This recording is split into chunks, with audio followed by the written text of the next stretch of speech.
cái mù lầu lại không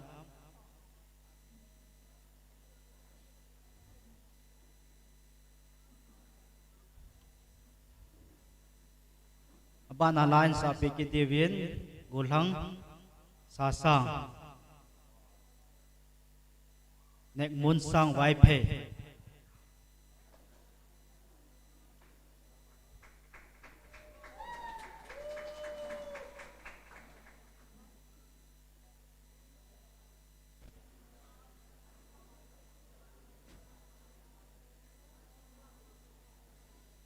ama hi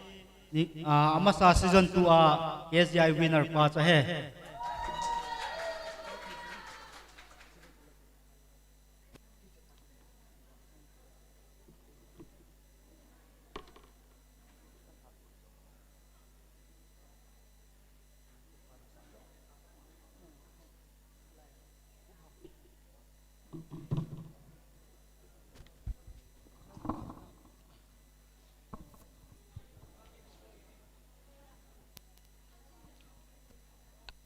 Hello. season 2 la pien sa de he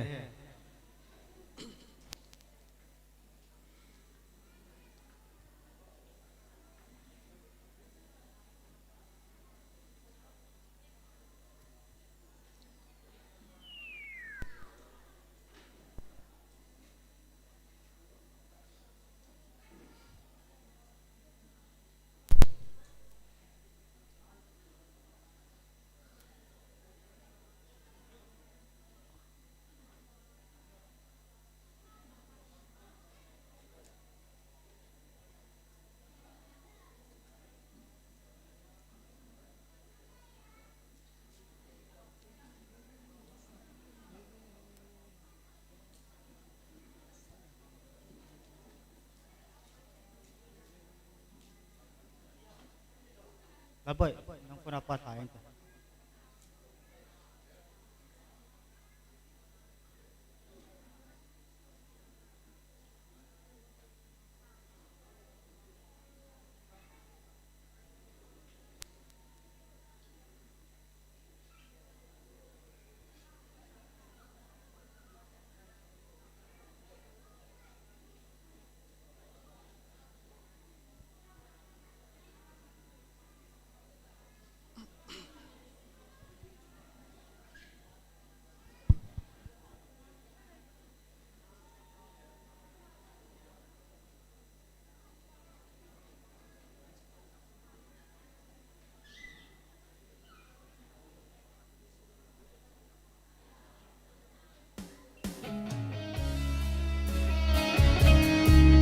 Hello.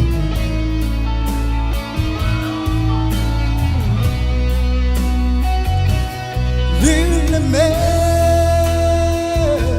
kanay lai se kapathe pat soi lan sange zair the inside me silum the inside me tum gin le silang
bảo men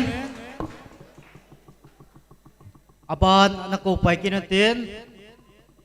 miss hoi nei thiam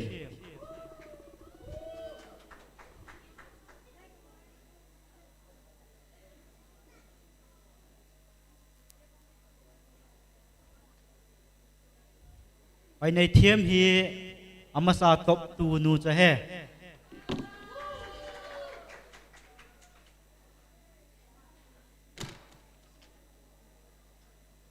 abana phar om na lai le ani ki goding in sang zoi kim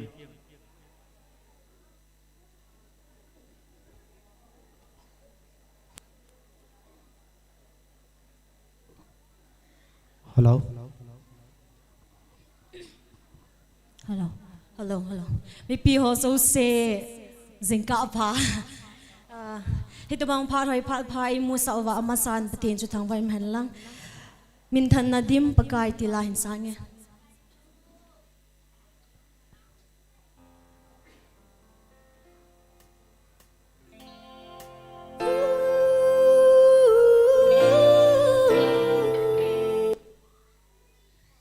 hello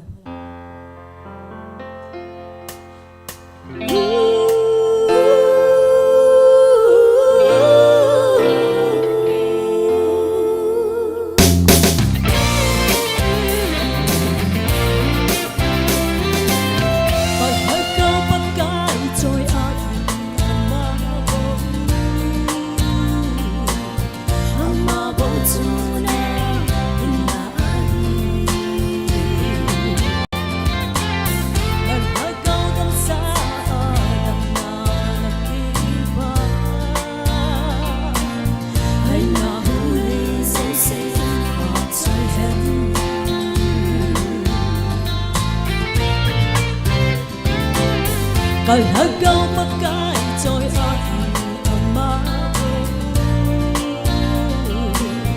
amma bo tuna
cởi hết câu đông xa nam na nam đi ba trôi nhạt ya no amma bo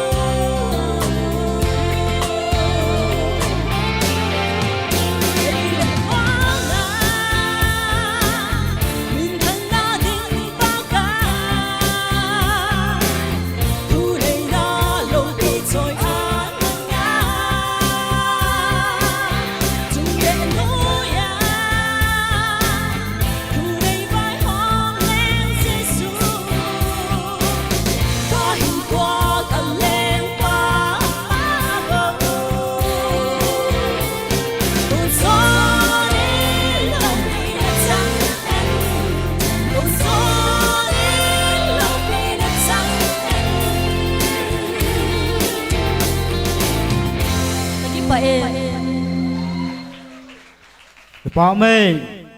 tuyên aban na ko kin ten zoi kim Zoi Kim hi amasa top 6 Hut be peote Zoi Kim adingin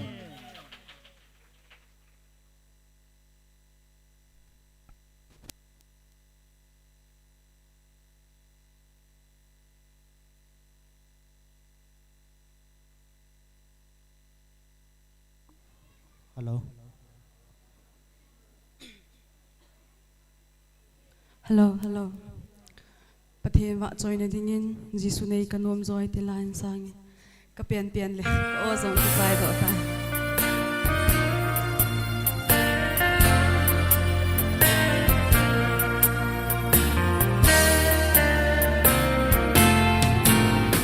Jisu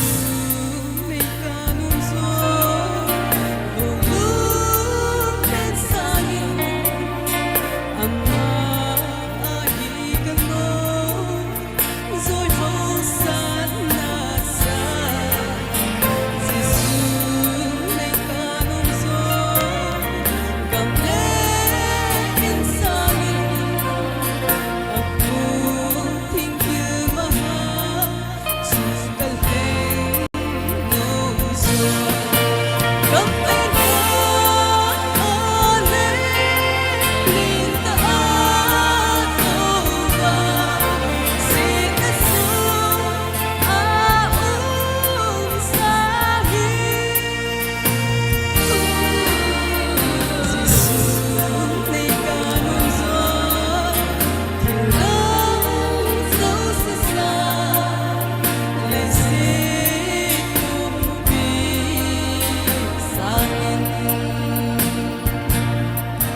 amma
love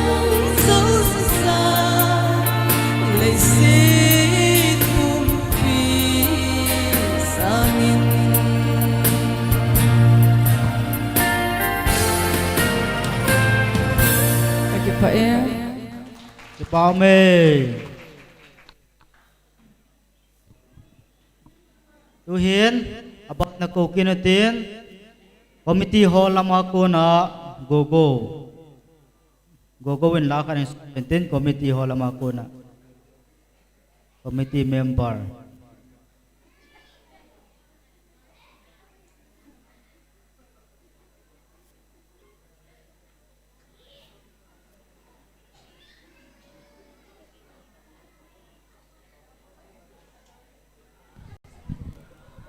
Hello.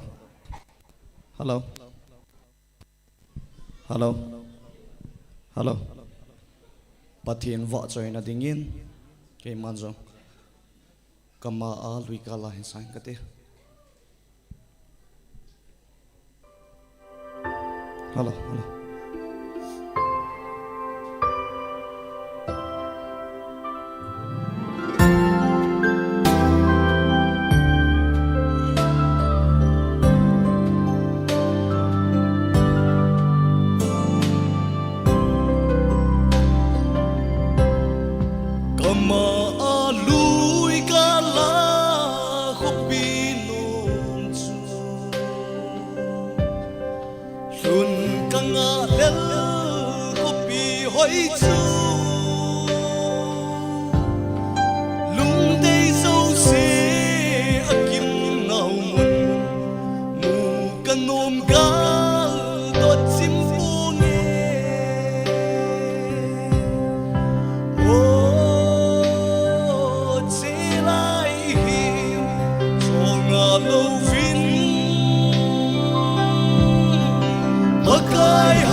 Lunga sit God home kidin lang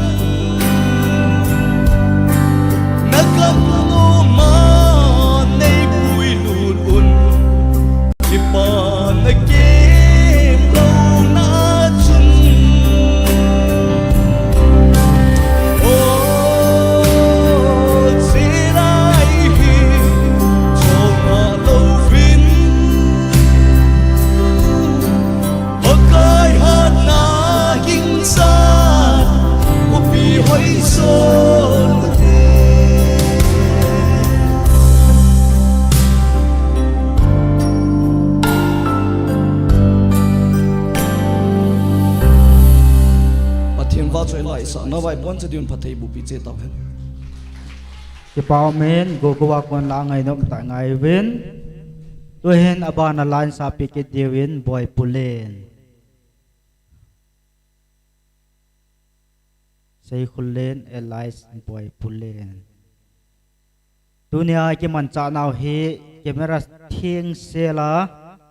RB media teamin RB media to hoi kim media in live telecast ei bol pe hin YouTube ma RB media tin hol leo chen ding e chu i contact number nei zo siêu share so ke diu he hello ki pa ma jingin tu kum season 3 al chang ya zong season 2 top 10 sunga anadut ho jong roila pai ti ho ahu win am ho chung chona ki pa thu nahung zal win ki pa thu sei zo lo kain phong ne he pathian lo pina dingin kot kha lin chu hen ting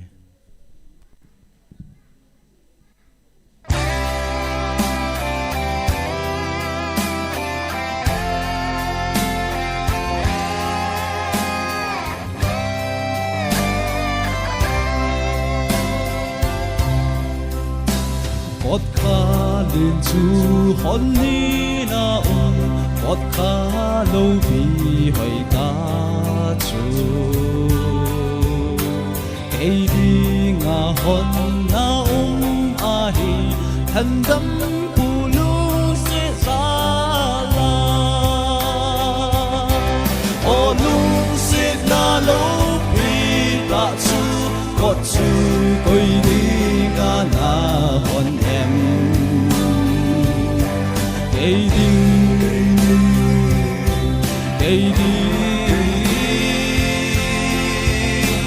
cây đi mà na hòn nè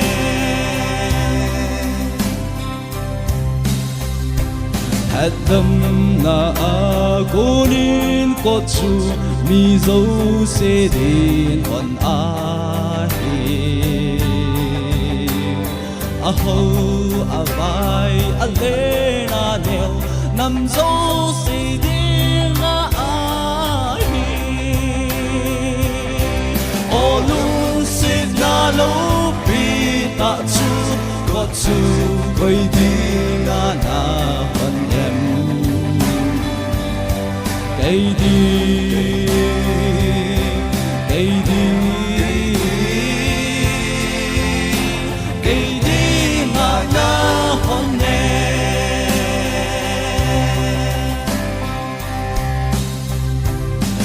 đâu cả lu hát riêng dòng lệ mà nó vin còn bé có xin lần lu khu chu lâu vin tôn số thu tim một số na ô lu sẽ na lâu vì ta chu có chu tôi đi ngã na cây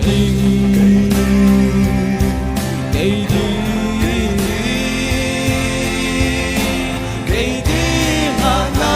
hòn nè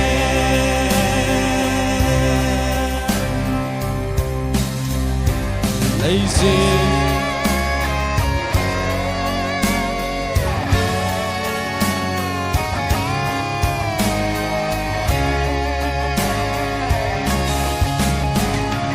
se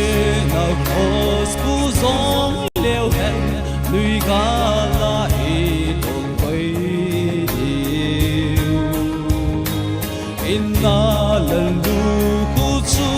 lo vin va na ngai lu na po o lu se na lo pi ta chu ko chu pai di nga na cây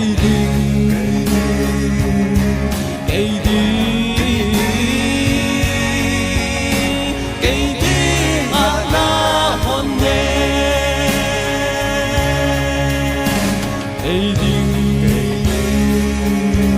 cây đi mà na hòn nè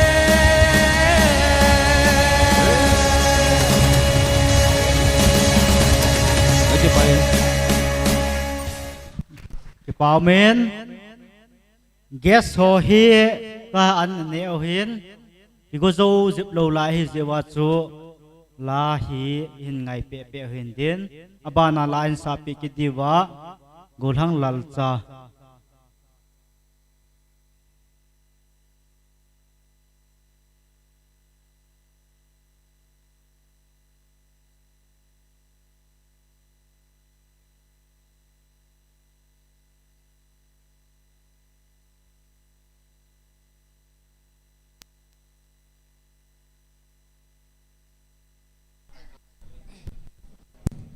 Hello, hello. Pathin vợ chạy nên tiếng pakai hello pakai này ngay lụt na tila bảo tin kia nên sợ chứ anh sợ đi.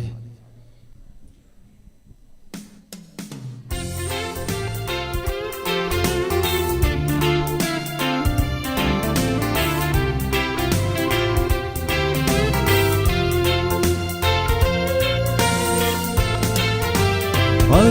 này luôn mau hi aki dang nghe trốn sự na tiếng ka la gì ka hin na đi zum la za cha thu in the everything goes on hung ti tai kai em so se cross tunga isan alone tina zovi ana ko na thong do in not in of go ni he tisalu cross alone chu to ai dong sa ta nahi còn bông nhìn đông xa tình say trôi lệ ta nghe các đầm sung in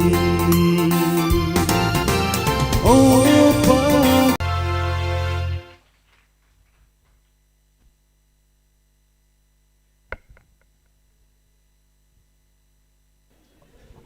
ba cái bảo men la ngày nôm ta mai hin sa pi ho zo se chunga ipa thu kan sajin mi pi ho zo se sun pha tua hi program ki patna in ne diu hin ram ing ki pat diu ta to ki thonin guest ho hin puilut ta dingin committee lam kai ho ka hin kovin guest ho hong lut to ki thona mi pi ho zo se ong ama ho lim na a ne kai dingin ken he sa e guest ho hong lut ta dingin ka hin ko ve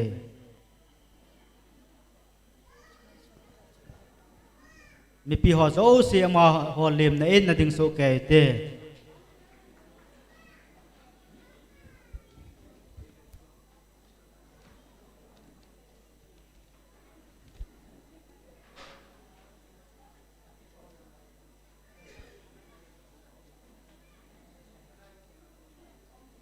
cái bao mẹ nên tổ bị sao thế? Tu ni cái mình chán điều program nêu khát sim tha na nên cái tin time 10:30 AM cái tí hiến cái dòng lệ nêu khát bồi na zin bồi nông cái pan doin tu na compare Mr. Chuchun Singsun and Miss Kim De Hat Kipken special number Miss Lun Ngai Ning tin opening prayer upa sekulet baite welcome address Gigin Mate Chairman KZI abana presentation to the guests Huntin abana special number hin lapit you Miss Lun Ngai Ning ting le speech chief host council president guest of honors chief guest hong tin châu le special number hong kinin tin ichikisai le word of thanks kulhang hau nau baite advisor KZI abana closing prayer in man pit you pa exam hosei mate icho ki chai le grand finally round hong ki pan pai ding ai tai tu in egipat na diwin special number khat anangayotin chichu Miss Lun Ngai Ning ako na anangayotin tun ama aphat mun hin kilo ta dingin ka hin ko ve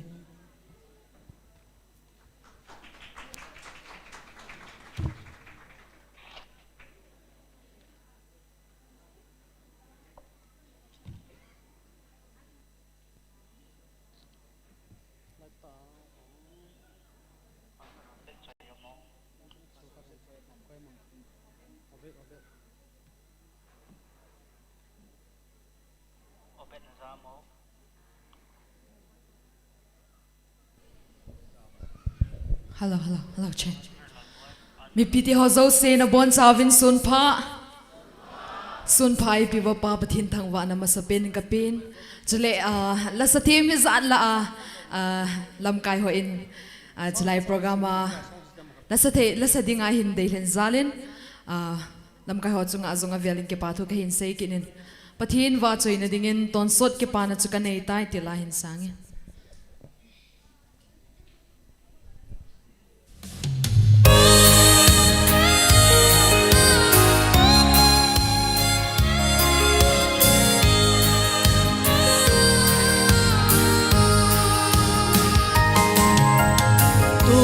sot ki pana su ka nei ta lấy kim na ho hi tho sin song leng Krista sala ki pa sing ka hi tai ka chon sit na ho ang ngay dam ta si sun hat sa tele na ko pi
vợ chơi la ngay tại sa pi un nunga lun ngay ning chunga ki pa thui sevin tu in phat ho than to tau na upa sei kulet bai te ama in ene pi ta devin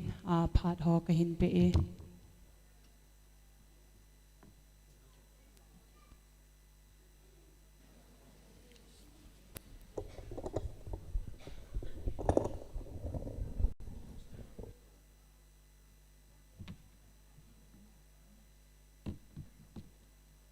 tao nó mong người tê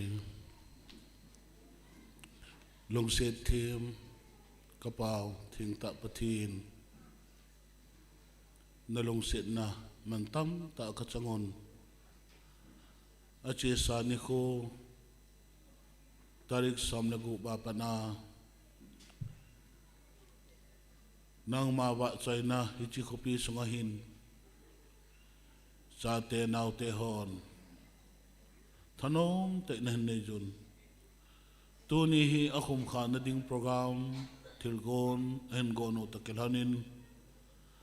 je lebeya lamkai pipu ho jong dam selin ahulung te tawin program ho kipandinga go tup sa hi ta je hin hitabanga alungsit ngai lut na thakang loba hin puijing kapau thingta kapathin nang ma ka thangwa masape anu nahi tuni program hi nang ma thilbol theina let na tha na ahi a apang zo senjang dalo pina kamudo theina diwin kalau wa nang ma ngai lut na thagawin e ba buba achai tingle mi hon tuni ni khoza lahi na thilbol theina le nang ma lo pina kasim khom theina diwin thagaw thing pathinin wain homin lang program zo sa hin nang ma thagaw thing lo pin ho hi jing ta hen tin hat chung nung pakai su krista min kathum zo min he amen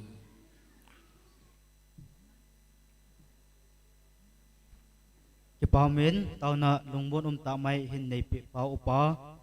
sei khulet bai te chung ki pa thu kan sein tu hin abana che pai ken tin welcome address in the divin pu gigin mate chairman KGI ama kan ko be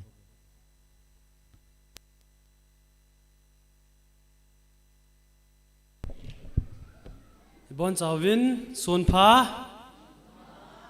hasen se to khale sunpha ai piu pathen thangwana ka hin pi masain ahan bada asigumba matam pibiba isor bhana thagat chari ngasigi agi matam sina welcome address haibani ahan bada ikhoigi ngasigi program silak pasida ikhoigi ngasi ikhoigi local gi uncle pudi korungthang honorable MLA 42 Tengnoupal SCST chief guest oina lengbirakpa ikai khunaba uchari mathangda guest of honor oina lengbirakpa pu let milin hokip social worker aduga ani subada pu hemlal jackson UHB lungdim social worker subada pu mangcha hokip social worker guest of honor ahumni moisu mi ani di lakpa nang haudre aduarasu ekhoigi pu let milin mahaksu ekhoigi na yaubire hairaga mana matam achinba kaithok piraga sigumba matam sida present tobi bagidamang mahaksu thagachari aduga functional president oina lengbirakpa pu tongpau mate honorable vice chairman ADC Chandel mahaksu hujikan sijam chinbani adu airasu ekhoigi program se laktaba yade haina request tobadagi masu chinba kya leirasu thadok piraga asigumba matam sida present toba lakpa oibagi mahaksu mahaki mathan sum khoina nungaiba phongdok chari aduga chief host oina lengbirakpa pu amun mangte social worker mahaksu khoina phone da case haijabani adu erasu mahaknasu aikhoigi request to accept tawraga asigumba program sida achinba yam kaithok piraga aikhoigi program success hoina ba silong lingsin ba rakpagi aikhoigi pu amun mathaktuso nungaiba phongdok chari aduga ngasigi aikhoigi special guest si aikhoi chief miam thami adu aikhoigi pu haj changkulin mate pu chief of Tengnoupal village pu lun khumang haukip chief of Phalbung pu ngul kholal haukip chief of Chamul village pu mangkholet haukip chief of Ai Giyang village pu zamkholal haukip chief of Sinam village pu zangthang mate chief of Lamjang pu el thangboy mate chief of Chilip mahoisu amani dilae ado mahoisu nungaiba phongdok chari aduga ngasigi ekhoigi program ase opening prayer to biba ekhoigi upa se khulet ꯃꯊꯛꯇꯁꯨ ꯅꯨꯡꯉꯥꯏꯕ ꯐꯣꯡꯗꯣꯛꯆꯔꯤ ꯍꯣꯔꯦꯟ ꯑꯩꯈꯣꯏꯒꯤ closing prayer tꯧꯕꯤꯒꯗꯕ ꯑꯩꯈꯣꯏ ꯄꯨ ꯍꯩꯆꯖꯥꯝ ꯍꯨꯁꯩ ꯃꯍꯥꯛꯁꯨ ꯑꯩꯈꯣꯏꯒꯤ ꯄ꯭ꯔꯣꯒ꯭ꯔꯥꯝꯁꯤꯗ ꯌꯥꯎꯖꯔꯤ ꯃꯈꯣꯏꯅ ꯑꯆꯤꯟꯕ ꯀꯌꯥ ꯂꯩꯔꯁꯨ ꯊꯥꯗꯣꯛꯄꯤꯔꯒ ꯑꯩꯈꯣꯏꯒꯤ ꯄ꯭ꯔꯣꯒ꯭ꯔꯥꯝ ꯁꯛꯁꯦꯁ ꯑꯣꯏꯅꯕ ꯂꯥꯛꯄꯤꯕꯒꯤ ꯅꯨꯡꯉꯥꯏꯕ ꯐꯣꯡꯗꯣꯛꯆꯔꯤ ꯑꯩꯈꯣꯏꯒꯤ ꯄ꯭ꯔꯣꯒ꯭ꯔꯥꯝꯁꯦ ꯁꯔꯒꯤ ꯑꯌꯥꯕ ꯂꯧꯔꯒ ꯑꯩꯈꯣꯏꯒꯤ ꯂꯣꯟꯗ ꯈꯔ ꯍꯥꯏꯖꯒꯦ ꯀꯦꯄꯥꯎꯃꯦꯟ ꯇꯨꯅꯤ programme date 16 apna chu aniki gp hin tunia chaini hi tain ki paum ta in gas hoyong hi temna nakine nawa tu lai wanu le set nat ki seina hi hanang ipila hijong le buina za chom chom omin hijong le tuni gas a ei pan pi ho amin chin azoin kan patain amo chunga ki pa thu ka hin sein tuni program ke mang hi live ki bol hi in YouTube live ki bol hin koi tabang mun chom choma kuna benum ma jong le RB media tia YouTube mai search ji live hi jing thei hi in media wachung azong ki pathu kain sei ma sain chukil le tu chung program ki manadinga hin azoin chun program chi vat wala chun pungsom khai ki tidinga hin hi jong le pha chu ahung gei sang tain i cho hi ong ki khom mi pi te hon nan het thim diu win jong kain sei kinin azo chiung ki chai ting la hin closing ceremony chai ting la hin competition top 10 ho hi upon cha competition hum ki dinga hi in chi chun mi piti ho zo sian pan la ki ro te ti jong chu kain sei no ma hi in welcome address hi tam sei lo ding hin thing ta chu kan sei sau zap tan hi jong la nei nangai da mo win lang hi chu hung hin tin welcome address asida aigi matang asida loisin jarage thank you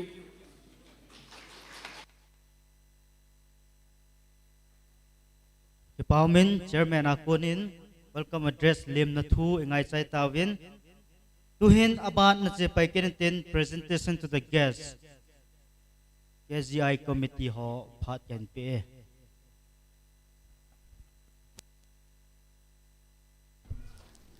hitabang phat phai piu buthin thangba num han lang tu hin guest so ngai lu thilpi ka hin pi di wa hi in ama sa penin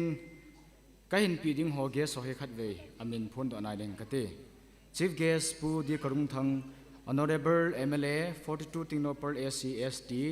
guest of honor himi thumai pan pi win akhat na chu pu let min len ho kip social worker anina chu pu hemlal jutson allies USB hungdim social worker le hin athum na chu pu mangcha ho kip social worker chule functional president ai pan piu pu tong pau mote honorable vice chairman ADC Chandil chule chief host pu amun mangte social worker inzo line sapi tawin special appearance in Miss Lungaining Tau Thang Cookie Gospel single chu hi in guest on jang katip naw ne san pi zalwin ki pa min chule e ho MLA pu za ding yang thama ka sei no min chu hi le ngasi chief guest lak bi ba pu di karung thang honorable MLA sir I'm greatly honored and feel privileged to be in your presence and also thank you for the invitation for this program and I hope that you did remember about your contribution during 2016 which we have talked before to initiate this program you have contributed lots of I should say money for this program to succeed so the KGI committee would like to present you a small gift, a memento. And honorable sir, may you please come onto the stage and accept this memento.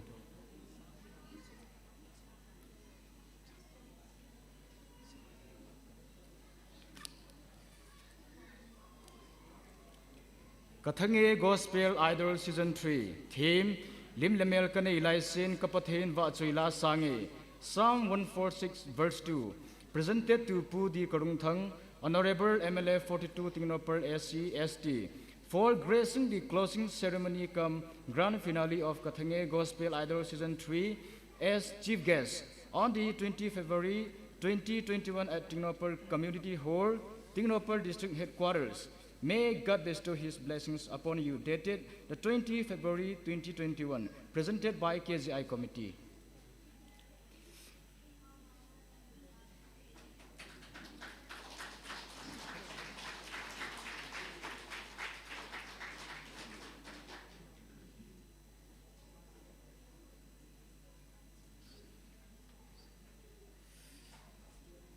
chu ho MLA pa chief guest kan pi naw hin tin tu hin guest of honor pu let million ho kip social worker lung se ta ching la pi divin kan ti me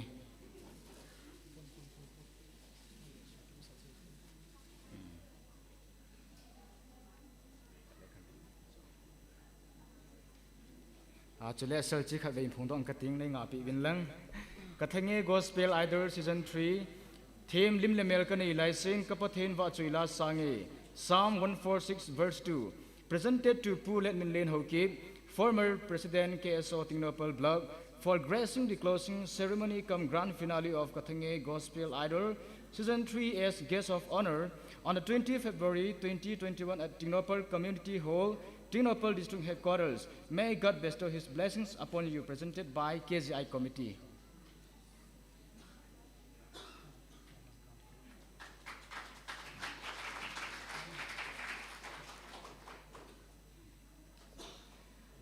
Abana guest of honor hoi kibang wording kibang su ke hi chin sim dajing kating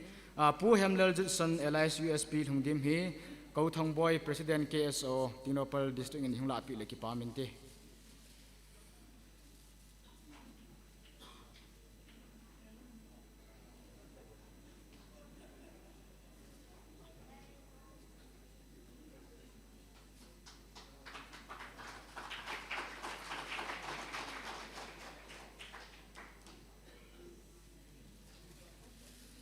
Functional President Ipan PU Pu Tong Pao Mote Honorable Vice Chairman ADC Chandil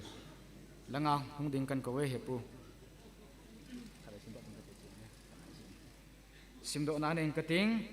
Kathange Gospel Idol Season 3 theme Lim Lemel kan ilaisin kapathin wa chuila sangi Psalm 146 verse 2 presented to Pu S Tong Pao Mote Honorable Vice Chairman ADC Chandil for gracing the closing ceremony come grand finale of Kathange Gospel Idol Season 3 as functional president on the 20th February 2021 at Tengnoupal Community Hall, Tengnoupal District Headquarters. May God bestow His blessings upon you, presented by KZI Committee.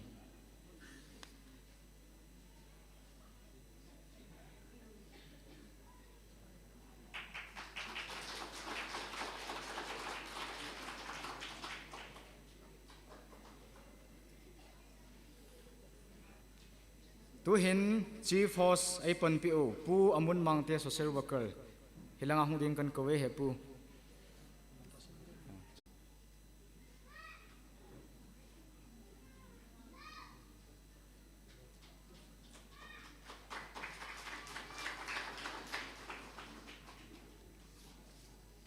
Chule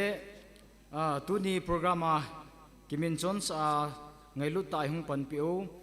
Pha jo sel hando piwa upa sai kulet baite hepa langa hungdingin kan kowe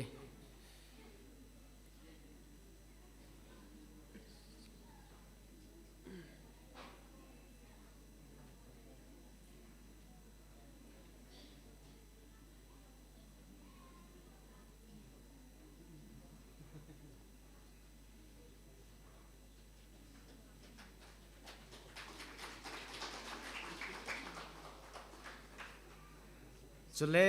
phat ki chai ting le ki khana taw nai man pi diu pa hes jam ko sai mate hilanga hi hungdeng kan kowe hepa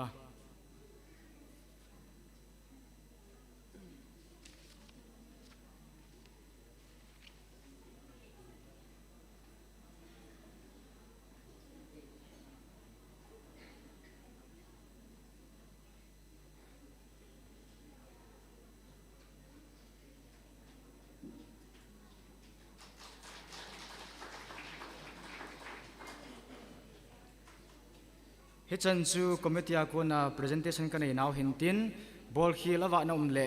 azo ting le sutu kit tawte phaki pa e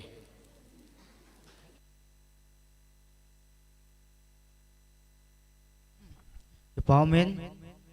guest ho akuna committee ho akuna presentation in nei chai tawin tu hin ba na che paitin special number lun ngai ni intin ama ki chai chai le holim na hin nei pe dim pu chief host ahing to pe pa holim na ni got pe ding kan het sa e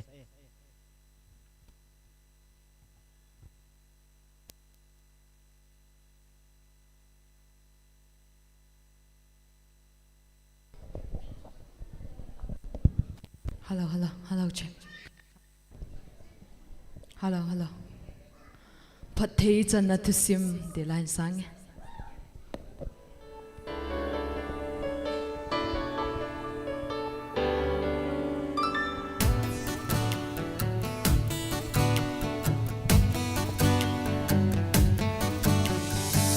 Pat thei chan na thu sim isei chu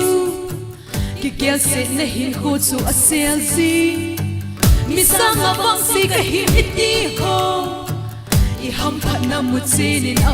zi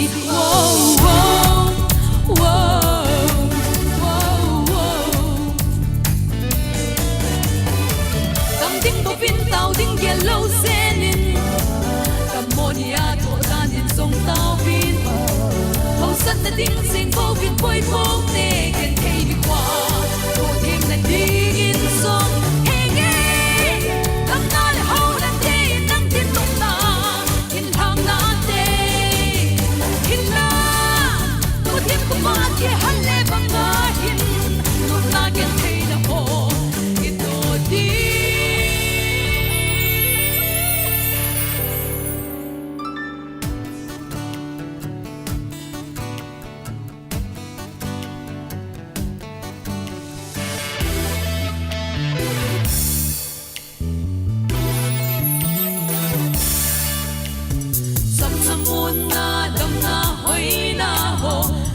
tên muốn nan kim dâu lâu lệ ya hey hôm bất thiên muốn na kim mà hi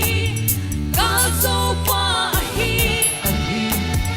hallelujah hallelujah pa suy dia lom pa kai hallelujah tiếng sung sung pa kai con phi hi an do me amma pa suy hi kim pa na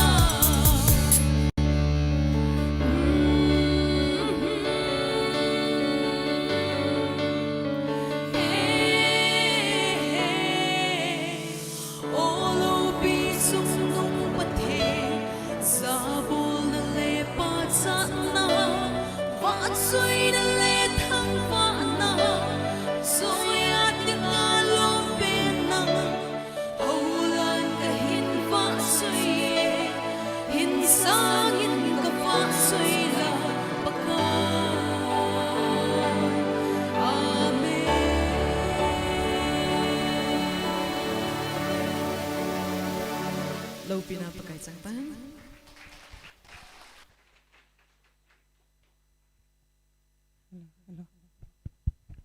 Vợ chơi là ngày ta ấy sợ bị kia vợ nunga lun ngày ninh chunga avel velin ki pa thui sevin tuin enjoy sei do bam bang ngobin holimna anangai tin hichu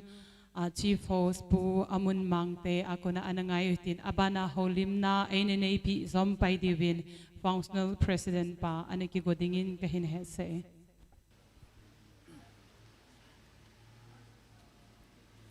ngasai aigi mangda welcome speech pibun chairman duna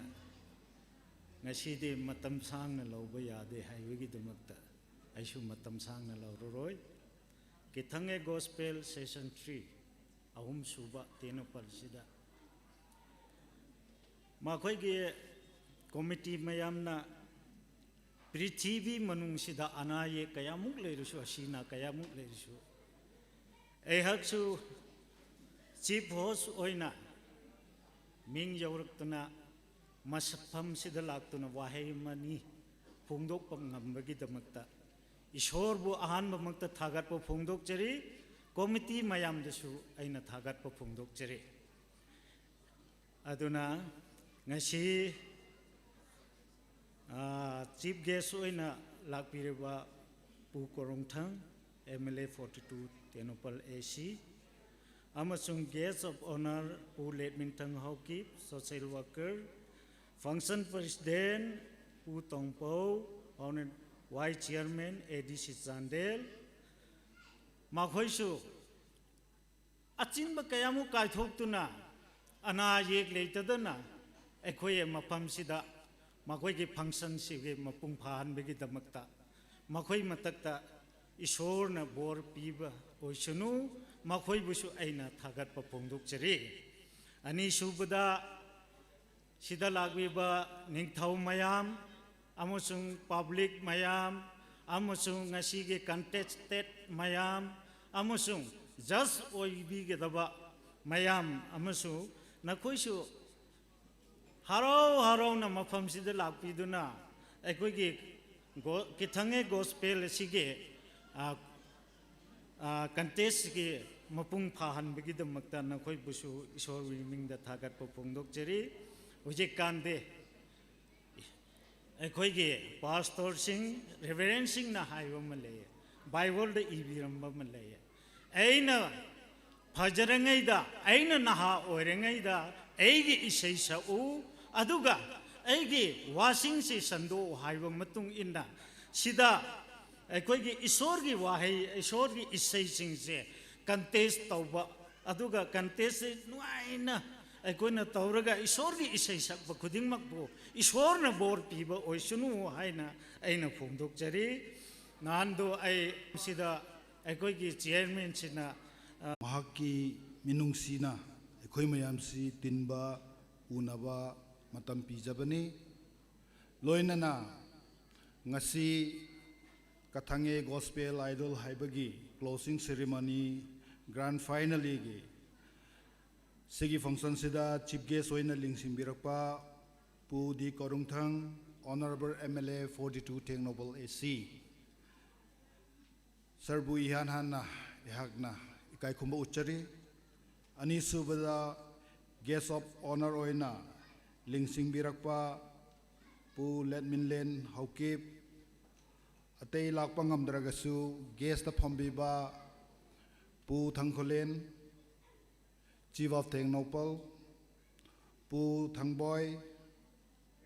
president KSO Tengnoupal district nakhoi mayam dusoina ikai khumba uchari loinana ngasigi function asigi chief host oibiriba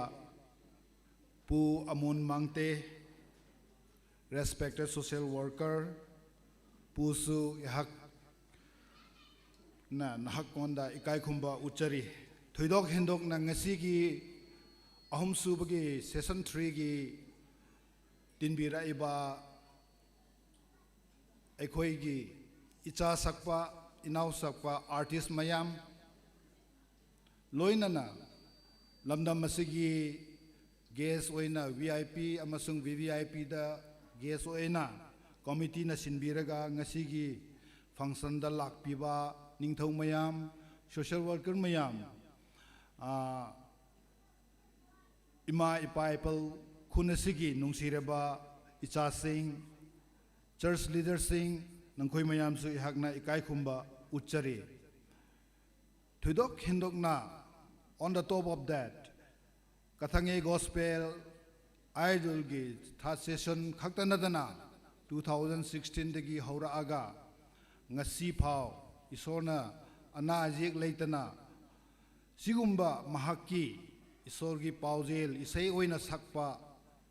lamdam asigi manipur asigi isai sakpa haiba interested young artists haiba tare singer sing thogar hannaba mi mamangda mai pakpa yananaba sinbirakpa organizing committee dagi pugigin chairman amasung mahaki committee member mayam nangkoi mayam su isorna board biba oisanu aduga ihakna nangkoi mayam bu ikai khumba uchari ngasi gi function sida ihakna honorable chief guest ki ayaba lauraga ekhoi loan haiba tare kuki loan da wahi amani thamjarega thamjage haibasi sargi ayaba nijari ngailut insungmi te hoyo se tuni Kathange Gospel Idol giti session 3 a hong thayo si chamlam ta in alena pat aneo pathinin dam nei pi jewin nabon chakevin kazana salam kapin nahi ade se din hitabang organize in ball tupagi gin la loy ho yo si nahi win siong le ama hon organize an bol wa asunga hung lei jong la ki thu pin nei ho sa people hang sunga lam kai ho yo si CSO lam kai ho yo si na hi win nong ho ja la hi chi committee ho hin all la chi an chal pi wa hin nong ho yo si chunga ke yong ka ki pa in pathinin hang sung ho sa hang sung CSO lam kai ho chung la organizing committee ho wang bu jing ta han ti che hi tunia function president na ehin ko wa hin ki phatlan na matam ta kaneyin sesa nama sapin in ka jawin ani na thum na ali na lang yong kai ni yaw pe in tu chunga hi organizing committee la a chairman pawin ithim vil le le hi ahin la keichun isanam khat ge ya chu ki kang se nom na chu ka nei di pon ahin la boina ka nei ji chun ka ti in hi jong le nei ngai lut nau nei kho sa nau ahi lo wale nei lung sit nau akidangin ya chu giginin ichanam khat ge ya hepu ai ticket phat chun ka ki hone na hi ai le adu ti a hi le ichanam khat ge ya boina nei yong lang nei pan sa nom te ya hi le dei sa na ka chana hi le kho poi ka ti hi ya chu tunia hi boi le yong lang i kho hi jing wa nga chu hungda thei din muna ka din na hin a hin la hungla hunglo thei lo ka hi ja khongkal so na hin cha te naw te ho na gan the naw na thil bol ho ka ven cheng khat cheng ne ki doi ding ki na hi pon ka he themin hi yong le nei ki ne pin da ta bang wa chu pangjo lo ding din mun jun ko me na hi hi chi ka vet teng le nom ka sapon a hin la nei ngei lut naw chule nu te pa te ho cha te masanga ding do dinga nei dei nau ka vet te nga hi le ke dinga chu ka pin lo jong ame tin ka kila in no ho jo si jalin pathin ka thangwa ne idam na wa hin khoi men na wa he le akit anon langa ichanam khat ge ya bol thei to thei nei nei na wa he le hi chi Kathange gospel hi pathin in wangi bo wa mi jala tu sei the la sa the ai hin khoi ni men na wa hele ken jong ichanam khat a na lung de yu chu bulit zo hi yong leng som la nga be zakat la som nga be bulit ding ti chu no ko ma lung mon na thu changin nei ing katin tu ni ni khwa hi chi gospel la sa ki te na ai lo wa le ki vet na hung la ho yo se la sa ho yo se pathenin mihim ki ti hi talent khat ai lo wala bowling khat ne ya pen sa hi ti chu het su ke de wa he kon khat la sa them kon khat na la sa na wa music to pi jingau te ti chu ka taw na hi azona ka sai nom chu mi hi nan koi ma cha aling zo kyam pon aling zo ge ti le langkhara sai dingin le si da hi i ma cha zo lo wa hi zo hi yong le ai man ni bol thei top chana i sei thei top chana pathen in lungthim la chi na na pe sa thei na bol thei na to thei na pe sunga na pathen na hlang sung na khu sung na weng sunga na nu na pa na pi na pu za bol na le chule lungthim tha ki tho pi na nei thei lai chana chu pathen in wang na bo de wa hen tu ni participant ni thum ni li sunga hong jaw ho yo se pathinin wang na bo vintin chung chona committee ho ahin tunia VIP hung ho jo si ahin ade se la hiji khusunga hausa committee ho le hobung lam kai ho yo si ahin chung chona igam sungwa pipua pang government in dan yat semjong le chanam khat ge ya consider bol the ya hita banga mi pi ki gopna ilha sa thei nau igam sungwa lam kai government side langa DC ahin SP ahin chanam khat ge ki thu pin thei ding ho yo se hi kilung to le chong le kilung khat na a hi pathenin gospel idola ichi Kathange committee ho umpi jing han lang tu ne hong ki khom ho yo se akira abol ka win pathenin dam nai pisu ke win tin akit ali channa chu sanga hoi jo phajoi bol tho theina di win khat chang chen ki taw kop jingau te ti chu azona ka sei a hi ka ki pa in kyong ka din do ta ji chun hi yong le kham khama naw te ho hol hip na ding ham sadon ding ham tham kha da la ping ka den hi chu organizing committee chairman ti di hentin pugi ginin ning san pi chun ki paw mente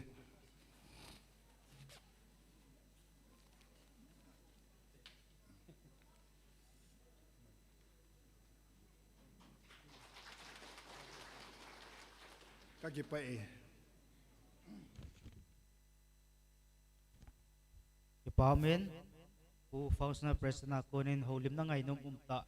mai in sei do pe ke bo hilovin thilpe ipa umta mai in nei pe ke chunga ki pathu se juvin abana special number kha ngai kin tin nga lun ngai ni ama ki chai chai le holim na hin la pe ke divin guest of honor sai to pe o pu let min le in ki got pe ding ten he sai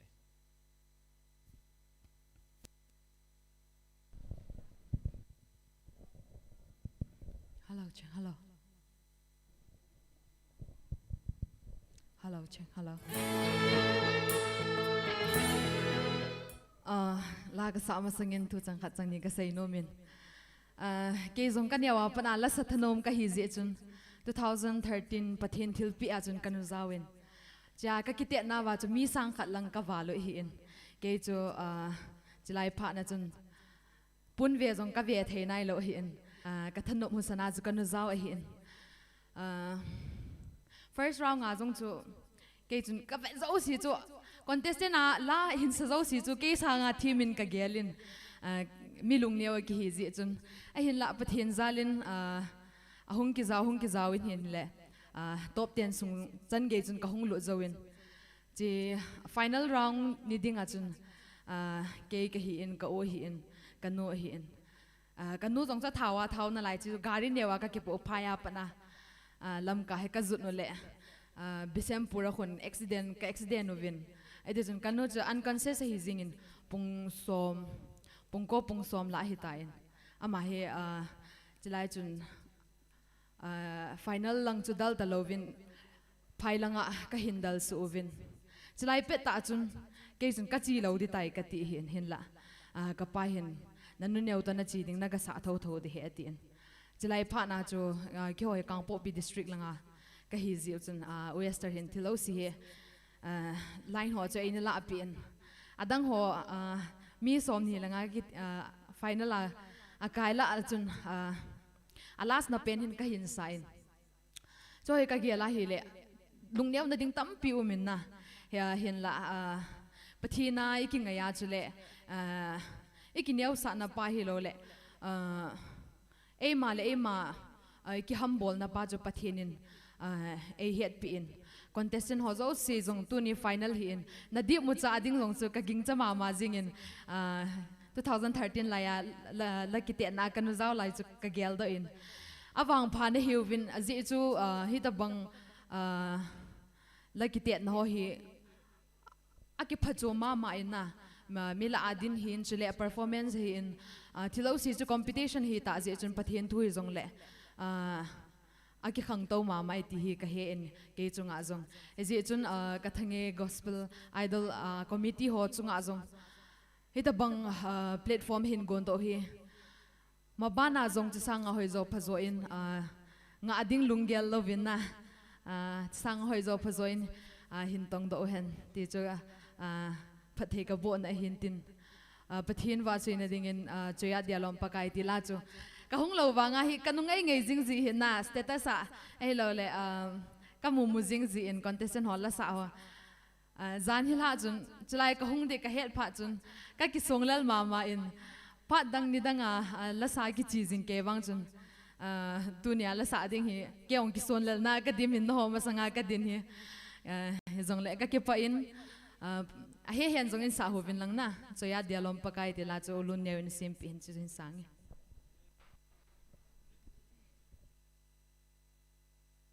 music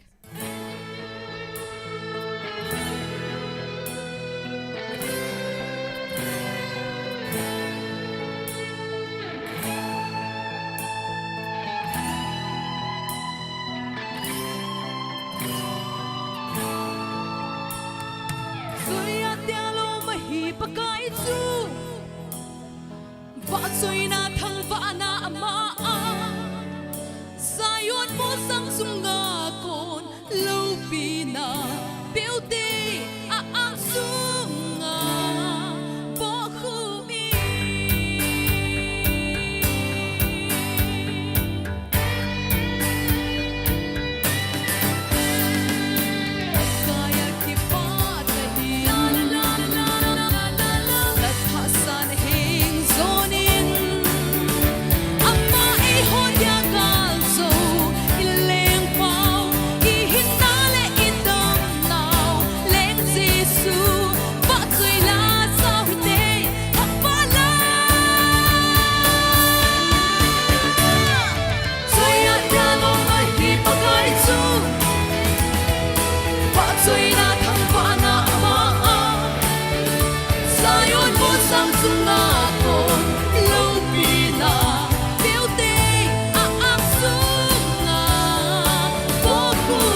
chui la ngei che ei sa pi u nga lun ngai ning chunga avel veling ki pa thui sei kiravin tu in haulim na ei nei pi divin pu let min lane how keep ama in aphat mun hin kilo ta dingin phat ka hin pe in abana haulim na ai nei pi diu chief guest pa ane ki ko dingin ka hin het se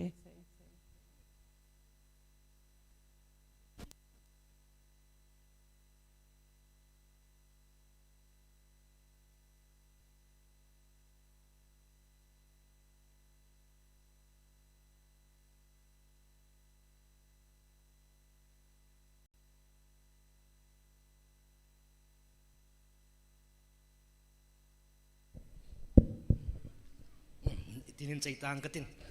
cái bao mình cái nôm đại viên hung cái pan cái tin lai hong kan sa mấy tin rồi khát chỉ cái bao mình hệ gì nghiên mà sắp na hít bằng phát pha emoji viên bao bát tin rồi thằng vạn na cái hình pe pakai phai phát dâu xin bao mình cái ông tu ni he cái mà cái ta sai mà sắp nên introduction chăm cha sai lần kami hi na mo mai cái là team nong cái hiệp buôn ấy là làm gì các lung lút mà hình music là các lung lút mà hình tu ni khô tê tu ni contestant họ cầm tiền lại lo lại khó sung hàng sung khang thạ ho cầm tiền lại cái in thì tập nga hay ikho mun ngoại khu pi sung mai te bang lam kai hot an go the do jevin ama sapin lam kai te ho chairman apa na gigi na kuna member te ho cái pa pina sa ni bon khot ri khat ve ne beng te cái pa min cho yo sai pathin za la hin na cái pa thu ipon o chu hin tin ani na banin tu ni kho phata pathin ni pi wa tu ni Kathange gospel icon idol closing ceremony grand finally 20 February 2021 Tengnoupal community hall district headquarters muna chief guest ai pan pu pu di ko lung thang honorable MLA 42 Tengnoupal SC ngasi sibumba uncle na matam achin ba mayam handa hujik kan zo assembly lady bani adu achin ba mayam kai tho age harga koi lamdam nungsi laga particularly koi Tengnoupal khun sun nungsi laga area nungsi laga sigumba matam kali pibam da lebra koi na aina honorable vice chairman holi kana gumna nana soibudu lale haibi gedra adu kali orasu aina former vice chairman putong pang mate mana su chinba hujik matam si mayam chinlam ngani adu khoi ma su khungi oibani na sumai kai thoraga lakpi wi dakta aigi tarap gi khoi mayam na ma ngon da su harauba phongdok chari then ahum subada chief host aina lengbirakpa pu amun mangte ma su lapna hairadi more dagi laaga ma hair kan social worker so ngasi gigin na khoi chairman ai gon hairak pakanda yamba nang iming sikama yura he designation kari yura khoi social worker hablam kre si soi khabra hai bne mana ai adu soi damne ai si social worker mak tu ne hai bi bne ba aduna si chief host na lai mirak pa pu amun mangte social worker hai di khoi ayama se iyamba amun khoi hek social ka worker hai bi ko amrom da chauna hai bi de moi si national worker oigadam ni ko aduna ma si chauna laaga more dagi laaga matam kai thol ga lakpi bang manam duna mangona su harau pa phongdok chali and then guest of honor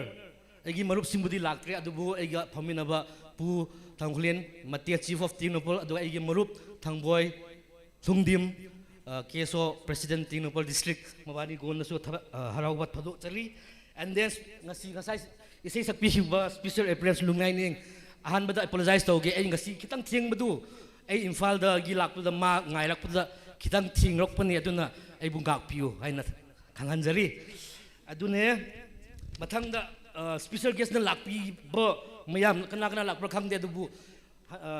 community sina area gi chief mayam kobi male area chief gi mayam si ay gi marup ay gani ipa su lay gani ipusing su lay gani moi mayam da suming da panjadra ka su noi marak ta su program lakpi bai gi damakta program pung pha han bai gi damakta ningthong mayam gi marak ta ngon da su harau ba phongdok chari and then VIP ส่วนลิงก์พยายามคณะหลักเรียกครั้งเรียกคุกกี้ Chief Association กี่โอโรคุกกี้ Student Organization กี่โอโรถ้าดู Student กี่โอโรอัตย์สิดาปันพยายามหลักปีพยายามดูฮาราบะหน่วยงานดูฮาราบะพงดกเฉลี่ยสิกุมบัมตัมสิงานบัสิเดอินะคุย guest honorable chief guest กี่อายาบอลล์ก็คุยล้วนก็เรียกสิละถ้าดูคุกกี้ล้วนหายเสียนะก็ถ้าดูกี่คุลินดาคิดตั้งงานจะเกะกี่ป้ามินไม่ใช่ปอนเนียวจากกันเซตันจะก็ใช่มาบางกี่ป้ามาอย่างเงี้ยกี่ยงนาวที่หอยสีแต่บางงานห้องปันละนะฮีกี่ยงมินทัวเซติงเลยเนียวชักทุ่มว่าเสียแล้วว่ามา experience นะกูน่าเสียจริงดีลองตั้งไงนู่นน่ะเจ๊ขัดอมจินยังเลยกี่ยังที่จนกี่คนน้อยก็เสียก็โนมินก็ติดทคนดีเนี้ยจากก็เสียโนมินเห็นนะอินจากก็เสียมาบางจุดตัวนี้เขาแล้วสายบอลนะประทินไล่สัตว์นาวาหินกี่ป้าตาแล้วไงตาอินสาดิวอินสาจึงดิวหิตันอิจาหินกี่ยังฮีพิจารณาเลยกี่ยังเลขากันสิมาฮีไฮสคูลก็ฮิลายาฮีคลาส8 9ก็สิมาฮีบอร์ดิ้งก็มาฮีสคูลแอดมินิสเทชันก็มาฮีคริสต์มาสเฟเวลโปรแกรมของมันดีที่อาฮีอีว่ากี่ดิวจูลำไก่ไอ้ทันโตไอ้หินละลำไก่ไอ้ทันโตจูกรุ๊ปลีดเดอร์หัวจูละสัตว์นั่นยังไงคอมเพลชันบอลดีหิตาไอ้ลีดเดอร์หิขัดนายจูเกี่ยวกีตาร์แค่เป๊ะหุบเป๊ะที่ยังไงได้หิตาจูอันนี้เราหัวใจเทโลไอ้เลยจ้าจูกีตาร์กี่เป๊ะที่ไหนโลก็รู้ว่าใส่ยังนะจ้าจูกีตาร์ก็เป๊ะที่โลจ้าจูคลาสสิกก็เฮียนะก็เป๊ะที่โลจูก็ร้อยหกก็กี่ตุ่มสาเลยจูก็ปวดมาจูจ้าเอ็กซัมกันใจหูอินหลักของตัวไอ้กันก็เตะกูมากี่พินละกีตาร์ขัดแค่กี่โซ่สาจูนะอากุมคิดก็จะจูคลาสได้นะจูกีตาร์กันเปียที่ลากระสาไทยตาจูลอยหัวตัวก็เทียบระหว่างจูนะที่ก็ผมคิดเนี่ยที่จูนหัวอย่างนี้ตาจูทุบนั้นอีนี่ตาเห็นกี่มัวสู้เหตุจูก็ใส่โดนนมเห็นนะจูบ้านคิดเลยกี่คอเลสคงไงอินูปาเตหินจะปังเตหงกี่ติดข้อนั่นเองอินูปาเตหินจ้าเตหินเนี่ยปีหิเลยข้าซิมซาเลยservice in volunteer official in volunteer ที่จูกี่ยังเตียนก็ใส่ใจให้กันนู่นเลยก็ป้านกินปีตาหิปั๊มไม่สอนไปจูนะเบียนรู้ไรก็จีไปตาก็จีไปเลยนู่นปั้นคลาส10ก็ใจ11ไอ้สอนไปจูกุมงากุมจู graduation ก็ใจสนากุมจูก็เลยข้าจงจูก็ซิมโนนะเจ้าวันจู school ก็ใจให้ college ก็ใจให้ปีก็บอกกี่ตาอุ่นติเลยอีใจให้อินุปันเลยก็ซิมาซิมอิสฮอลจูแกเห็นอีปีกันบอกมิตรก็น้ำมันละงาจูก็ college ตั้งจูก็ไกลเท่าไหร่ก็ college เลยก็ซิมสร้างอาจูก็เลยกิตาร์หัวโปกันจิลจีตานะก็น้ำมันอาจูก็ college ไกลมาละอาจูตัวเสียสาวจะดีหลังจนก็น้าอาจูสว่างกุดกันบันกิตตาวิจาจุสว่างกุดกันบันจีว่าจุของกี่ฟอร์มกิตว่ากี่หัวลอยเหบตัวเฮ็ดดึงหาจุพายปุ่งกำทำจะป่าหัวลอยเอาละสัตว์เลี้ยงเอดีซีไวเซลเมนปุ่งทำกำจะป่าหัวลอยเจ๊กหัวตะคุณเบนกันซิมกิตว่าเบนกลุ่มนะจุก็เล็กซิมนะว่าสว่างกุดมันโดดดึงหาจุกี่หัวจุเบนกี่ฟอร์มว่าจะจุลากของคิลกิดูจะสว่างกุดนะดึงหาจุลากกี่คิลนะว่าจุเบนกี่ฟอร์มโดดว่าจะจุกุนะจุมิวสิกอินสตรูเมนต์เขากันตุ่มปันกิตเต่านะกีตาร์กิจิลลอยดรัมกิจิลลอยคีย์บอร์ดกิจิลลอยตาดูเบนกันฟอร์มโดกันด้วยอินุเอปันกินเนี่ยปีตาไอ้สวลโดจุกองกิเลียจุปีกันกันนุ่งป้อมตะเลยก็มซุงอาจุสว่างกุดกิจใจตะก็มซุงอาจุเกษตรกันบอลโดกันด้วยกองกิเลียจุที่ไรจุอีจีจุกองกิเลียจุก็สุดเกสอันนี้จีจุสุดเกสอันนี้น่าเล่นหัวจุสุดเกสนี่จุกองกิเลียจุที่ไรฮิตเทรกยาฮิจ้าจุนายโลสุดเกสนี่ดิมเสร็จจุเกษตรกันจุปากิไปท่อจุนะเกษตรกองตัวกองกินดูเลยก็รุ่นวางจุกกี่ปูแล้วจุกกี่ก็เตี้ยวางจุกเอาปีบอลวางจุกกี่ใส่ดาตันเต็นนะที่จุกหินโคหินpast experience aku ni tiltam tak zil dot them na kia aku nang tu zil dot them ibol kia aku nang zil dot ti kit he jat kong ki le kit tan aban kong ki le jo hai pikit tan kong ki le hi 2005 hi so kong ki le hin ada na chu benglor ma chu asun na jan khuwa wa nam thu ki sei ve to kong hun le hin Tengnoupal kong de hin loi te hin Tengnoupal bloi election de jo ki so election de ke khoi lo bola ka hung le hin Tengnoupal election a ju ki so president a kong pat kha he na ja chu loi pa thang bo hi to kong ki pa dan hin ja chu kong pang kin ka chi kin hin le to a chu ke het lo ka ke so ka pan ka ong chu kum som na hing man ki de he 2005 apna 14 lang 15 lang chan ju kong pan na lai kum som na hing man ki tan ja ka sei nom ke chu le tu ni kho hin kia so yang hin le kha sim chapang ho mo than no boy te ka ti so e bol chi wa kia so lam kai ki pang thei lo ja chu ki ho ta bang mi kham khat angol ho ta bang hal khat hung pon do nan te no than no mi wen le kha sim min sim tin inam piu chong sang te ti chu ka sei do nom ki he na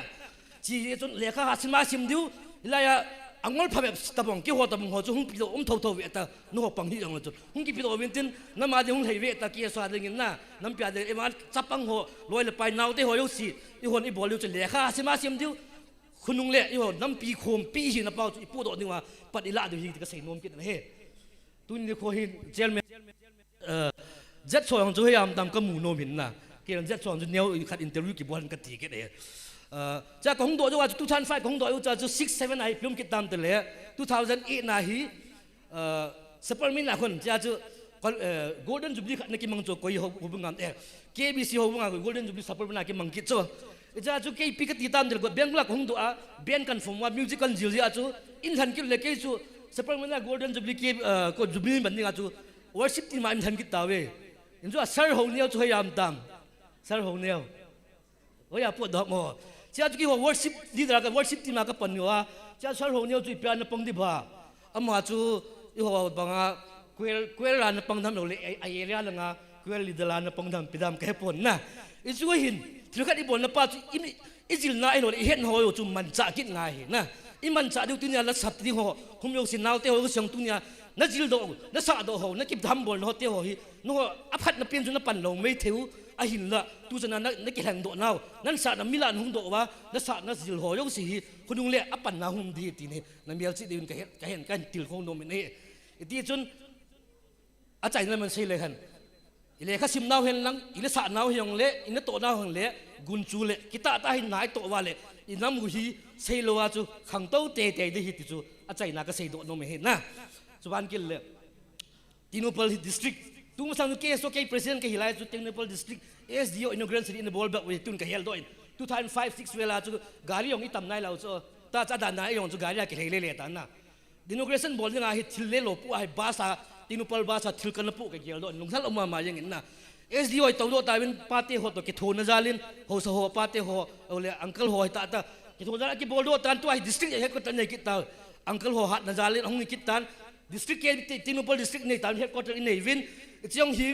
district hita hi full fledged district hita hi na a hi ja chu cha hi phata cha hong fan san din hi i hon tu ni khwa yang kal pa yong min i ho yo si ki tho khong ma amang i to sot wa tu ai district a hi pa se hi lo wa infrastructure awa do si pi mam thila lo wa pi mam i pi koi be jam staff lang i pi wa nam department i pi koi jam awa do si a lo lin thei ding i hon uncle ko lung thong i to sot jing de he ti cho vela ka sei nom ke da he chi cho amang i ho hang ngai lut na ho hi i hon i het pi diu min ingai lut na ho i kho cha no het ngai hi na cha cho ma yong ingai lut jing diu ingai lut bang wai ngai lut jing the ti cho vela kan sing tin cho wat gil le i ho tu ni kho hin ama ba na hong ling ding program tam tai wi nei mi thi i cho yo sang hi pathin na tau pu ma pathin na ki ngai pu ma pathin ga do na kal i son de he ti yong chu a chai na ka sei nom ki da he jing le tu ni kho hin sei ma ben tam ta kan sei tan ala dan ina tip dei di tin naw te ho si tunia competition na hong pang di ho yo si no ho yong best of luck kahin pi win hong ki ha bol win lang alo hing lo si na hita win abon cha hong pang lo si alo hing ka la jeng hi yo ho ta mo hi ki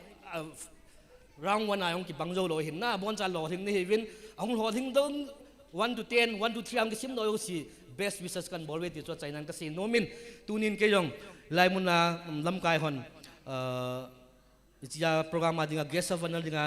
nin team now ke pa na vat sa nan ke mahi inra ka sei ma bangin business linta bolong ke hipon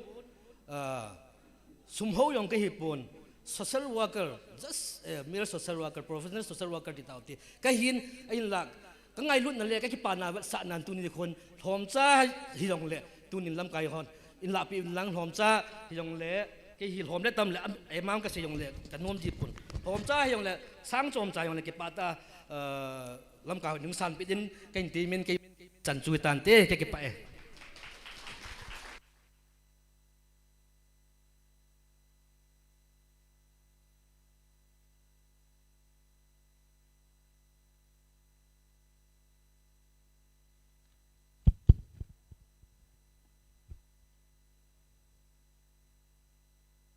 Pao min haulim na ngay ta chute nga hile ki pa thil pe a pe wa pu let min lein hau kip chunga ki pa thui saving And now I would like to invite on stage Pu Di Korong Thang to give us a speech. Abana wa chaila sa tingin nunga lungay ning anaki ko tingin kahinteme.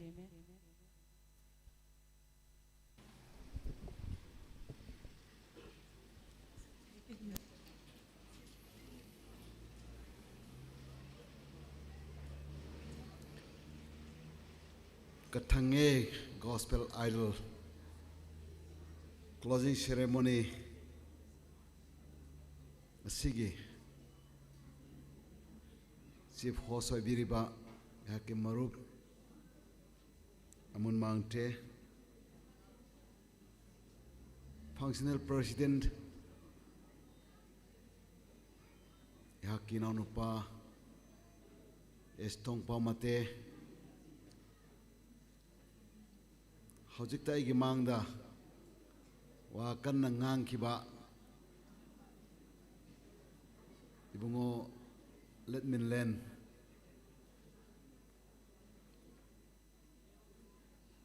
Tengnoupal kunasigi chief sanupa thangkulen aduga KSO ki president thangboy I law na ming palaroge dignitaries mayam dok na Kathange Gospel Idol asigi organizing committee ki president mahak ki colleague sing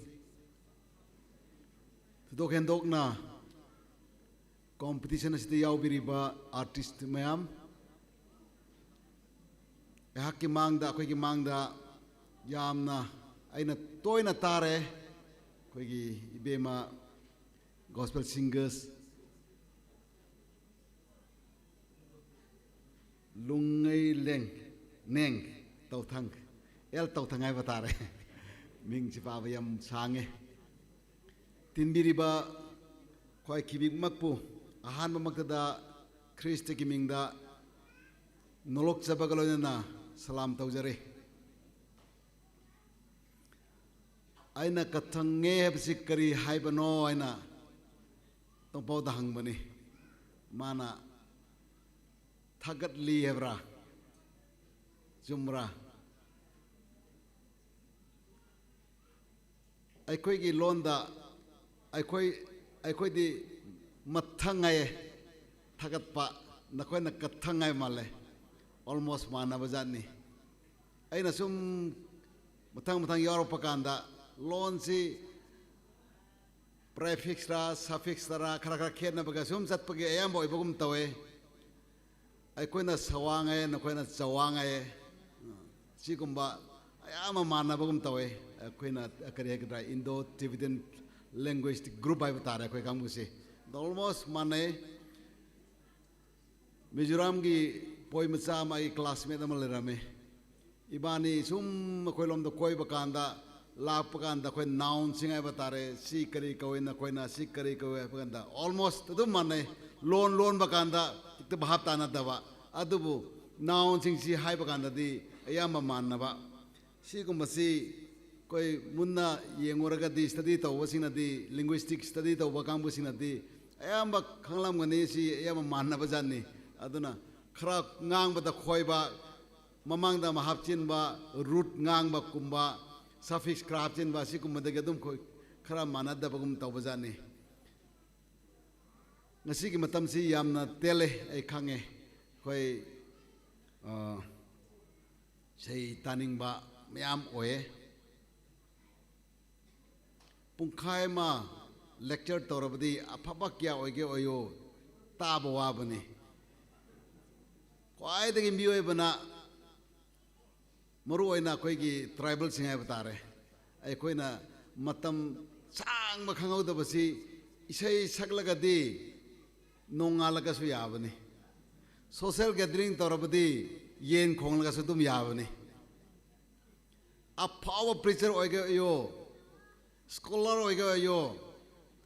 pungkhai ma wangang khrabadi masig speaker si sangmale taning de mathang da ai karoy yauroi haibani adubu ꯏꯁꯣꯔꯅ ꯑꯩꯈꯣꯏꯗ ꯇꯣꯉꯥꯟꯕ ꯌꯥꯝꯅ ꯇꯥꯕꯗ ꯂꯣꯏꯕ ꯅꯥꯏꯗꯕ ꯇꯟꯕ ꯅꯥꯏꯗꯕ ꯀꯔꯤ ꯍꯥꯏꯒꯗ꯭ꯔꯥ ꯂꯦꯕ ꯅꯥꯏꯗꯕ ꯑꯗꯨꯒꯨꯝꯕꯗꯨꯗꯤ ꯏꯁꯩ ꯁꯛꯄ ꯀꯥꯡꯕꯨꯁꯤꯡꯒꯤꯁꯤ ꯑꯗꯨꯝ ꯇꯥꯅꯤꯡꯉꯤ ꯑꯍꯤꯡ ꯆꯨꯞꯄ ꯁꯛꯂꯒꯁꯨ ꯑꯗꯨꯅ ꯑꯩꯈꯣꯏꯒꯤ 바이블기 콜로시안스기 chapter 3 verse 17다 하이바 말레 whatever you do in word or in action do everything in the name of the Lord tawriba khudingmaksi ishorgi mingda nakona tawriba khudingmaksi ishorgi mingda thagalu tawo haibdo adu ningsing lerga ngasi koigi kokse ayambada ngawe aduna masigi kawbasing so dum thuba jatni hoi isa ki profession aina as a politician oina ai mayam gi seva tawbani kana kumana school da oja ama oina school da praja gi seva tawe kana kumana office da officer oina seva tawe kana kumana church da as a preacher or as a deacon or deaconess adumaina loina seva tawe ngasi ishor gi mingda seva tawba seisak pasingsu as a singer as an artist oina ishor gi seva tawbani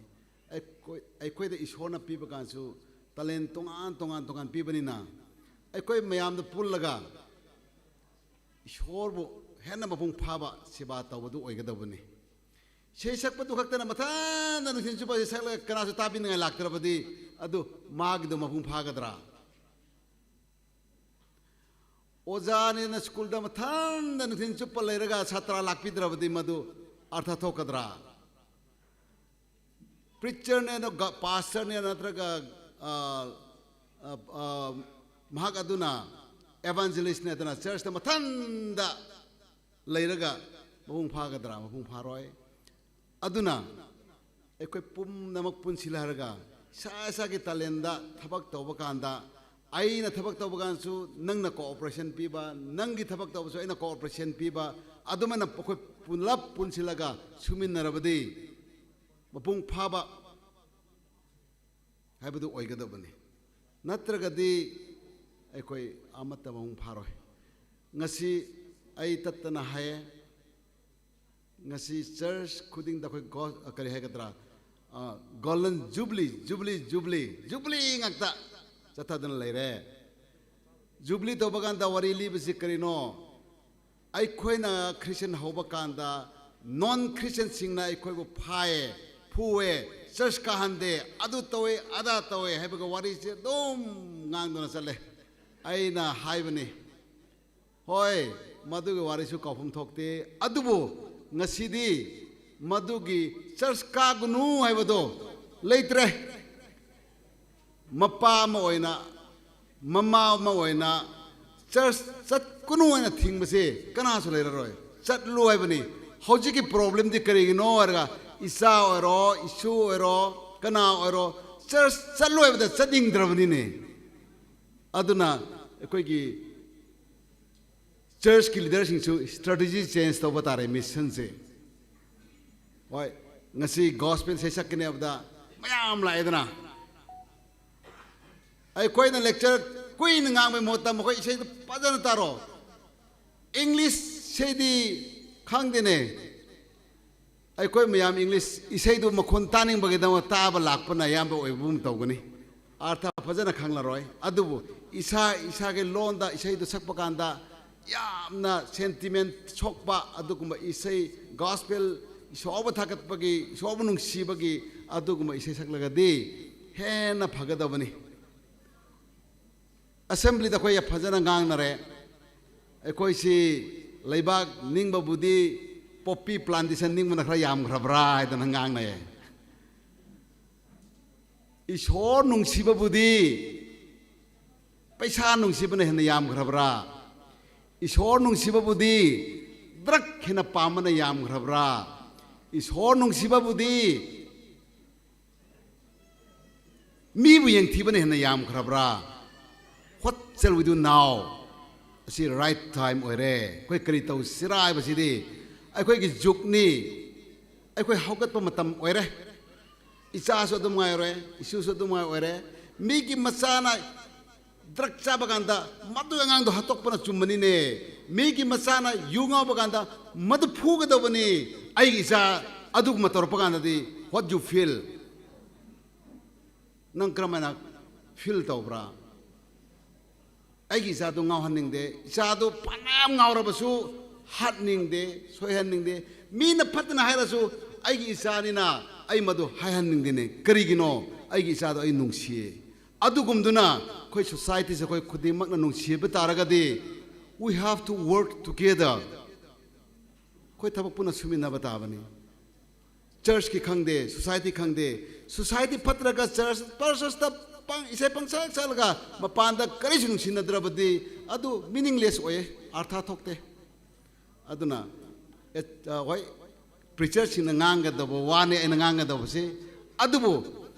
preacher sina ngang bataraga so aina ngang bataraga so howje koi society da se howje koi da thokli ba thodok se masidi pastor ki mathauni da masti evangelist ki mathauni da thadok loi nu ngang bataraga so ai di pharaga loire hai badu khan ba yadde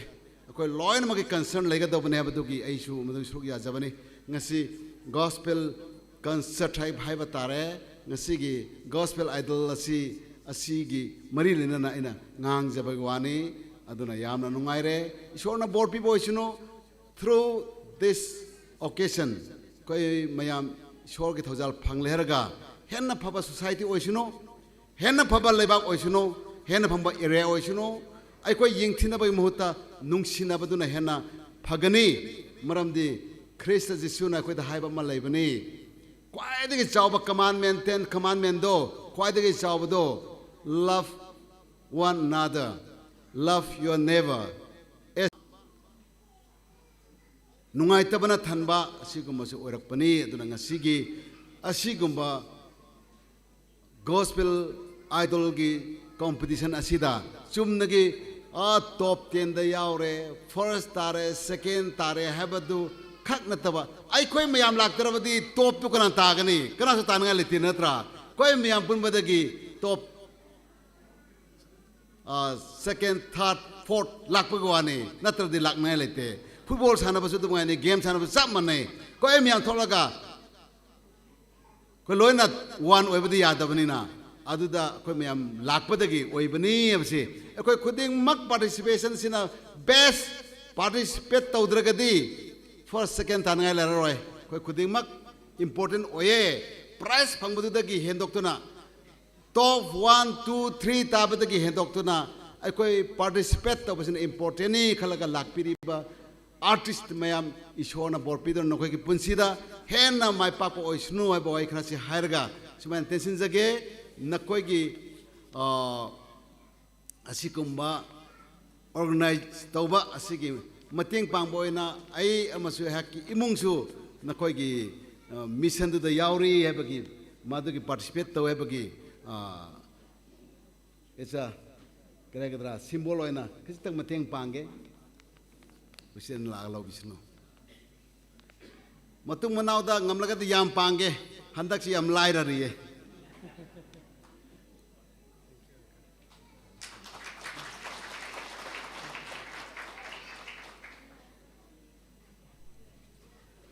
Hello. Thank you, sir, for your wonderful speech and the love and support you have given towards Kathange Gospel Idol.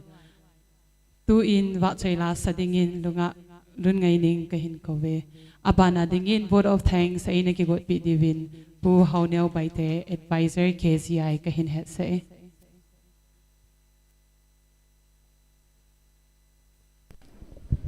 Hello. Hello.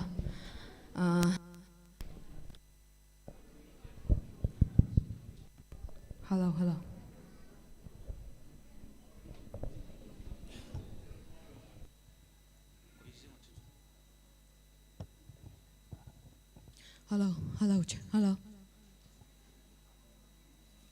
Hello, hello. Isay do ay ko'y dialecta ahum sakre. Since we are all mixed up, I would like to present one song in English, My Church.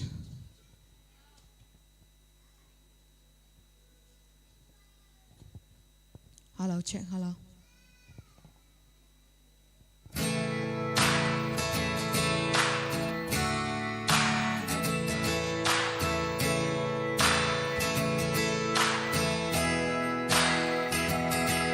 I've cursed on Sunday, I've cheated and I've lied, I've fallen down from grace a few too many times, but I find holy redemption when I put this car and drive, roll the windows down and turn up the dial. Can I get a hallelujah? Can I get an amen? Feels like the Holy Ghost runs through ya. When I play the highway FM, I find my soul revival, singing every single verse. Yeah, I guess that's my church. When Aim brings a sermon, Cass leads a choir, it gets my cold heart burning harder than a ring of fire. When this wonderful work gets heavy and I need to find my escape, I just keep the wheels rolling, radio's calling till my sins washed away. Can I get a hallelujah? Can I get an amen? Feels like the Holy Ghost runs through ya. When I play the highway FM, I find my soul revival, singing every single verse. Yeah, I guess that's my church.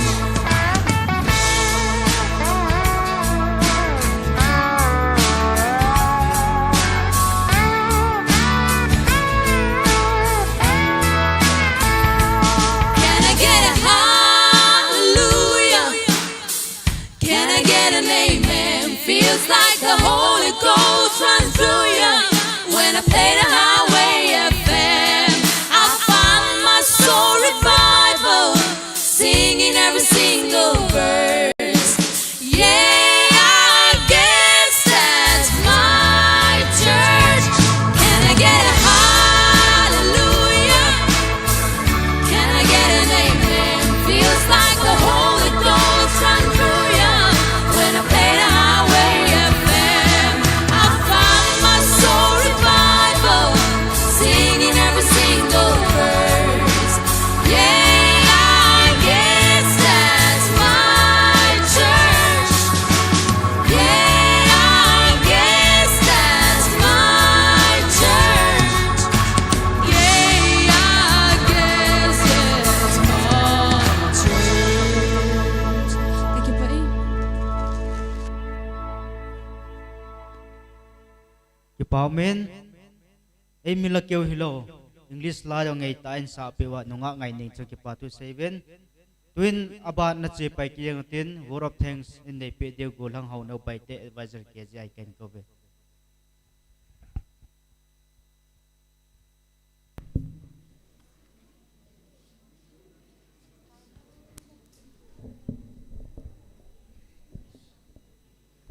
First and foremost, I give thanks to Almighty God for blessing upon us. Secondly, I convey my thankful to the respected chief guests, guests of honors, functional presidents, and chief hosts, and special appearance, VIPs, and special guests. Lim la mel kan ilai sin kapakai va soila sangi sam za le som li la gup chang ni na benel noya hong ki khom zaum ta lam kai ho zo se chule hausa upa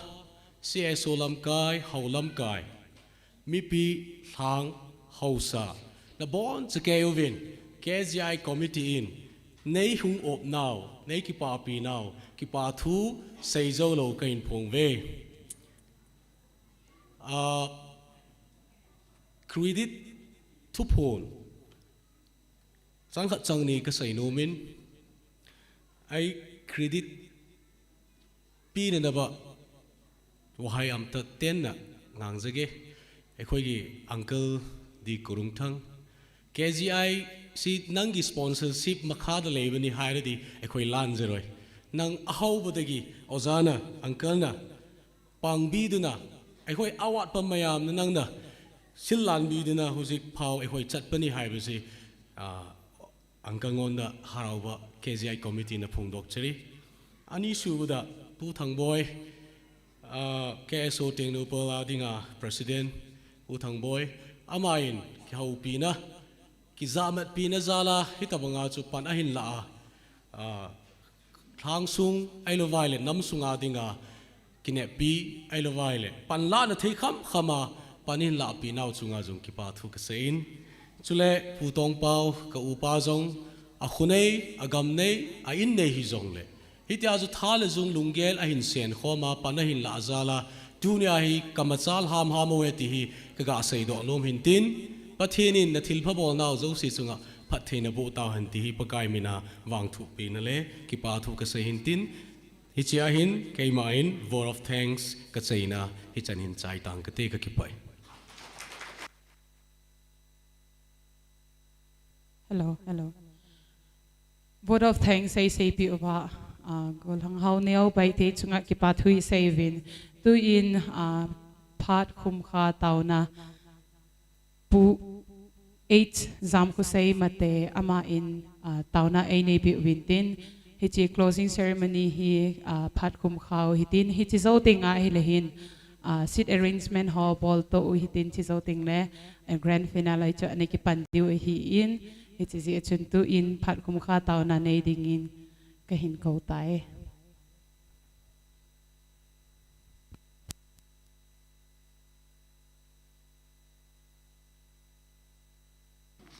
Patin nung sirin phat ban san tol thati ta bin tuna se na pachin ko ma taw na kin mang ka taw te o kapa thing le hat chung nung ni khu ki pet na pat sa ka sa de ka naw te thil gun na khomi te yang ka yaw bin pakai hisain boina ha sana lowa thi na men na tu lowa kapa tho ha sa le lang le tu ni chen gya ka sa la the jal bin ka ki pa bin na min ka thang wa bin na hi kapa thinga chunung tayang kasate kanaute katute ho lan sakit do hin la in pakai hisi phat asai chan ge hin kala wa thil mel si le thil pholo hung chuding le net si dang chuding jo si hin da do pi bin lang nang ma hin na laga bin hisi ka chai aki chai taka digin nei la khom pi bin ta har chunung kapakai sumna kam tao he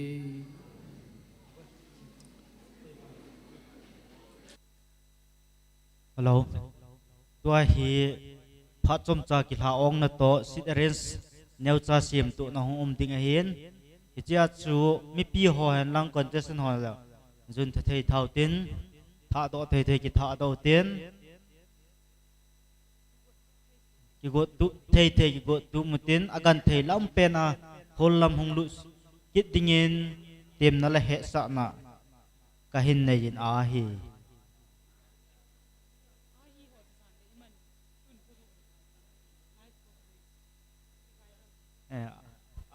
he ka ti chu hilo ri ta nai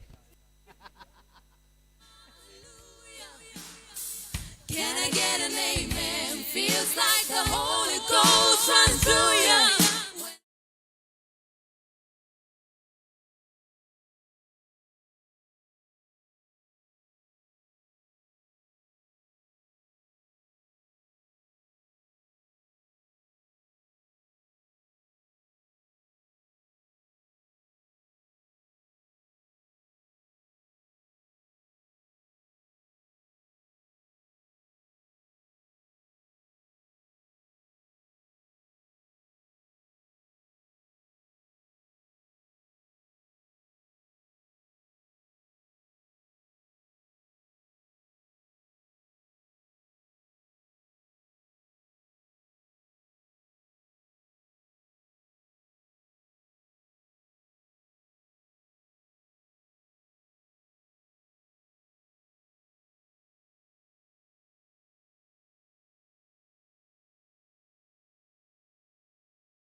tiêu hi zen za song ready tan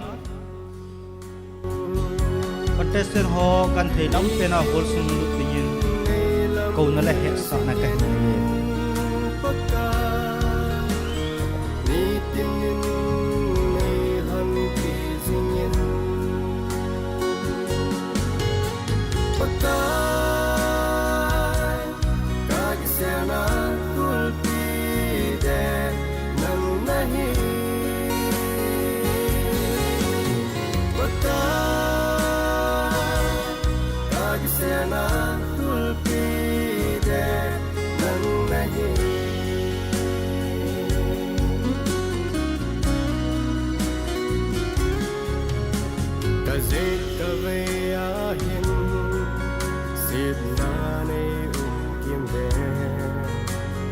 dan khat jing cha zong sit na nei da hello o pa kai nei da ha te na hing lam kang sita nei sit leng la hin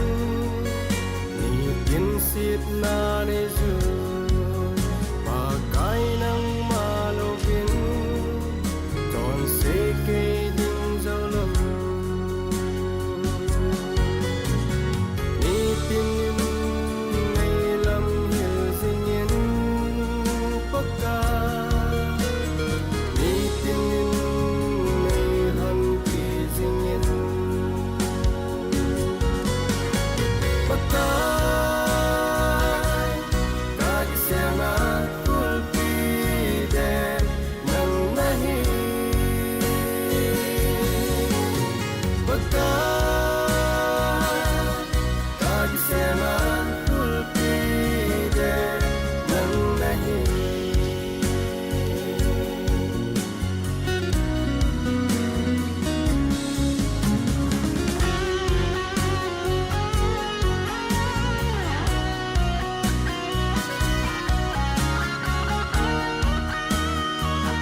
ta riêng rong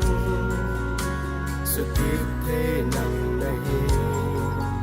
tùy bi hát ta riêng rong sự tang thế nặng này ô tô qua cài na lâu pi nghe na sim sa mi te đi lấy xít lên lại hiền sit na ne zu pa kai nang ma lo vin ton se ke ding zo lo ni tin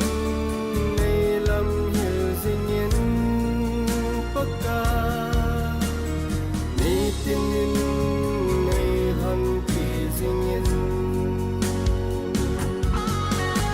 pa ka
sẽ sim pa chơi na la ngày cả sai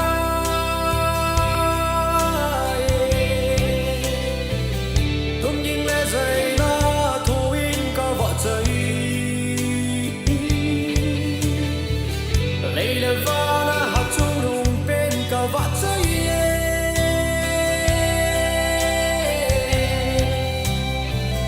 dù để vào thiếu sim tên gió ngày dầm mùi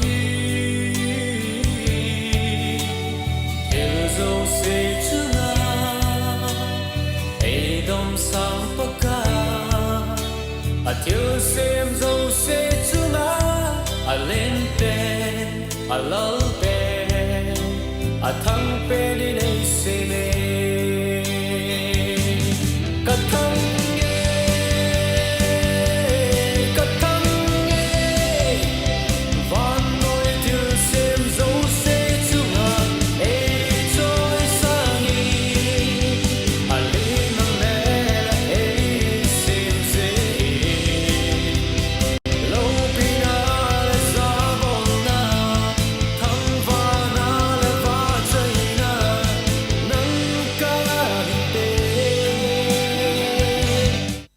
Hello. Hello. Hello.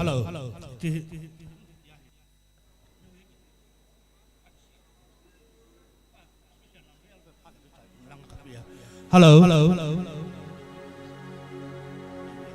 Hello.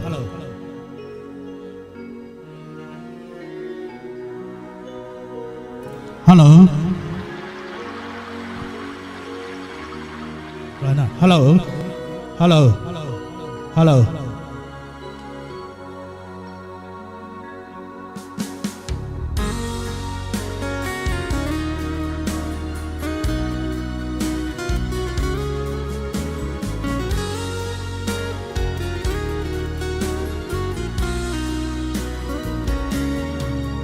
Lấy xít lên là hiền ni tin xít na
Hello. Hello. Hello.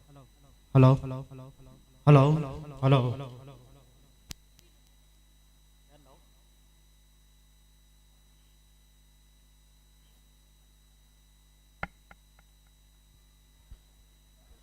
Hello. Ikipat diu tam. Kipat nanti ngai people diu ha. Ha? Kipat nanti ngai kong lam de ham.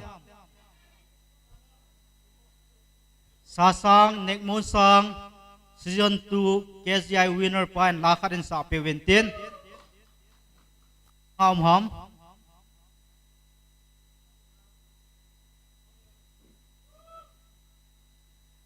ông đinh đó là cái bao mình tế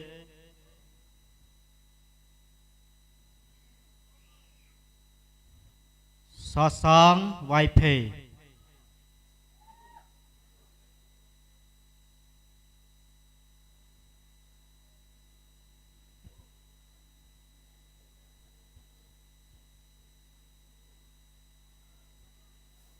nal ta la khat in sa pe dingoin kahin kowe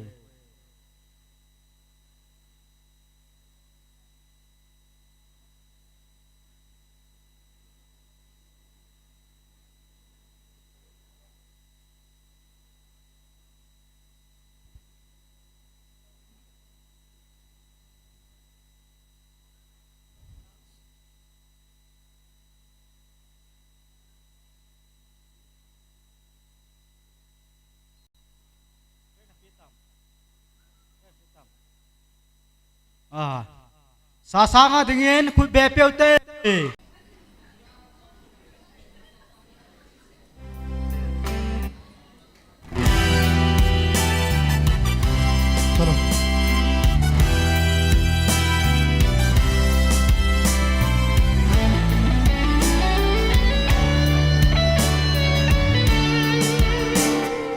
Ragau tu sona thi ding sa hinga pe ineira hinga thur chun ke ma e dam sa thir chun ke ma the me chan sa ta ma chu koi ma dang hi lo jisu ai hi hinga pumpira ngadi kahinpe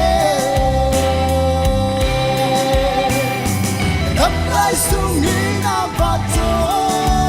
sintanye ka dunkim lega ka sabuni nandi kahinpe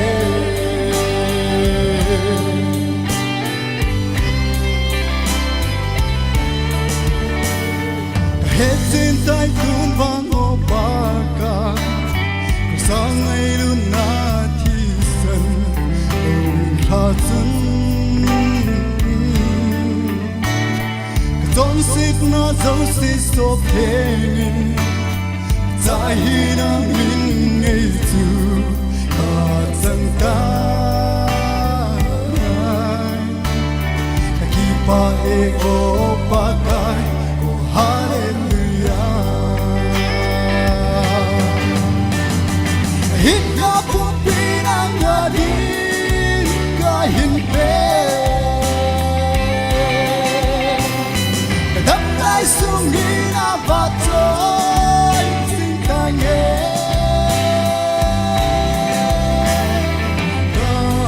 Mungkin mereka tak sabuni nanti.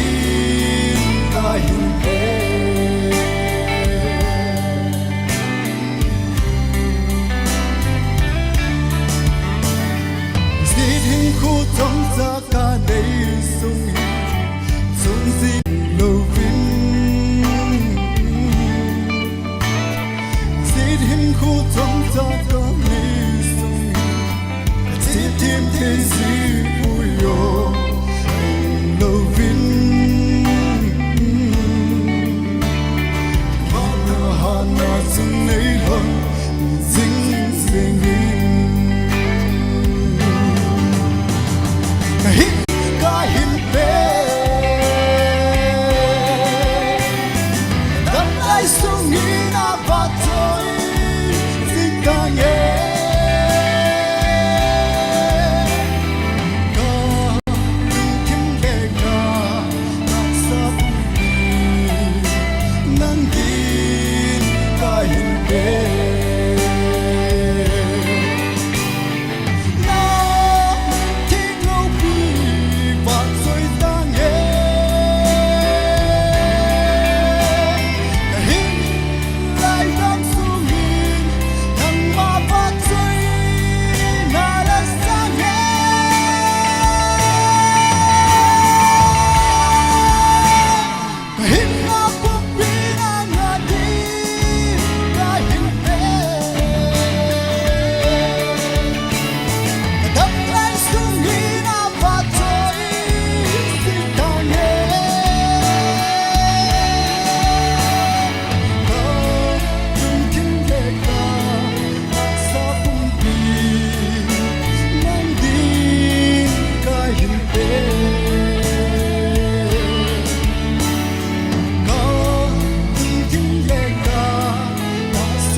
bao mê thiếm mà sau năm thiếm thế ngân na tu nia hi ama he tu chana he KGI winner hi jing na la hen tu nia ha ama khial hen do dio hen na bon wa ama khial dinga nong ki go so kai dio ama ko na winner ne ki la do go so kai dio ai ho ne go zo tawam ha ne ki go zo lo lai o khat hai ale in lam che ga mutam so ready tam ready nai lo ham technician lam ho ready tam okay camera ready tan imazo si ready tan projector ready tam ama sa pena dingin kahin ko tan ahi ko hi ka ko yang de ba ha anai pen na panutin ako na ite ko ute masa pena amin kilo pi amin dung zuya figure zong didim amai vet jong la dim set su jing ala sa ngai jong la dim tha jing stage hong kal do jong la stage sung dim tha jing didim amin asangai le jing uven ama hong to kil honen mi pi ho zau sen khu beng o te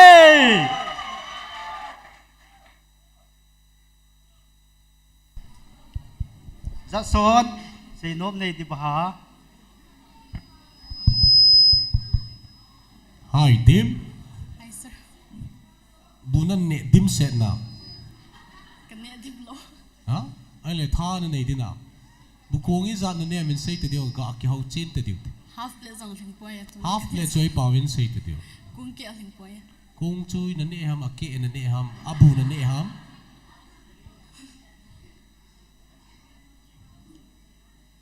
Bu tham khat. bu tham khat okay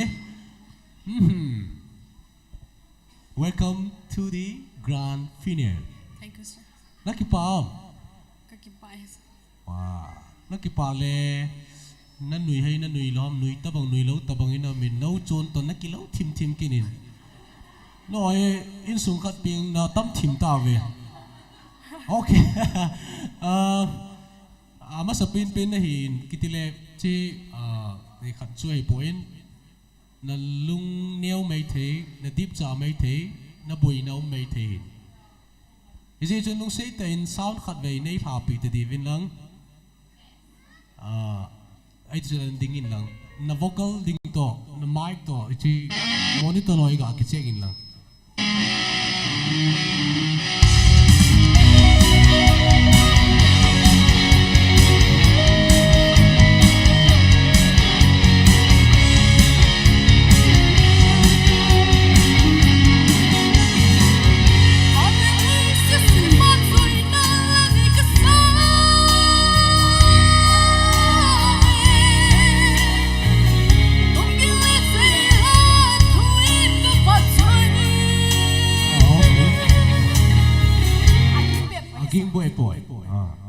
and vocal mic yung chunyap chakat lung say ten please be bet jamin lang monitor ten yung yong k yong nang yong abon sa kain yong hin pi beo tin yong aji chu compare chu chun yung kim ong yung ngai ji a chu yong iman no hin Ale nang yong.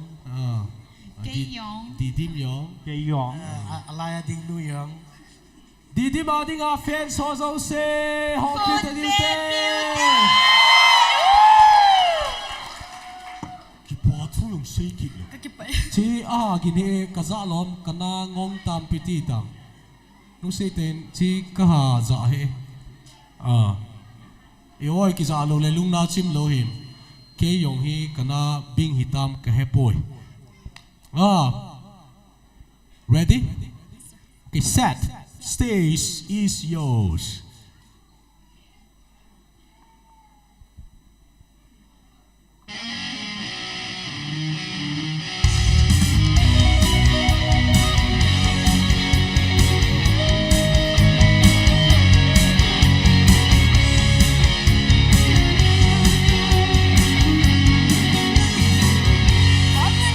Just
hello Didim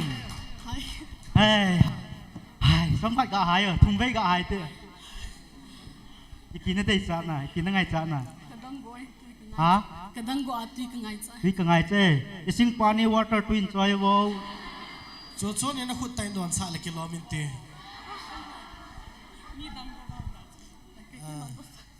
อันนู้นเว้ยโดนเบ็ดตั้งอ๋ออาจีสุกะเหตุสุพี่บอลาดีดิมสุนนมลามก็ใส่ดิตาอักกำสุขุบุญเกียนนั่นดิ่งอันนับพาโลดิจานนมน่าใส่ดิกะเหตุเป๊ะเป๊ะเฮ้นั่นลุงไทยนำมันละสะจ้ะอะไรน่าเกี่ยมาเกี่ยวกับสร้างน่ะกลัวน่าอินอันบันเล็กเลยน่าอินอิตาบาจุกสาดดิ่งกันนี่กี่ยันเราเหี้ย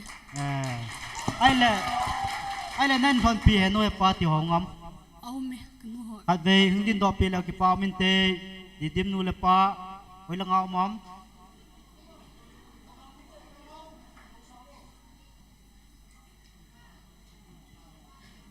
ไว้ละเงาหมอมละเงาห้องดิ่งกับกูตัวเตรียมมั้งละเงาห้องบ่เห็นหน่อยปะกูเต้นนี่จ้ะ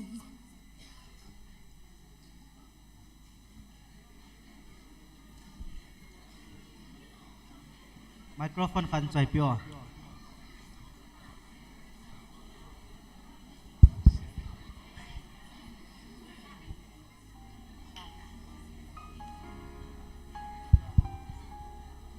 แต่ป้าดีดิมละสาสนลุงไทยน้ำก็ลุงไทยเซลลุงไทยเซลน่ะไอ้แหละอิตตะบังเห็นสัตว์อินเตตีในกินเนี่ยทวังผู้จริงก็เสดันบางก็ตาสันคุยตาสันเราไอ้แหละนี่ตั้งอาสนะตาสันเท่าดานจนน่ะป้าน่ะไมโครโฟนไหนเดี๋ยวไว้ป้ากำเฮอัตตลให้จริงอ่ะก็สะเราได้ไตบันนัดตีกันเสดนะกันสอนเลยผมเป็นตัวจริงกันนู้นจะขัดได้กับพิกิตเดียวเอ็นโอดีดิมฮีองเป็นสาจูอีตะบังมีฮิเลนั่นได้สาเอ็มในเดี๋ยวไมโครโฟนดีดิมฮีเลอุสลงาบินนุมายาหงปินนี่จนนาวรำหวนนุมายเหตุยังจนกระตาสนะคนไอหินมานุมายยังอยู่กันเหตุผัดจนกันนั่นลำจงเหตุที่จนก็ยาผัดยินจงที่ดิมเหตุเกียร์พูดอาจิตุเลยสิทธิ์ยินทีมใดมาในโลจิตุนน่ะที่มาจากกระทรวงพูนไอเหตุว่างินปะเทียนอภักินตูดินจงก็กินตัดโลเบียนที่ว่าเห็นห้องปังเทียนแต่อันบาดาเล่นปะเทียนทางไว้ที่เป้าเมย์ไอ้เล่ที่จะไล่มุนาห้องดินนั่นยังไงตีลเขาหน้าทุนนั่นไหนข้าเอ็มอันมาฮีไอดอลมาสายองตุลาวินาทีอากาศอันสายอันมาสายองตูไอดอลจาวินตินอป้าโตกระโจลหันอันมาลูเห็นอันนี้นั่นน้องตุนกระโจลอันรวมกิจปูนไอหินตู้จังอาจูก็เสกมาหนุนโลจิตุนก็เสกแต่เห็นน่ะอามาวางปะทินลุงเสียจากจนห้องที่วงกันนะเห็นแหละคนนี้เห็นก็จะหนูฮิสันก็ยินตัวเตียนไก่โดนแต่เตียนก็ยิ่งจะปนปะทินจาลินห้องไก่โดนยิน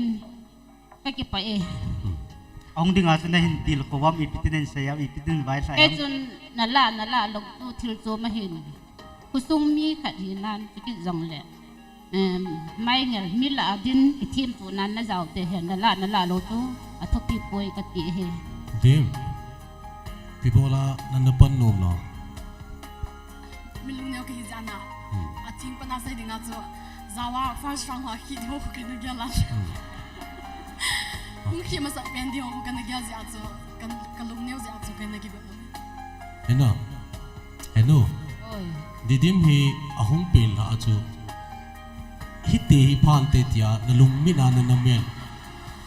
ฮิตตะบังเห็นดิมเสสูนันตตีนักเยลัมดีดิมเฮห้องเปลี่ยนนั้นกุศลบินจงเหตุดีหินมาเนี้ยจะขัดเหตุกองเกียงงาฮิตเตียพัดยังให้ก็เกียนเราเหตุ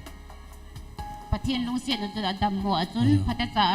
ปันดักตัวลายเห็นจันเลยที่ตายเหตุห้องดำตัวเหตุเดี๋ยวจนปะเทียนก็ทำไว้บ้าง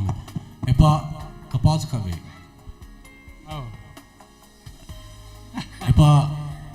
ดีดิมฮีอิจัดสันอาหมนาวเตลาดิงะนังนี่อาปิง sumping aku na izat sanam Ali chan này ali chan na anga chan na serial number 5 nu da ne ma aje chu I ball khao chu 35 3 khuila do le 5 ipi khao da ne number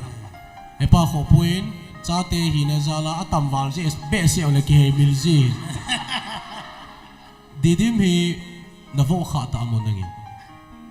theng sana se din chun ngai lu zal chun ka buk lai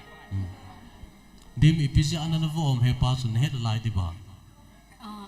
kalit nungi vai bo khata puna kanunga nungi okay ho boy nanunga tai kanyo lai a chu ka he ani ki met mo si a chu ai le henu le pa hi na sien kha na hutum kha nan pho ti ngai le thip ni nang ni pi hello hello vai le na kum lan jaw tam tai thip ni ka bol thip ben ve win na ti kham henu le pa chu la nga chu ka sai kha lo na ama ni tham khang kin mo han ne ti sai a phalang dinga ko na ka pho ta chu lo na na cha ti ma na ni nei tu ti han ne ka ka la sai epa chi kilombe se he jong le nan dong kiting didim hi na lung sit chomam ai lo vai le cha te adang na lung sit chomum kham sa te hi kalung sit chum jang am chum ko da hin la ama he kalung sit chum jang chu hi pe lo cha te la nu me ya ham pin ma sapi nei hi chun na ama chu nga he lan nei na tan cha ba kasi kai ka do mo ka tile ka het no mai ja ka do hin nu mai se nu mai ama bo hitam adang jang au te nu mai mam ama he nu me la ata pin he anu ya hin ni ya me jinei lo lai na jinei lo lai okay didim henu le pa in phailin bang len ne hin suwa amani ne ding dom ding tam ta an lui tha na hin wa thona amani chunga nang ki pa thu sei di zo le kin jong ka sein henu le pa ka ki pa win naw hi chan chana na hin sin na tu ni ami masanga ding theya la sathya na koi han jin nang ni chunga ki pa thu jajje swa gunin ki pa thu kan sei be kyo yang ki pa oi enge henu le pa nan chi thelo nei tai ki pa pi te le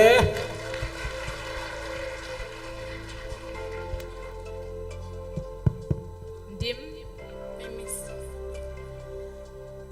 abulapat nin gunsu ta in na pangin tu ni final round na hong thei hi ken zong ka hin ki pa pi ka pa ms ken so atila na lasa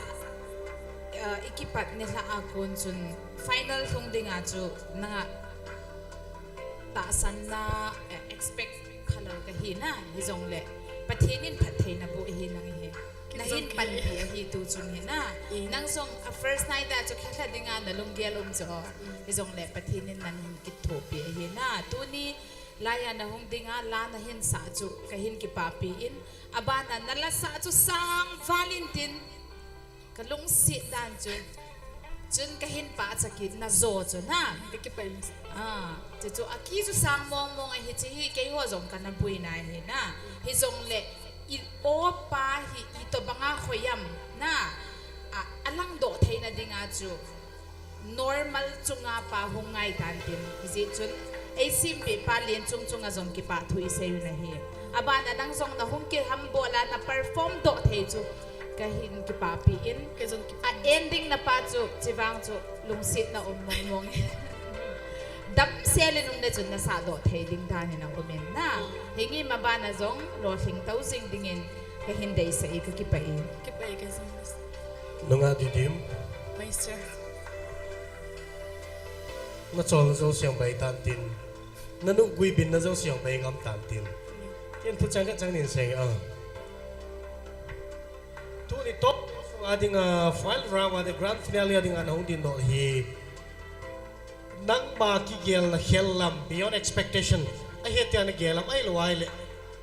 ai ding mong ka hitian ki gelam chibang chu ka ki gen lo na ka sei banga chu rang mon lang wa chu ki ka ki gen it's in a message beyond expectation na nang ma gel shall lampe tin a hin paten phat thei bol na chang ki ka we a tiang le ni chan a hin nang sei ding wang e point ayong le angai la pa cho nang ai tha tin lang nang hi nong pin na ka min na pin hiel je bam ka ti ai asia su US lang hoi lam ka dai ping na su na kila ki dan na na mel put dan na vo so dan hoi ka ga ve nai le mun dang gam dang US lang am hoi lam kan a hin hung ping lang lag asal so athu pin he za chom jet ki te ka ti na ki pa esa mi mel hoi ne ka ti na he na do hoi a ting le la sim pa za ding a hi thu gol khat le ni na koi no mem Polin chung ding ana ka sei jing de da na na sei jing de phui sam zo ngai lo sei jing de bo ve sei ta jing de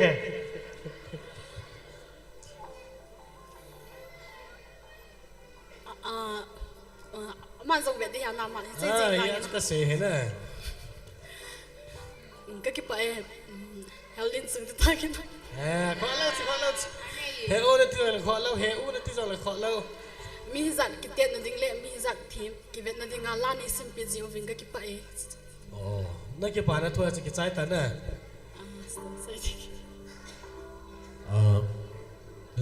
la sa chung changa comment feedback ta lo ding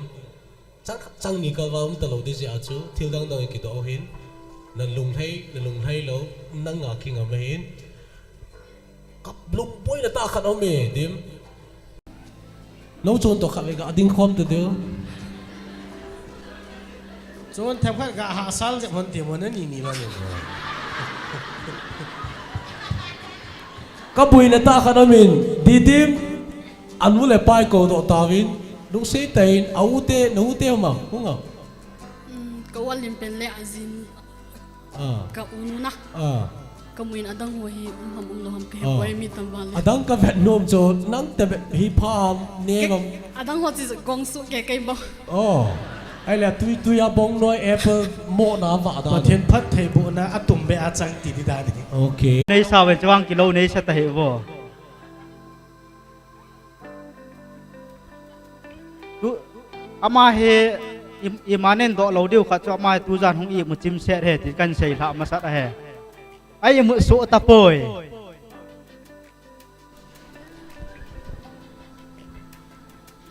hi pi chong hi sir nay một nôm hình nào anh mẹ aji cho akido chin lo le ucha akibang hi hiu na tam thimu bin e aji một chim lo ka do ma sat pi noin jan ha top 10 na lu na dinga result wa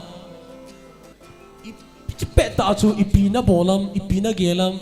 ipi na sayam ipi na saam na reaction chu khat ve nei sei pi thei diu ba top 10 declare a ya nang na panach kalungyal sanga na na katilo kalungyal sanga ka gyal khelam pya khong kai do ji ha chu ka ki chop ji na ki chop chu fit izat sala na ki chop mam ai lo le jacket na le do ai ta na pe ham okay anyway na ki pa e ti na hin na ki pa mo mo ding jong ka ta san vin rang audition na nga panin tu hin nang ma documentary slideshow ki bol theile na la sa ho yong chu nui za um mei the na loi ho tu na ki bol na ho na ki vom na ho yong chu ki ve the nang le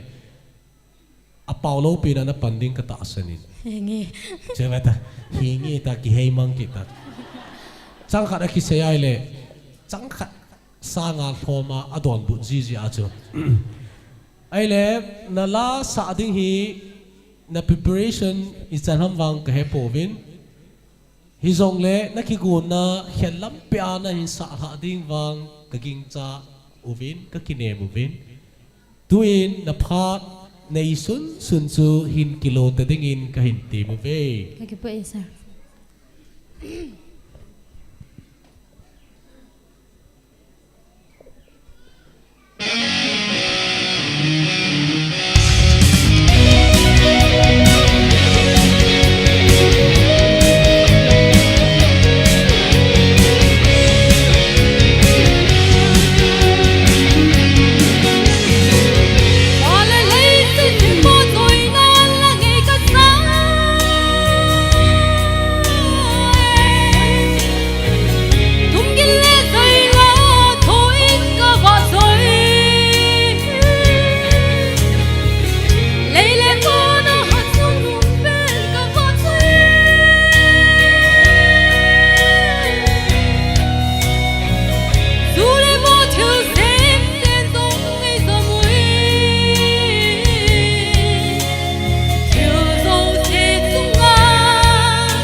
khắp ta mu pha lâu mi hết tâm rộng lệ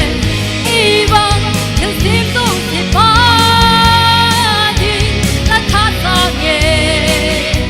là lai lối yang ngày thân xa vang rồi nan là ngày sai nghe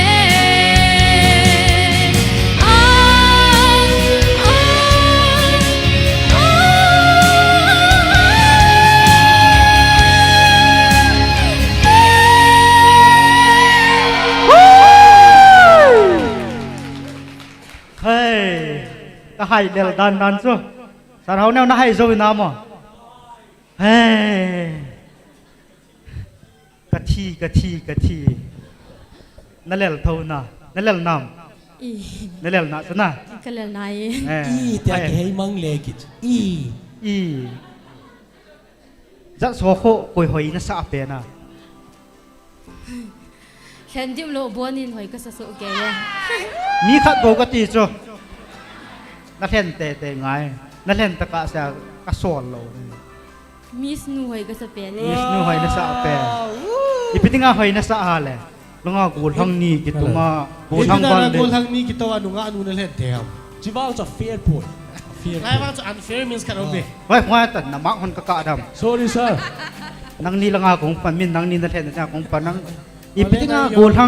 gul hang no ki ke kum som le ni som le thum lai pe mi ni lai a ho ma dong hung gol hang til idan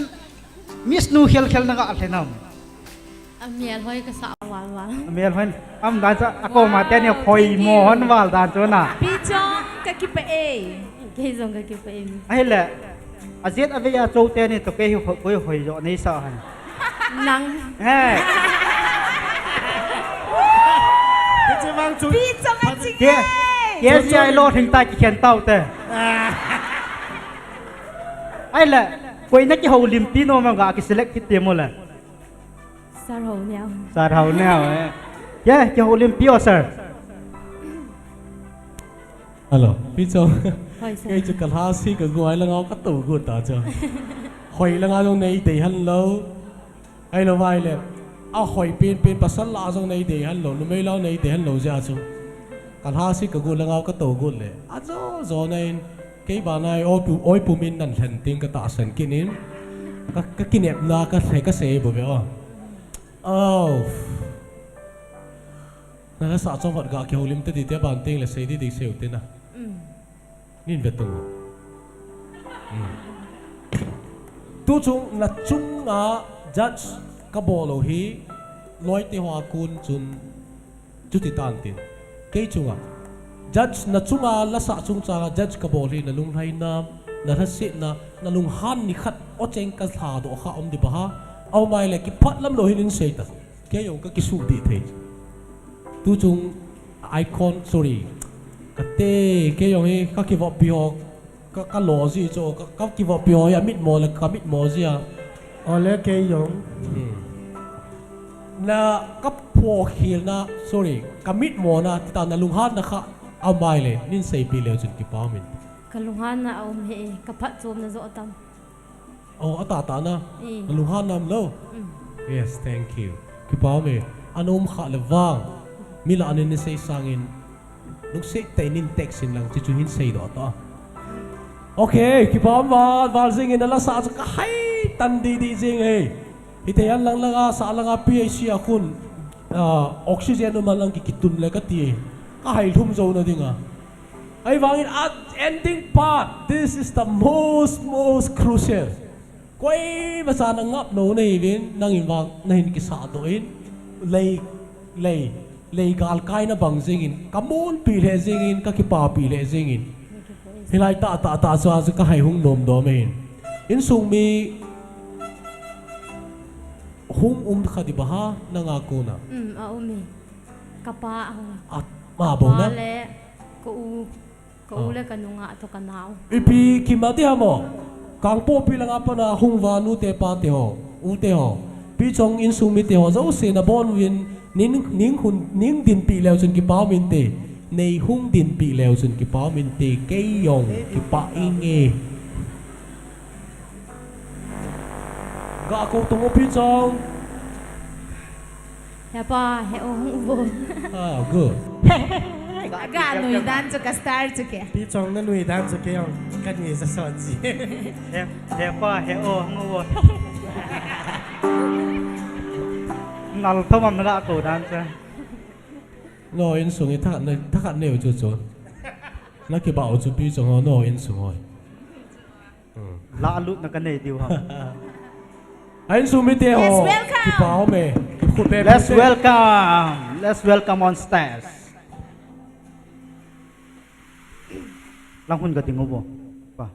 Compare pa thu thu chong stay sa chu. Quay ma pao ngam lo chu. Ama se se nun diu se. Epa na smart le zingin. Ta na gol hong ho kyo he nei su zum be se ta win. Aban ting le neo khar khoi mo de win na ki ba. Kahin le win ja choin. Pi chong in sung mi te ho zo se. Pi chong hi in sunga dinga iza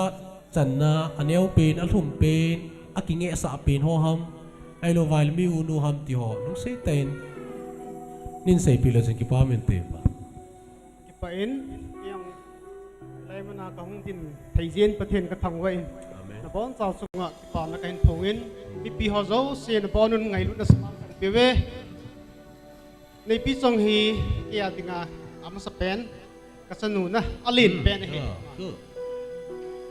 ting ma sa pen Mi uno ya so ibong ai lung len be. Mi dang khat le nui te hi be. Nui zing. Kanu la layam ai lo vai le. Ome ni su ama hong no min meeting khat ani jin na hong thai pun hong tabang bangin ye lo te hong tabang banga gel ti da na he te Igel va nga hong lo chula. Pi chong hepa he nu mu di ding lang ka sei dium he ya. Hepa hi ama chan be na phala chun o. A hoi na zong ana pha be kit la chun o. Ka to lo Hepa pi. bang ka star. Ako ma giding ngam te hi me ta achuti le. Ai ti ja su idol hung te hi me ta. Miss good aten kit ta cha. Ni mong chu ke. Ai chu ke. To na sei su kat de ye ye. Kaya ka de ye. Epa pi chong hi ahung pi na panin na hin sinin. Ama chung changan na lasit ni pin aum khai le. Aku ti lo vai zong le. Ama chung changan na gan thei ni pin. Adam mo ve si nam khe point ipisi ham khe point. Na gan thei ni pin pi chong chung changan na gan thei ni pin aum khai le. Ipi ham ka het no mo vin nei sei pi le chun ki pau min. Pi chung sang hin kalasit na aum pun ama hi sei ngain sei chu a bolin a chien tu chan ge hin niel na zong ai nei puin a to nom lo khat tongin chin ka tiang le a chin a chunga hen thaset na lunghan na kanei pun a chunga en theina khat ni hi le ai ki ho family ki sang non win ama hin nel cha a hi lai hin anu hi Hyderabad tola a chin win anu ya pa awak lai ta hi ngoi a chep na lai ti ding hin tin na nun ada ai wang chun zan ting ong le kin ka wa ji ti dam noi che mo ka sim pi ya ta khat ta bang chu nun ada lai hin i cha ka sin chu ka gen thei pi adang wang ka gen thei na jong om pui ka sei do no me ale he pa pi chong chung an gen thei na ho na sei ta in ye chu mi pa kharin acha chung again thei pi alai nat pi he azinei na hello wan ma ki hello hi ye chen lang chu ha se da tang kating ai le pi chong thu khat tong katin na zela ma ting hi nang ting ana e pi ham naga sei chen thei di ham kapa u nu cha ka u na pa unu cha kani cha na ti da ni na om dan chu sei hi lo su na nei pa ti da nei bo ya chu lai chu na sei chen lo ji ai lang nan khol a chong chu nan khol lo kin na hello taylor ji lai Chula a khol zep mai chula thu do khat ka nei no men ปีจงฮีลาอาสาปฏินว่าช่วยละสากิปีนาหินนั่งยินว่าอากวมานะเซดอปุนกังไงลุอินกับซัพพอร์ตเอติวังนะเซปุยไอ้ละกูที่มันหับกิทูปีนะเป็นปอยน์ขัดลาเซติมูกูที่มากิทูปีนเป็นเฮหิเลมาฮีเทงต้าเซติงาเลขาลำฮีเทียมโลเฮน่าเมทริกอคิบอลตัวอินอาวันจุซิมินกติยองเลอนมตะปูนไอ้ละมาหงถนนนี่ปฏินว่าใจนาลาสาหินหงลุงลุนินและลุงลุไลซีนบอลินซานกติหินทุสุงอาจงฮีอัฐาโนมินอร่อยกอลฮอตโตฮิติสุนปนหงเขวินอเดียสงตุนาอนุงาฮอตเห็นหงแคตวินเดนูฮอตเห็นอิจาสุหงสาวเห็นเก่นกุที่มากระสปอร์ตในเหตุดังลำพูอิน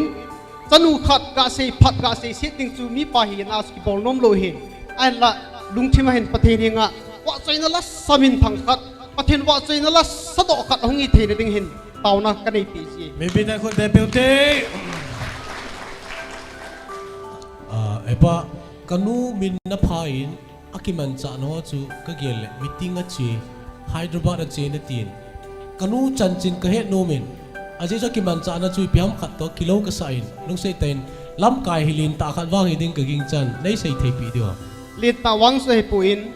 กุสุงดุงโลเลเอรียสุงดุงเห็นฮัลกรูฟกิตินะโซโฮมินฮิจาคูโมโปลำกายขัดจนอปังจิงpas ka si do nom he ki ba me anei pa ga dong tau te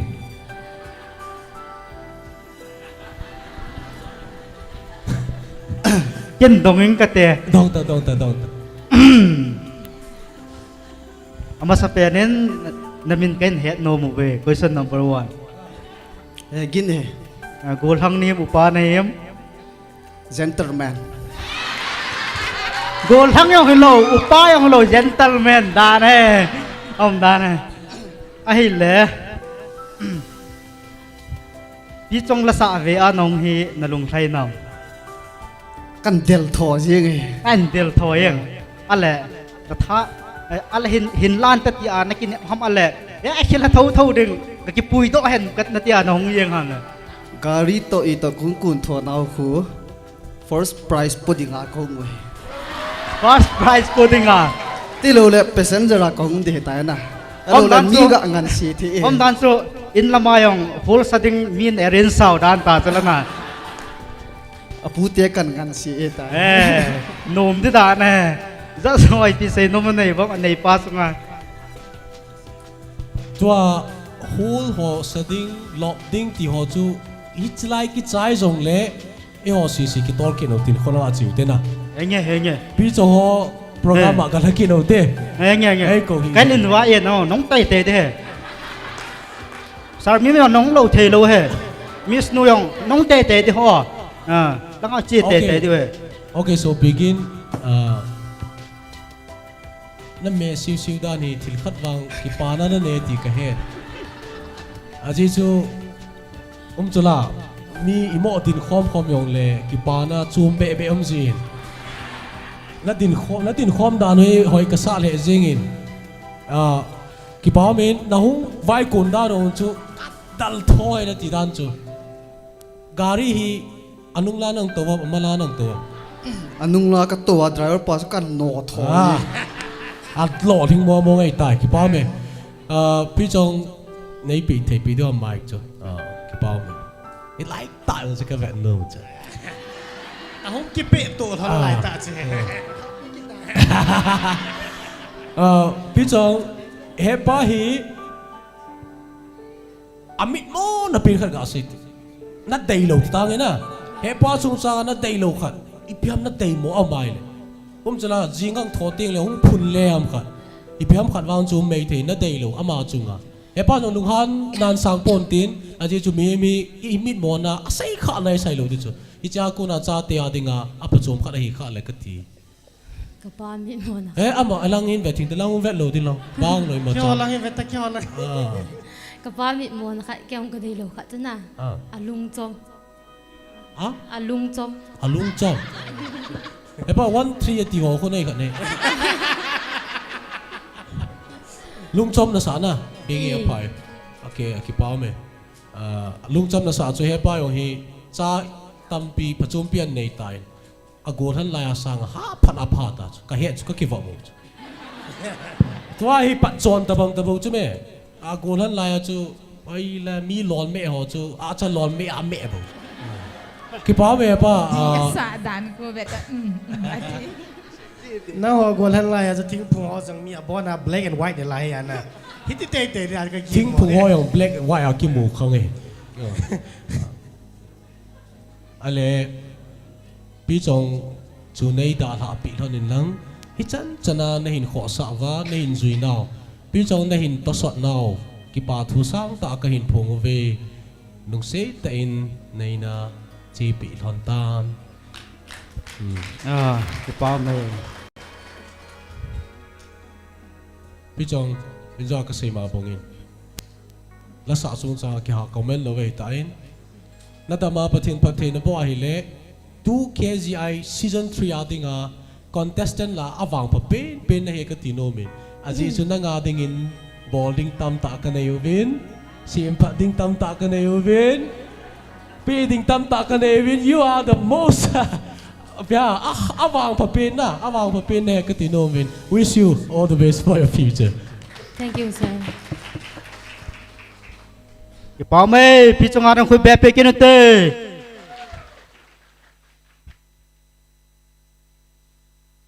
tu chung KGI ya hen kong pan hen la ni he sa dan ka hen ipila he de ba misnu ga se te la ni se sa dan ka he de cho khatna ka hlengi di set aban la ani na a ken sei da tangi how set na le adi ipo Zan ha ka sa yang an ha na sa yo zan ha lai muna hello na ka lup na muna ka sa ti ai ge khom wa ki he ta lo pu chlai le ka lungela kan sei pi chula lungela na na sa lungel chu poke na kana po pa na kila do ka se chen ting hi sa tau te na het lo le se yong lang he di po vinatin aba na che kinoten contestant number cho chan pur gam kaya ko na hung ana tiu tele agam kai ki ko butin miss khave miss na ti chu nunga numei ake hetain hichima sanga chun koi ham na ko ti pen chu mi pi ho he dingin amai put amel put ipi ti ham akalal vam ham sanam khave ga sei te dio aman jong het kai hai exam to ti lo pu lung kim wa pass mark izar ham som le zakhat na ta ka ko go no hi thao win tin ke sangon sang zip mai the ong thun pha la ka ki te di he ka sei di am ke sanga wang san ding ka ki ne men volleyball long thiep ma thiep volleyball team ki asan ding ai zo le nang ni volleyball ni ki chep lon de la ya chu yang ko to sangen ki si di he ya ki chem the he vet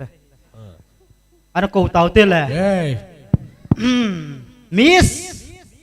hoi nei wa welcome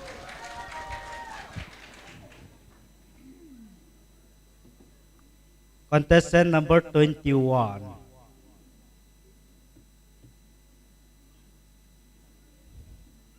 Miss Neva dingin khui be pe kinote beta namuam ke sanga sang zo hung kum tro ga khoi te ngày lâu kia ga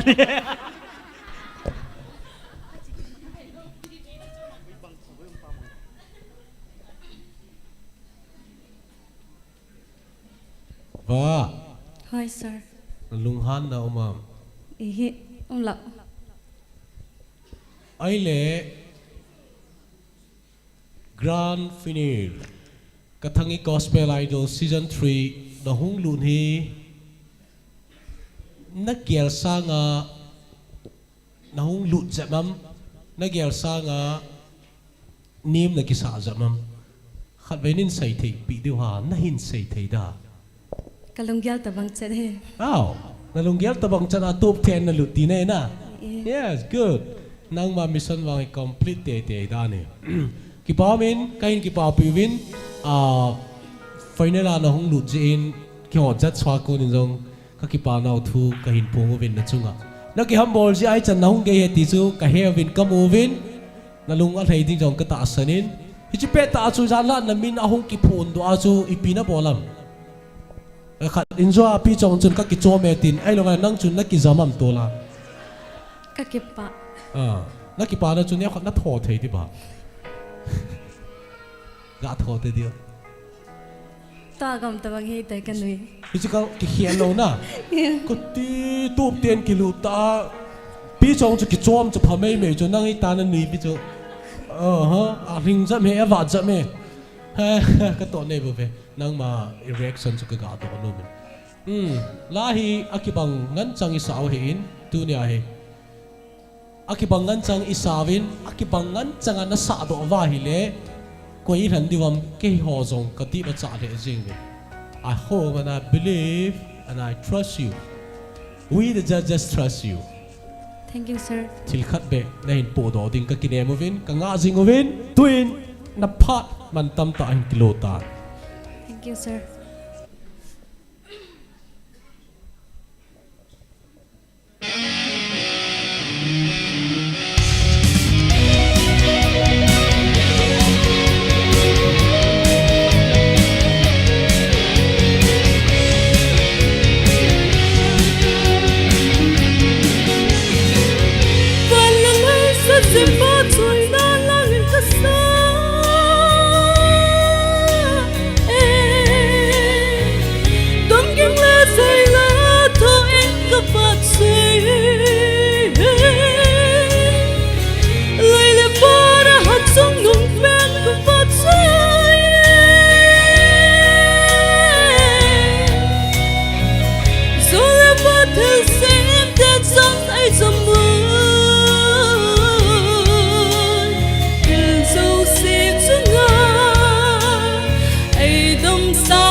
nang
bol sa ka kalel be se akit le kyong asa ka zaw ten likilel tho sar hau ne win chi bai na bol no me wa na nop nam nang sar hau ne win chi bai na bol no men khoi na ni honen chi honen lang lai la khon ka ki chi bai hono center ge la lai chu na khel the lo de gam yi he patai hong ke le ke nen boundary chi pe lo lao phai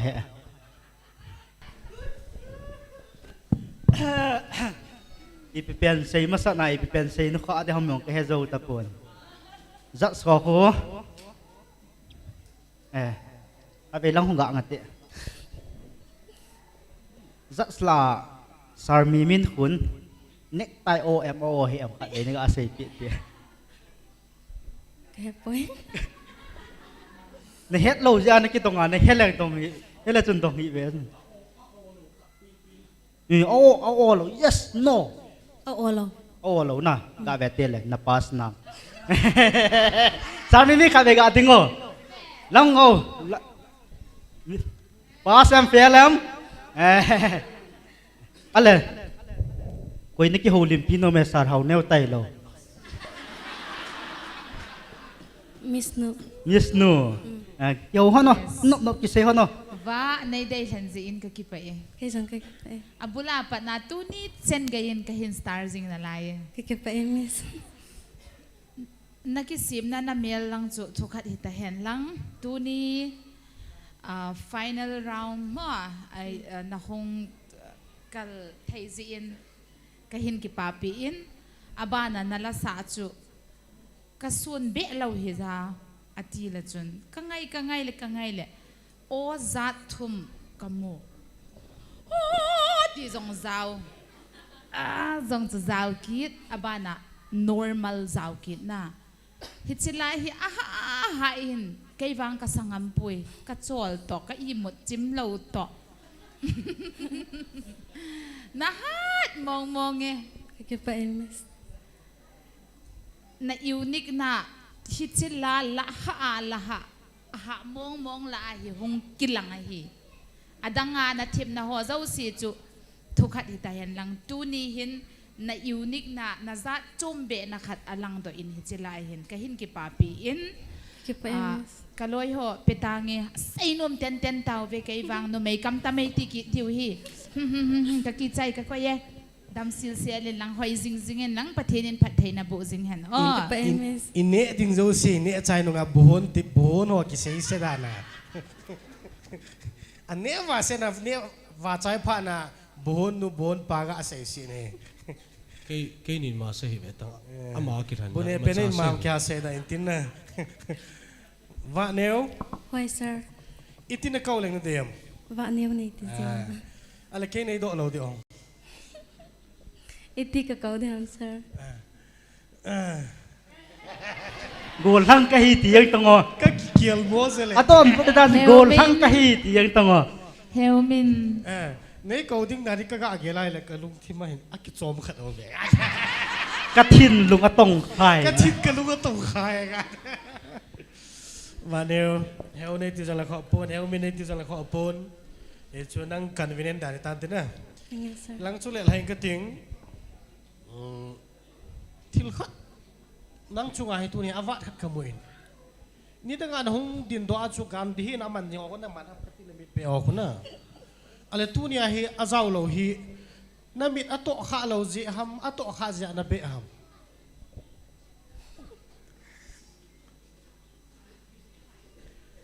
atong khat hau nai Tengnoupal tu ya ki tu pi ji amit zong ha ta chu o na he lo chu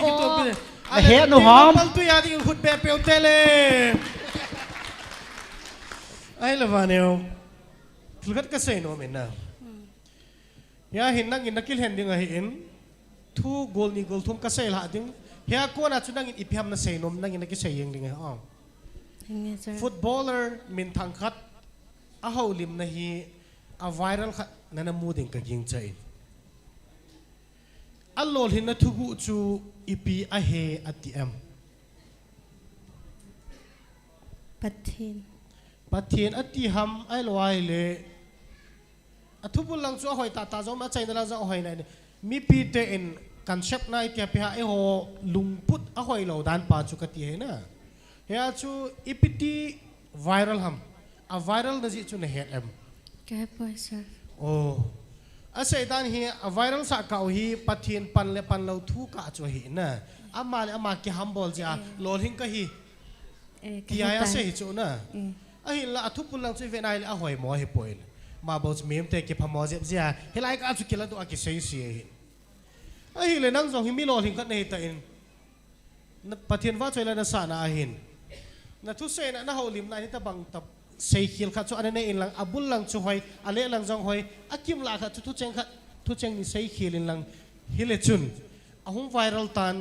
นั่งอินนั่นเลยมุติงลิอีปีนน่ะโดนบุดเดม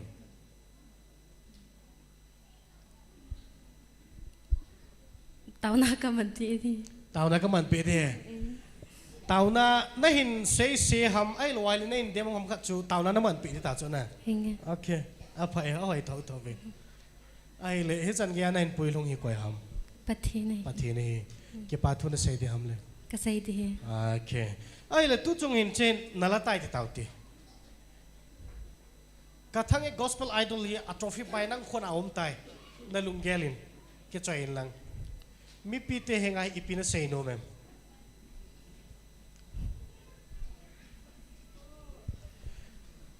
กระทั่งไอ้ gospel idol trophy นักขุนอันนั้นคิดจ่อยจุดไว้นะนักขุนอันนั้นคิดจ่อยเห็นไอ้เลยมีปีเตหงไงอีปีทูน่ะเซโนมฮัมกี่ปาทูก็ใส่ดีน่ะเซดิ้งดันจุดเซยังตรงน่ะเซดิ้งดันสุกัสเซน่ะเซดิ้งดันป้าจุดเซนก็ตีเฮalabang pangen tigel tang tua he yes season 3 hi nangin na labang bangga ke din lang mi pi ho ko ma ho lim na nei ti cha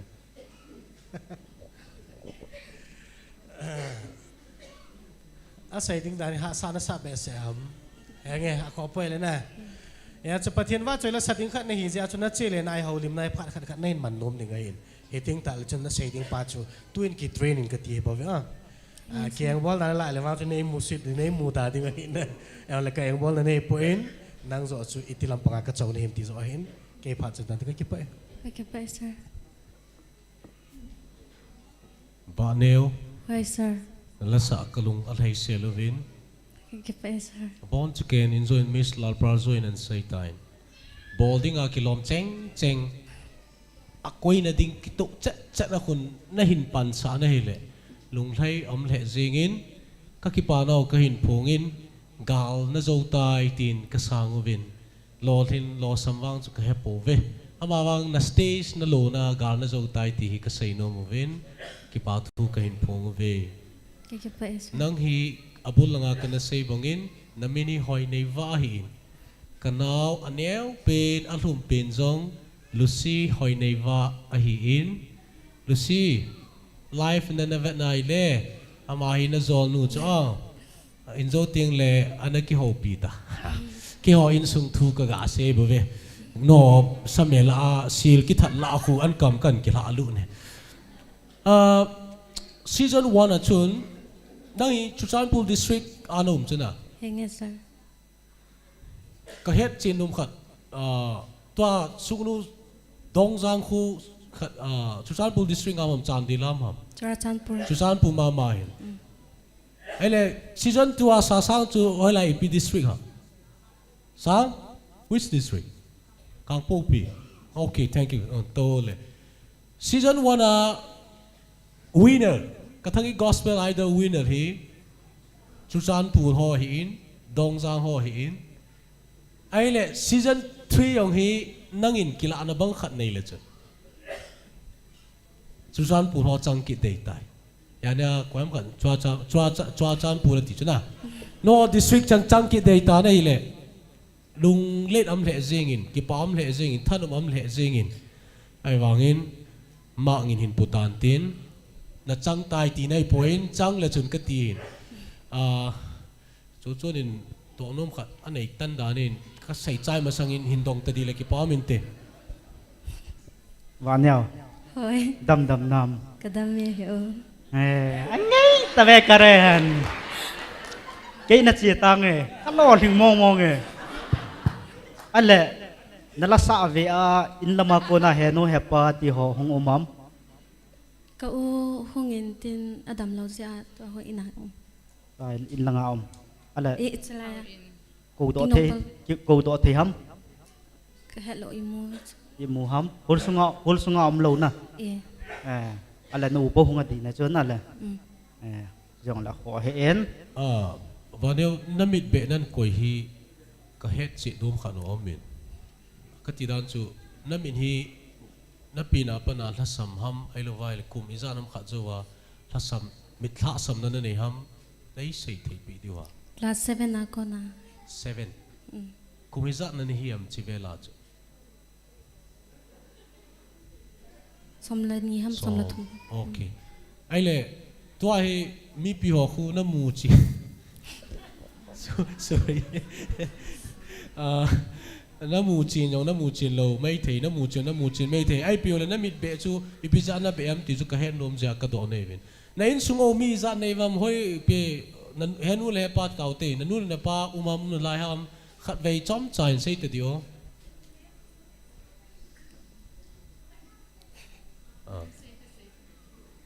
กับป้ากันเหนียวเลยเป็นน้ำตกโอ้ sorry คุมไม่จัดเวลในหิวครับคุมซ้อมนะครับซ้อมนะครับไอเล่น้ำมูมันเราได้ดานี่ก็มูมันสุกันเอาอันนี้เป็นปันวังอเมริกาไปเลยเฮนูอัมเดอร์ไลน์กี่ปาเดแค่ยองจานินกันเซมเฮปา2019นะชิลองอิวโมยงกิเลกเลบาไอดาลาหินอาหาจินฮิจงเล่เฮนูอามินนั่งมีอุนุนเฮียมมีอุนุนอันเนี้ยหลังหัวเฮียมอาทุมนาก็เห็นตัวนั่นเรียนเป็นกันได้อ๋อตั้งหัวจะได้ตานะก็อุเทนิสงตลอดโอ้ตลอดโอเค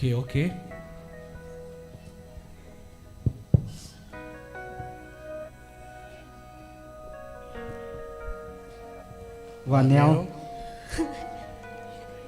แค่เลยโจนี่ก็แค่เอาตัวจีจีรันบอกจะกันลุงทิมแล้วนายวันตูทริกสิมวันเอวันตูทริกกันกันโกหันเอก็เมื่อร้อนจังเวลียวจนกิโลทิมินตินนะอันเจียงเลยก็อ้อยร้อนจังเวลียวจนเทียบคู่สมแล้วเว้ยกะสาวเต็งเวทกันนุ่งอันนี้จะหันน้องกี่ปังคันเวกาเนี่ยสามมองกันนะจนงอาเสียนมเฮ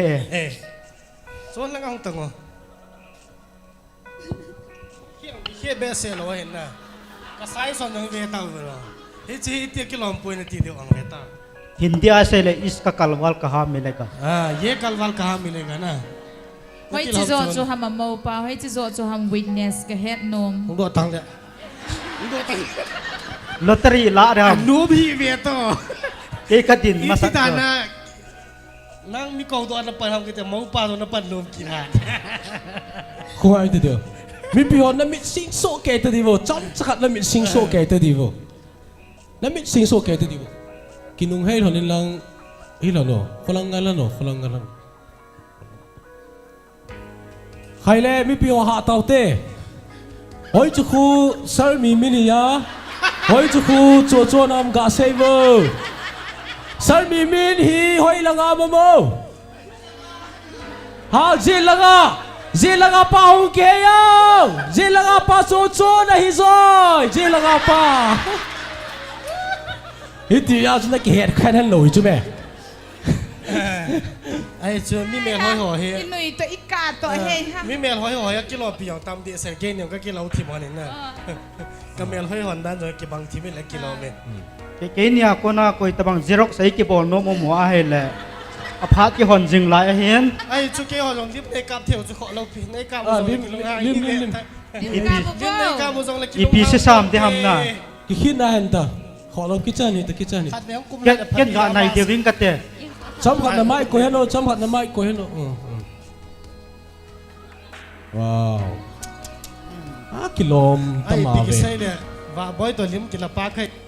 lung ge la sam kim tai lung ge la sam kim tai I mean now tel ana kila apira na pina sei kila na. Okay, kipao me. Va in sunga lấy xe đa hung pieng hi bit chom chaka.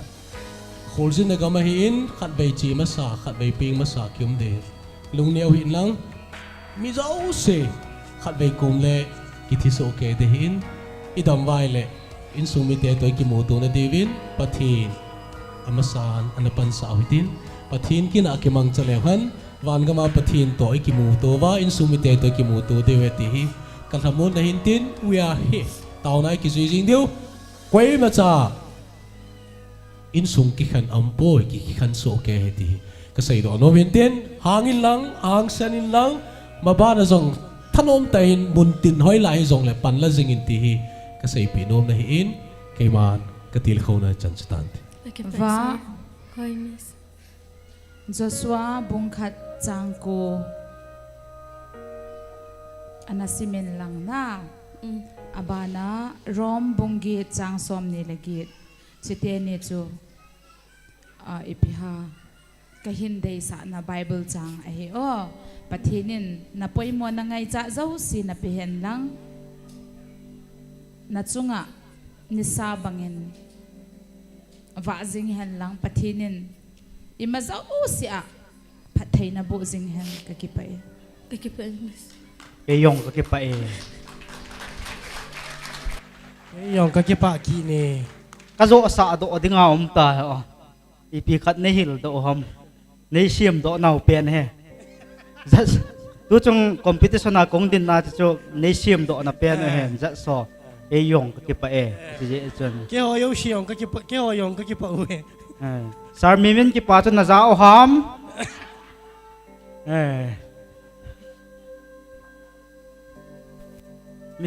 Miss Noen nili ninga tabang tha do pau tho al tha do pau he zo se ki tho chai de hitan tu ni he ki khen wa lo wa la tha do pau he zo se ki tho chai de he ati ya tu ni so ha pau be se lo de dan ta ka gel ale to hen contestant ho chom khat ni ki sol ki na ventin amasa season 2 a we top 10 sunga na lut ho khat la sa dingin ana ko tin ichu koi dang Halloween top 7 a hung Mr. Seimin Thang the great Khali khut be pel tem pion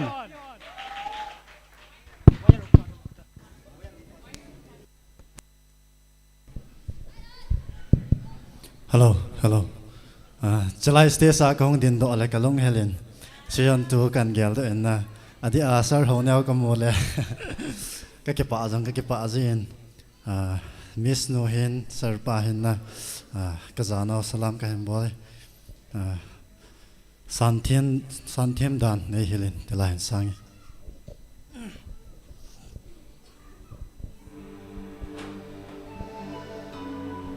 hello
Some kim mà thế cái trôi à nè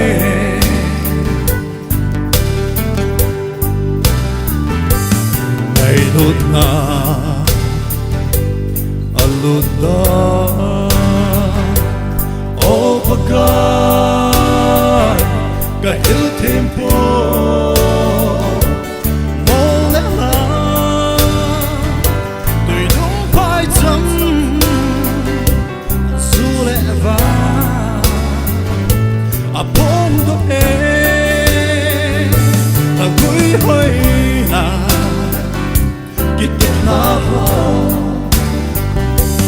Asangé Nay ngay lụt na Agile Na hin na tu Alo bi Adu sing mo Sam kim pa the Ka choi na ne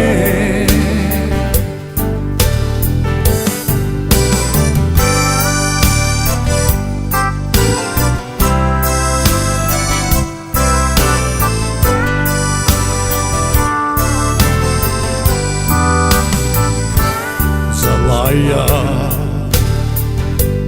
Mon na ding O bagay Nang lo Các vô chân Cả món bi e Cả dạ chân Cả ngay lu bê Cả lên hippo Kalem khata Asangé Ngày ngày lụt na Agile Na hin na tu Alo bi Na tu sim ho Sam kim pa the Ka choi ane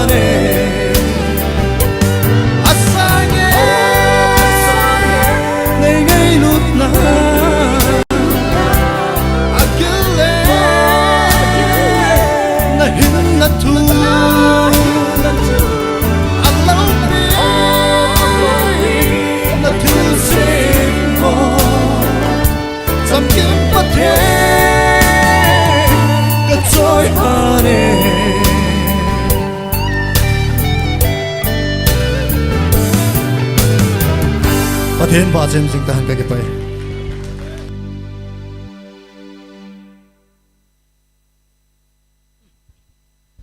Thiêm nó sau nam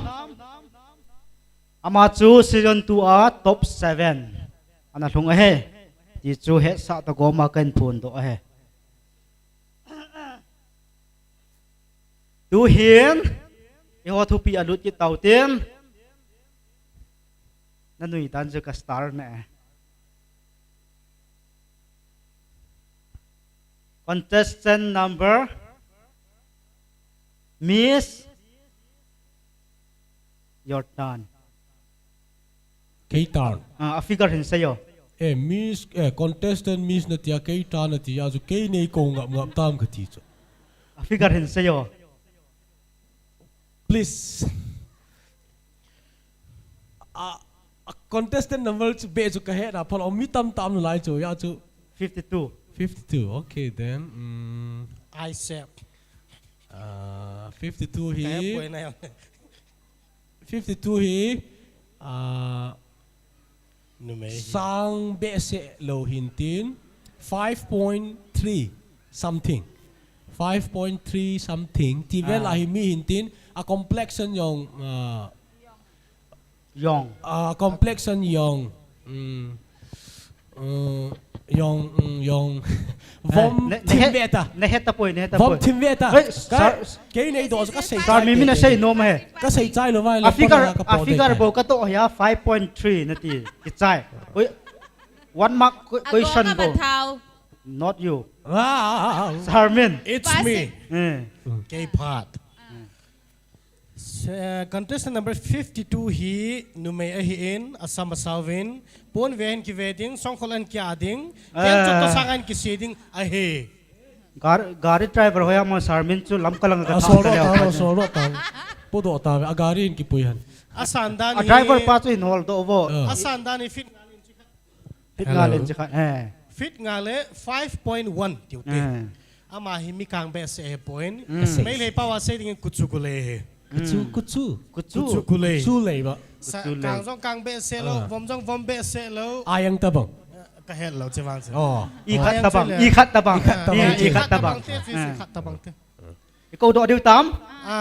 ai le nume ya chu miss nong ka dong tongo pasal ho ka do go ya ma ho ai le nunga thlen thiem hon nam ka ve he tu a cho ve diu te contestant number 52 ding do la ki pawmen te langa hongo 5.3 good come on at di lo ngai lo i do du e i do ri we i do ri we i do ri we i do ri sei ro ra pe ri we bol le en ki lao na fit izat ni amin sei masa pe no hey hello 5.3 something something la giao ta cái nó cái gì cái hi now 5.3 này chứ cái 5.3 cái ya cái sang cho mà gì cho kieng to long veta kieng to puma cho là kieng to puma hi lo wing ata cho di lo cho di sa gong là di mong lo di lo pina oi puchon di nai sai lo a di hen ta la kieng chu sa ngai chu bang sia chu nei mu da vai là cái chi te a driver pa hoya ma soldo pe tao to tu chu na ki ngai dam hen to bo tu chung chu ka ngai dam ne ta banga nunga jong na ki sei pe ta wa a number on ki sei pe ta wa na sei di hon lo na lai na hi ti hon jai chan na hi ti hon cái ti hon ji ai tha khan nai ki bop kho mo na hi ti hon ja tum po keng kunga a khamul hon ho vela chun sana hi te ai ti hon ja hi ti hon he ti chu a chai na ken phone do he mong phata wo Kim hoi sir sorry Kim Kathin Wonder Woman anu hoi sir kilo na sa lo ma ke kilo ka sa cho Wonder Woman anu khuna a hot nu hu tiute ai among hot cho la sa le ki im ki chen ji na a vocal yo se tu chung ke ji ya ki sem si dam ka dip cha na khanin abu si vai ji a him ai pi le grand fune top 10 nong lun hi nakipa ding kata sane sailowa het sai ola na lung hang khai ka ki pa mong ni ichipe ta chu nain ku te phone am ai lo vai le koi na phone am chula text ma sa pin na kom khat khu ji ve ta na ji ve to text na ma sa pin phone na bol ha em kha ve ga sai te dio phone chu ta kol le kha bol po in na text ka bol hin ka pu ai bui pi pa na ke ka po pause mang ka text ma sa pen hi oh okay good apai ai pi le na text ma sa pen no chu ke le hoi pu mi min ka chang thon ta poin ki pa thu ki phung ta poin ai pi le tuin la chu la i lau chu in sai lang ka ta san chu nang zong thil khat be en podo kin in te ti ka ta san nei vin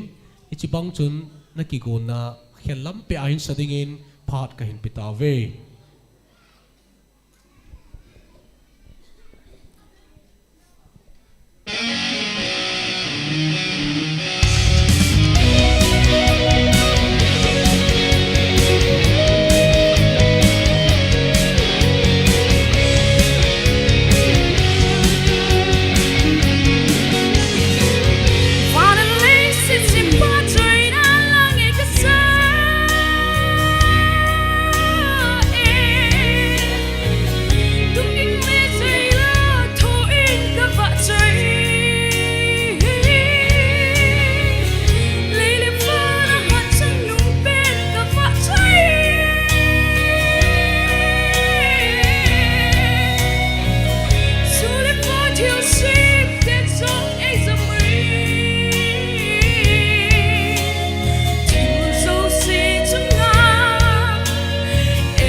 sim su si chunga a lin pe a lo pe a thang pe in a si me Kathange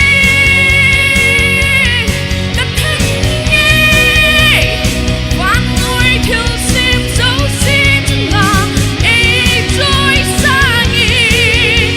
a lim a mel a sim si lo pina sa puna thang fa na le fa chui na nang kai pe lim le mel kan nei lai si ka pa thiên fa chui la sang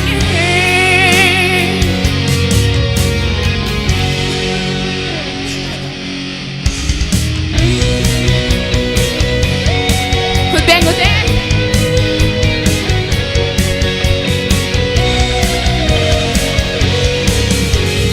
Dù là ba lệ gần hình khi đắng dấu xê Và cho hơi là thiểu xếp khi đắng dấu xê Mô là pha như đám lệ phải chăm dấu xê Mèo hồi là trông chê Lâu bì là khăn chê Nên chị dòng lên Ở khá xếp nằm kiếm dù ngà À lên bên đi À lâu bên đi À thăng bên đi ê xê mê Kathange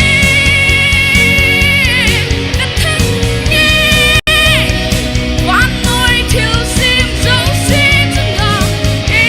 joy sangi a lim a mel a sim si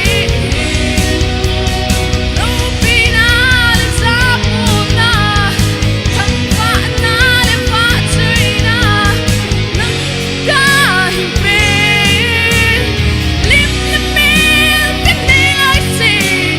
ka pa thiên fa chui la sang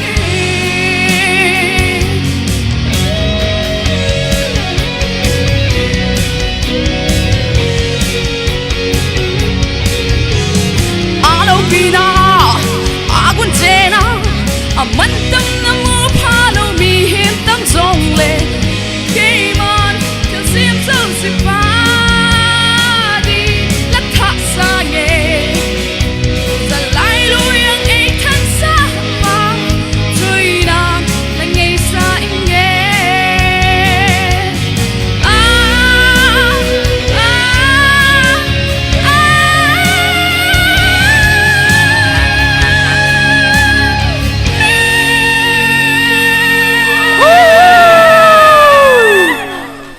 Hai kati mula thau yenge Bina te yam water supply PCD department lama kona water supply hong fellowen alo kal de water supply na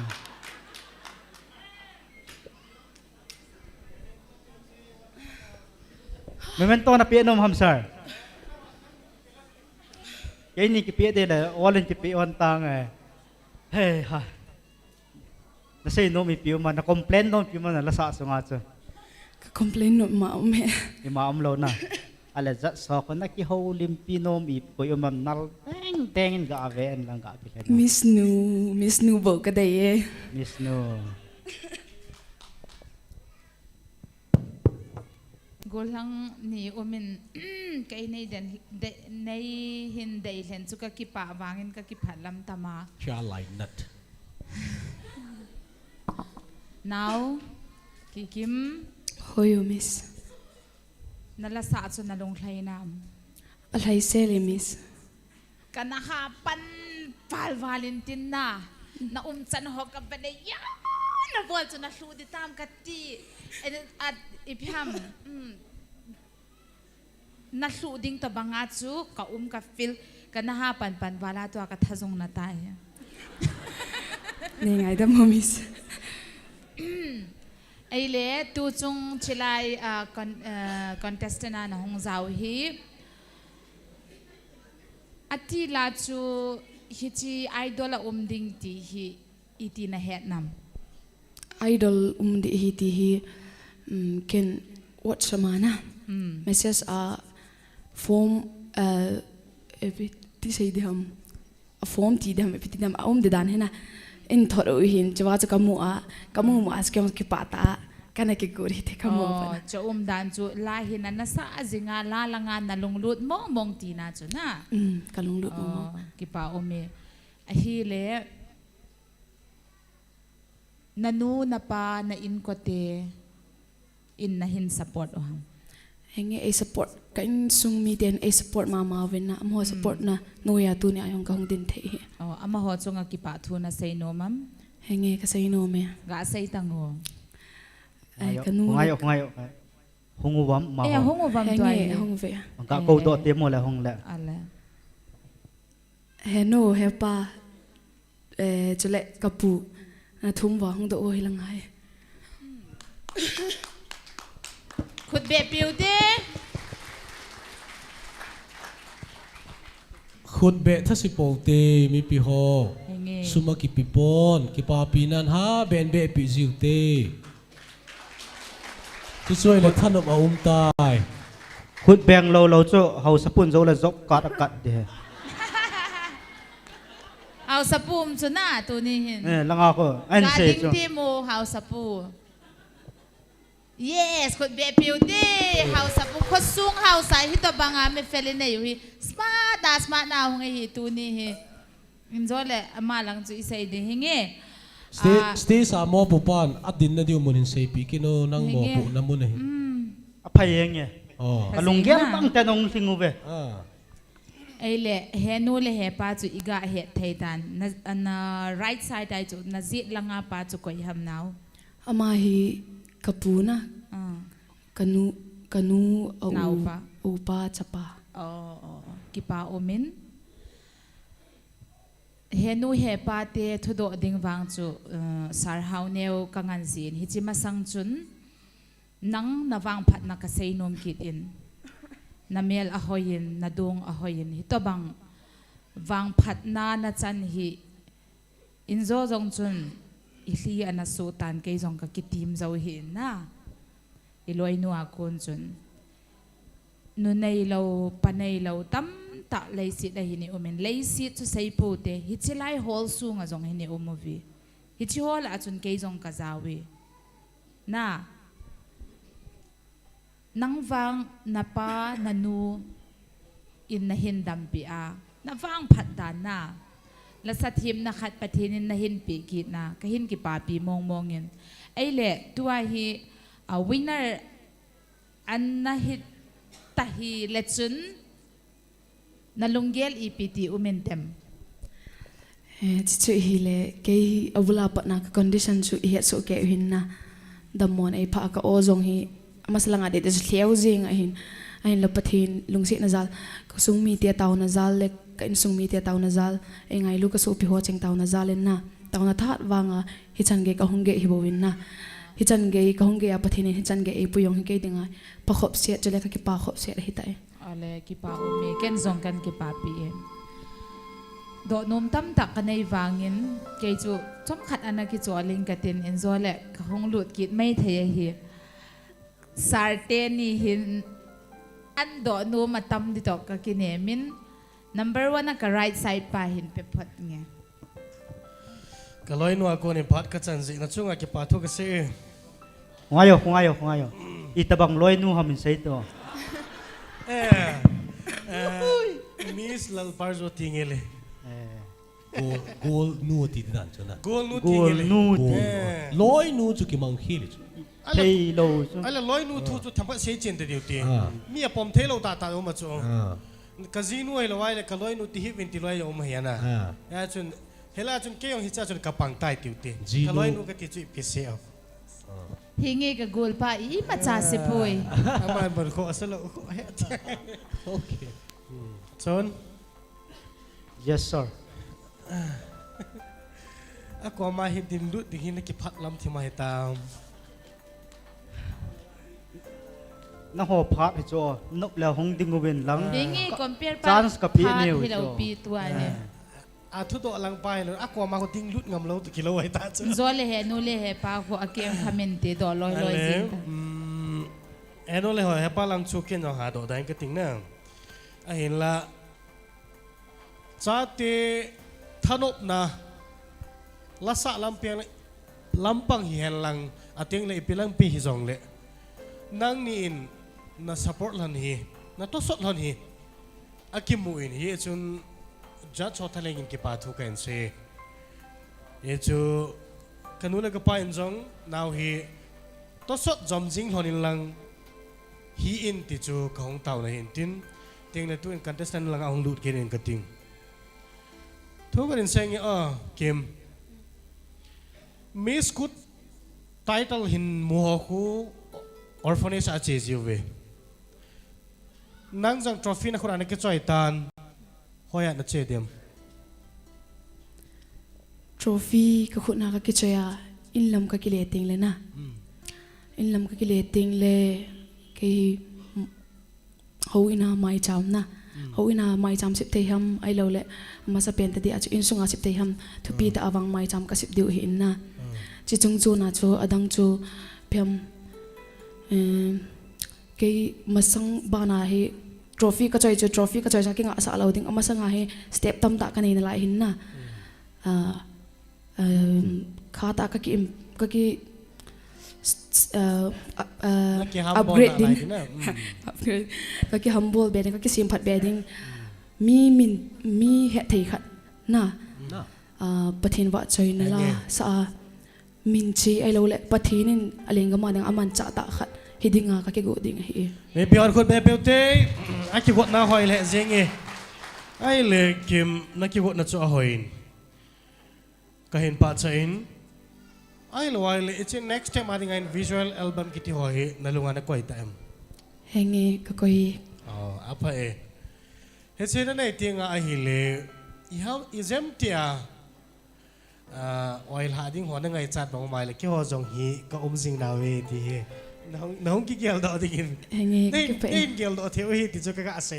ka ki pa isa hi chu hin tin ka ki pa pi na zala themat ka do hi bovin na tu en judge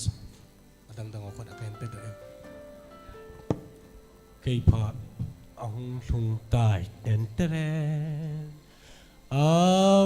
ki kim pa te nu te apu kai levin nang din khom vai le in sung mi na hi ve ti chu phot chi na hi tai na ki lo so kelvin ki kim hin tu sung hin question ka do la he ka dong khanai point enu te epa te na pu masanga in seijing in na ka do de ka nui zama sa cha ai piyong le epa te enu te masanga na lung thing lam na veng ka ti to ai ki ngai pi dong ma na ne henge ngai pi dong ma ka nei kanu la ka fan jong ai in amo tong hoi ta ki he ba wow kas dei hung chom do tai tu lai nunga chapang golhang chapang nu le pa te to ki vop thei lo tam ta au min e cho hi ka dei lo hi tua chapang chai jong la jin dong ma nei wang na nu le pa te to na ki vop sa ka dei this is very very good ka ki pa pi re jing in ya hi kalung ki mei tai he pa he nu apu pa izam tina ma hin kila aching tale ipia tidam dong ma nei ki to zinei va di ti kalungi mi chu amai Kathange gospel idol season 3 la tale zinei va ding a zinei ting le ho chon dan hin ki man cha dan hin kal asau ta poi ya hi kalungim pi hin pi dhiam pi lo dhiam ti lungim na ka nei ta a hi le izam tina mai chang ta lang hi le na itu pa di chu na itu pa di chu na kham zo than na dem chăm khát về này không ai bị lần đầu nó tí dâu thần là đem tí quay sân hạ mấy thầy ai lâu lẹ lùng hát này mấy thầy hình nuôi dặn nó giống mấy thầy hình này gã xây bị lần từ điều pa nó khám lần đem ai lâu vai là khó lâu bị gì này riêng tầng nó tí lần đem cái pa ông ấy chỉ lăng thu rồi lẽ cái gel đào lên vàng ก็ข้ามลันเราดึงอาจจะอาจจะปังจังจูก็เฮ็ดจิลจะปักไอ้จุนก็เสียง่ายดึงอามาจังจันวยงจุนอาเกลจันเกจูจีนดึงจูกดจูก็หุ่นปีเดที่จูอินเสียคือเปล่าไหมเปล่าผิวตีนไอ้เล่น้อยสุงจุงจังเนี่ยขัดก็เฮ็ดโนบวินกี่คิมฮีอันลีนฮัมอันเนียวลอยฮัมห้อยไหลอะไรละฮัมในเสียปีไทยดูบ้าอามาฮีจ้าฮีจะปักฮียีดสกีกันเองจินกุศลนี่แหละนุ่มยังอาหินอามาฮีนุ่มฮีอลีจันได้หินกันนูอินอามินจังฮีลุงเสียตาลัลเนกิมอติอาหินกุศลมินกับปามินอัลลอฮ์อาหินลัลเนกิมอติโลนะช่วยแหละอาบานากุศลอังไงจัดยาจูลัลนูอติลัลเนกิมอันนั้นสาเหตุเป่าคนลัลเนกิมอันนั้นที่เห็นกับป้าจะเป่าคนละเห็นเป่าคนละเนกิมอติเห็นอาศัยมโลนโลช่วยแหละอามาเห็นจับป่าอังไงจัดเห็นกันนู้นอาศัยบางจุนอาบานเห็นอามาโนยให้ปุสัลกัดองเปียงไปที่ช่วยอ๋อมาให้อภูปาตีอามินพุทธป่าอามาให้อภูปาเห็นอนุยาปายองเจ้าเอกอันเอาปายองเจ้าเอกจะกี่ป้าเมกี่ป้ามวาลเลยเห็นว่านังทุนปนินทิพจันินนดิ่งินมาเมียซิวนดิ่งินสักพักก็เขียงตัดดิเตกี่คิมฮีนโวขามขับเวนซีเตเดียวนั่งอินอามาฮีหงเป็นนะกิปัจจุปุสัลมินจงอัลโลวินปุสัลจอนจงอัจอนินกันหาบทวีลุงโคลุงโคจุน่ะก็เฮ็ดจนลุงโคจุเจนลาฮิสโดดิ่งินกินกระตะสันโคเยลุงโคมองจุกเฮ็ดจะจัลปาบุเทถูเวทกินยงกะเฮ็ดเฮอินบ็อกซ์ยงจะบัลละอะไรอินบ็อกซ์ยังยี่เฮน่าหุ่งห่ำที่เขาแต่บังน่ะหาส่งอาหารดีคิดว่าเมย์โน้ยป้าอิจนากิคิมนั่นสปอร์ตนะในมาปุยสิ่งนั้นจีนคิดว่าทุกเซนอปูป้าส่งคิดว่าทุกเซนตัวเนี่ยคอนเทสต์หุ่งดิ่งตัวเขาสิอีทีเดียวหลังคัดสายหินมีขัดอดิ่งเตะเนี่ยเลยกิพัดละมั่มตานทุยองกิหาโดดานทุกิหาโดดานตานตินกตีเล่ก็ตัวในบวินกันเทตาฮิจงเล่นั่นหินมาปุยสิงซาโลหินก็กิปานเอาก็หินพงวินกิคิมจงหล่อหินตินโจโจนากูนาโดนมเซโนมาไม่เล่ฮิตันตินเกียกูนินวังจันจุตันติก็โดดเดียวเสียนกิโดดใจตันเจ้าจนเห็นหน่วยป่าอันจิตตาวุ้นกี่กิมปิงดานวางลงขยอมีอนุเมียลหอยนาอะไรอินอดงอป้าดงหอยนาอะไรอินเฮียอดีอินอาฮีอันจิตตัวละน้องคุณแบบเปียวเต้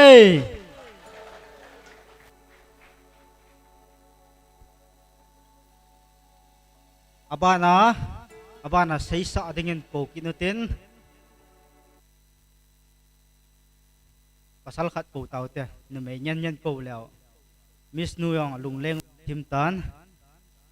contestant number so san pu gam kaya ko na uncle song district nga ko na teute contestant number 7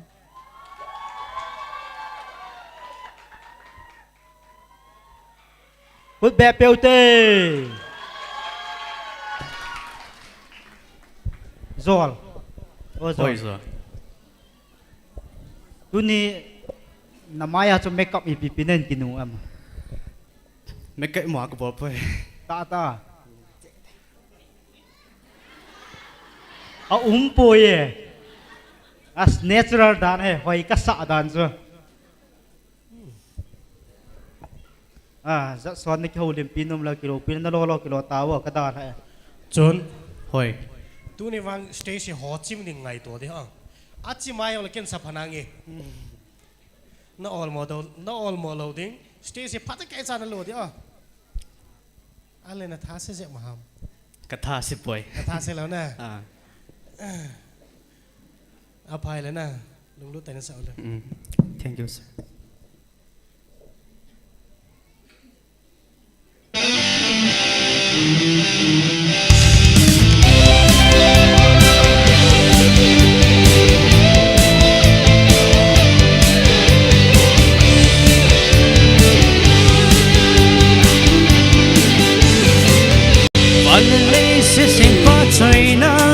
ka sa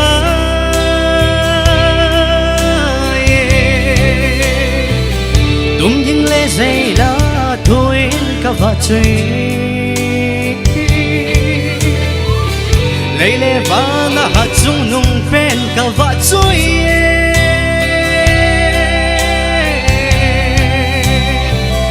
dù lệ và thiên sinh tên gió ngày gió mùi thiên gió sẽ chung hey đông sang bắc cay thiên sim dâu si chung linh pe lỡ pe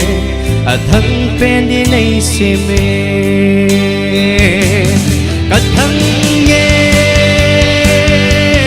Kathange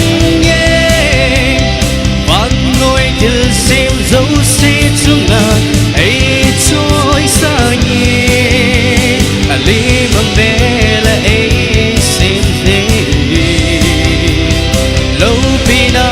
để ra bol na thân vợ na để vắt chơi na ngăn ca nhìn về lim lim mê cách đây lại sẽ gặp vợ thêm vợ chơi là sao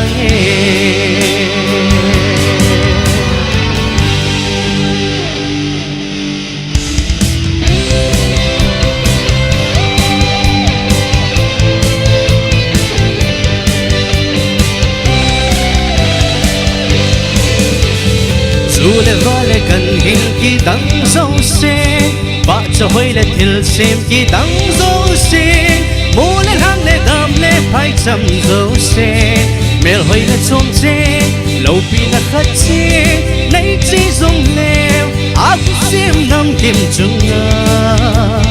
lên bên đi lân bên đi thân bên đi lấy xe mê Kathange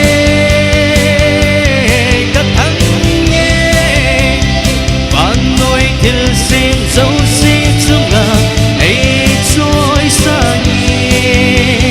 li mang về là ấy sim gì lâu pi na để ra bol na thân vợ na để vắt chơi na nắng ca in về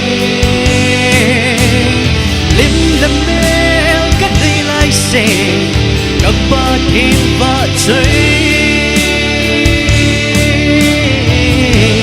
là xa nhé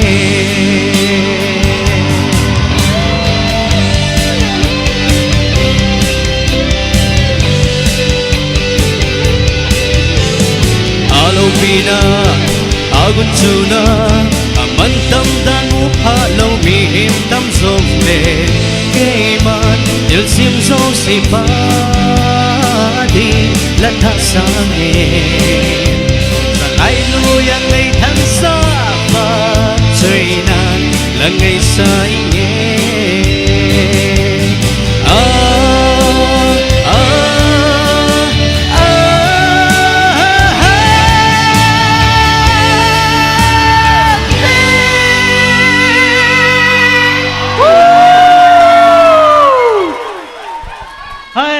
nôm xe xe cả đèn ai cắt chỗ nó lên thôi cái là bôi nó lên lâu cái là bôi rồi ta bẹ bẹ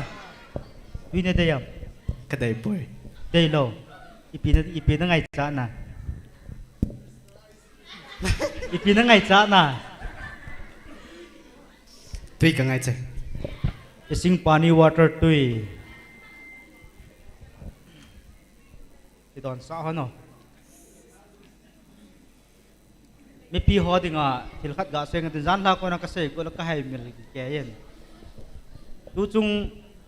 rau ngà hi top one tu na cái tiệt hoa sẽ 1 2 3 4 5 6 7 8 9 10 na cái goal su tiếng ngay hen thì chỉ hi hin goal lo win lang na ho prediction dana nên inbox lo win lang thì chỉ là timing chỉ là cái pepon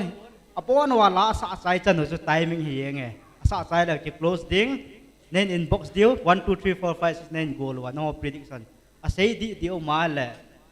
surprise กับปีเด้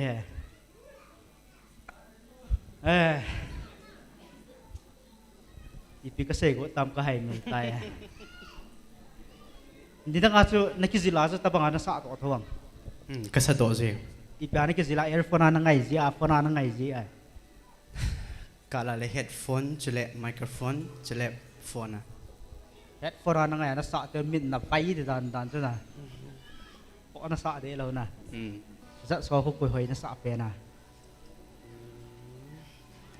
miss nu hoi ka sa pen miss nu hoi na sa pen ipiting nga hoi na sa mo bang make up ha na ho natural beauty tian ni ko gilen tongo natural beauty hep nai cho miss nu make up ho ama he kang mo mo he akang mo mo he hi mo mo na miss ke he sar hau ne ai mo mo na dem akang mong mong na dem kin ka hein a ji zu thung khom ka hi vin a hong jing tho zong le mai a phit ma sang zong ka muin ize chun a khuti mel si lo wangin a hoi mo tho poi a hoi mo tho poi na thanai a hoi mo tho poi ai nhỉ cái pa me poi ta ne ki ho dim no ma a bon va Bono va kapau ki ding si a cho sei kha cho mi ching hi cho ji chun ladies first hi ji in kai pau man sa pen ka ti ladies first sung sang sei chen te diuti angai poi na ki ready na nang ka ready tai ipi ham na sei no ai la sei van ngam no ding dan isai sei jing ve chi ma sading i daw win ai le ti le to a chon ladies first it is also ka sei na na het hi ki cho kai ka sei ma sai sei pe ja ka het ja ka sei chi na sei chu ke hem khotsun Mr. Hem khotsun Miss na hilaw Mr. Chun nalasat su ni dang bangin ka lu lai mong mong lom lom pa ahile achai ipiha a verse a ending a chorus etane la sange na ti si me pi hong eo chu epz ham ka ti chu ai ngai lu nau a hin va sa nau he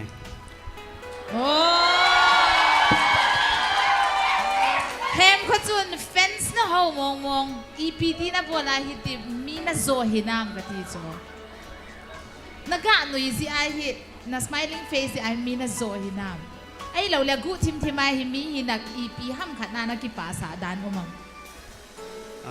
mi va dinga lung si mel ka put zi hin te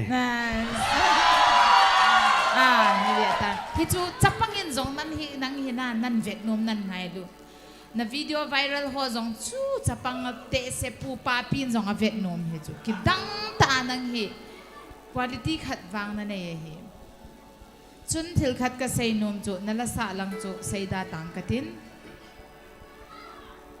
iki ngai lu zia iki phoa iki hilo hi na zan hi zong chun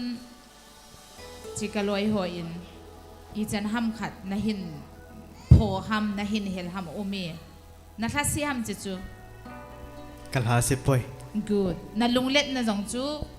kapa cha ki din hi mi abang khat chu hi ti chun ei bola ti mai theu chu na chu chu nangin aphalanga na kila ji a tu ni hin na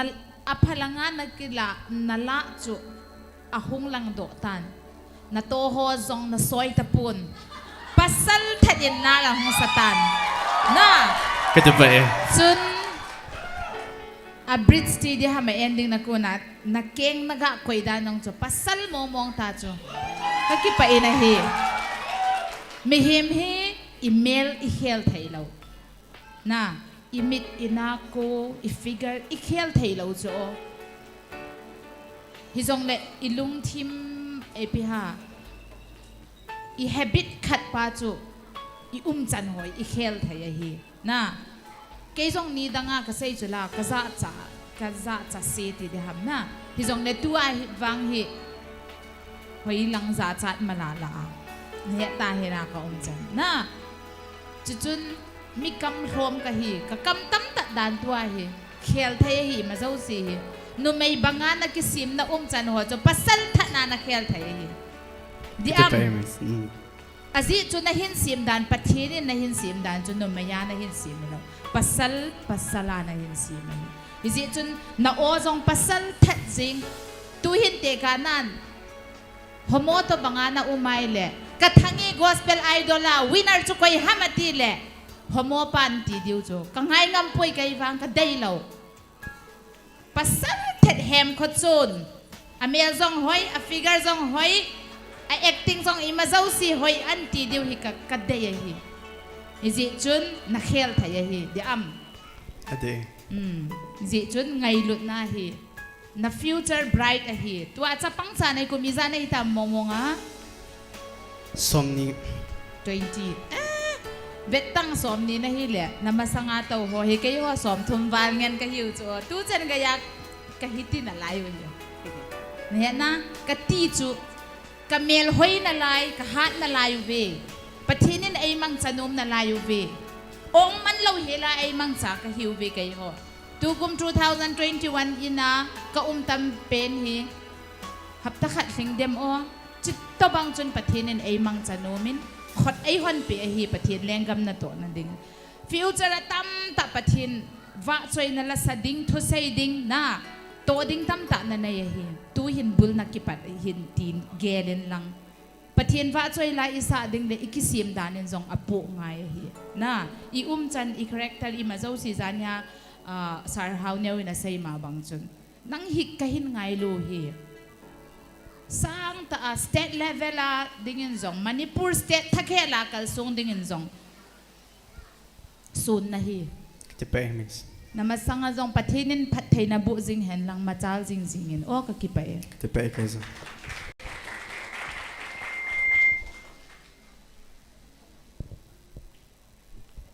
chon final nong thong tain ki pa na thot kai nei ve ka te pe sa ke zo enjoy Miss Lalpar zone na saitan moflan and kyo te le na pasal he jing ta ka te pe rani dunga achol ho aching tet ho chu kilom ta lo to ai atha teng hi chin pom tha ta chule la sa lang chung chang hi talovin tu chunga iki hilnao ke nei mu nom lo mai thei ta ka ha pho wa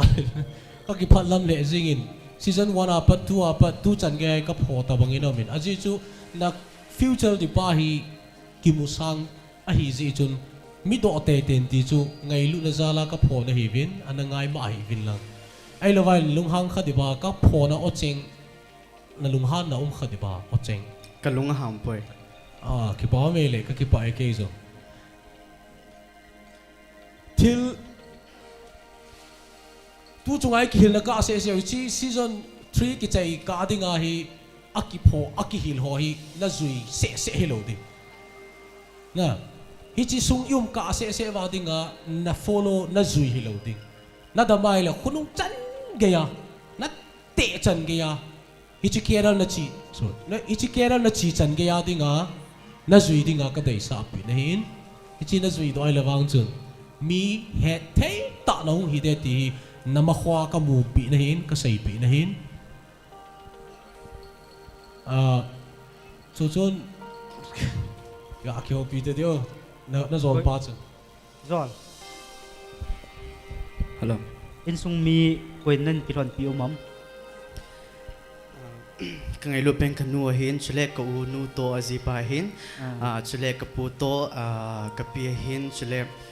a hin ke lam pio ka pu khat to ka u te khat hong zawin amo hin tu na hi I hung o mo he mi zat hai hung chu ga kok do langin ga vel ta tam to we station ei do la ti ve mi sagi ho ba de ham sagi ho ba len te ga kok do te mo khat ve mun gam thata ko na hung o hen na ga vel te kok do ka pi ai hin ka nu hin chule ka pu ka u ta hin chule kapu khat zong ai hin chule kanau pa to ahung kilon pi na bon chaw vin no se ta stage lang ai hin pakai meni hung to pi ho lo hom loi loi jo ama ho se si anung lang last line na tabo nang sai lang khana na kam hla thobe ni thum be hen zo na wen ta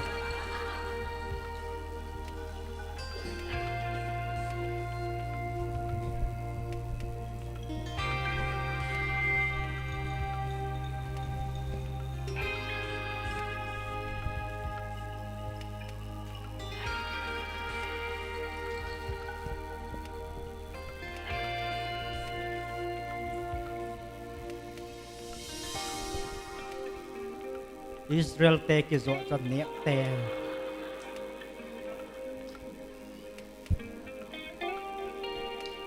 Khăn nên introduce sung bola hoi che no hoi pa ya hoi che pu ya.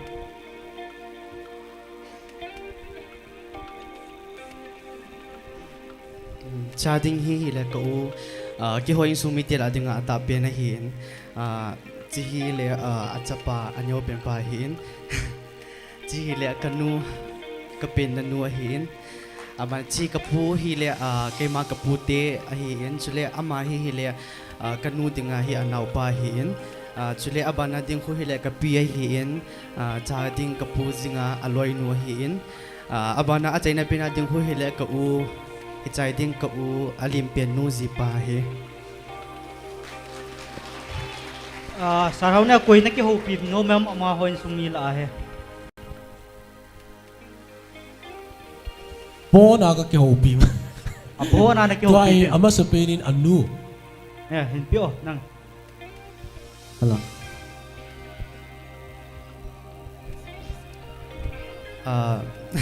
Mi ka kau to nung kit na ka ko tu na hi ka kin cha lo ben ka u ka in sumi te hin ai ngai lu in ka u te hoi athing abon wa hong hidai kilomin ka u nu ka u hoi be ma hi in chule ka nu ya chat pa ka nau pa zong hong ye ti ka za in nom han le lung sit te in stage la nga hin ni hung do be han chun ki pa le de lo bom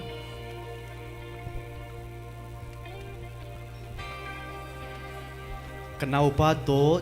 ka unu mi zo sin ka nga ove chimi tala hol sunga lo le ko poi ahung ka in ahung le ahung dung zo in ti tan tin na hung in tin hung do le wang ki pam the ti dan ni o kanu nang nu na dam dam ina mo nghe kana dam ya khoti nei hiện na lai mo isa in khulu ai chen lai wa lein sa pa su ke chula nang pi na ki khel hi be na nu nga che ke hola ki te ta ding ipi pia na in ku te na wa utam ke hi be ka nu atui tu na wa de da no he no ikimu to nan ikilim nan koi pam khat thu sei ma le ka ga be la me bovin ngai ma hin lang na nu nga che jingin na hoi che jingin ngai ma nu te ham wang hi acha te itabangin kisen in tin lo hang zong le onem tai don but na o cheng ka zai kanu ka gel do in langa ka hung do ai hap ta kha nei tan kanu ai ngai dan ni ra sia ka ki hola ne heno chu chun hi nalung se nam khat ve nei sei pi ta di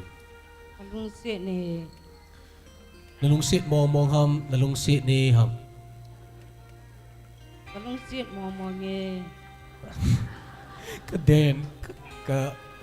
ka ki pa dan nan chu na on niam walin chu chun yong hi an hil dom in lang am le cha jingan changa se ya chu an niam pa jan hil dom ka tin chu chun hi in sunga pasal tela adinga izat na ham amo ole achang ham pasal hi eno achunga pasal kat manuya mata pusal thum le no me thumai je ai le na ko mai chon na pu chuna ki khu kep ki khu he he pu kha ve ga bit to no cái chuẩn hoi lang Mexico lang apa na hung hom katin ka dei wal le ka pan jong ita bang lu khu ya na dei mo mo he na hoin na kilom selin na kivan na chu ka dei mo mo nge kin jong khat vei wang nang kum chan kan pha ting le ka ku pi thau ki pa min in sung mi tion na support now ka mu win cho ni e pu na min pu hap nang min put pa hap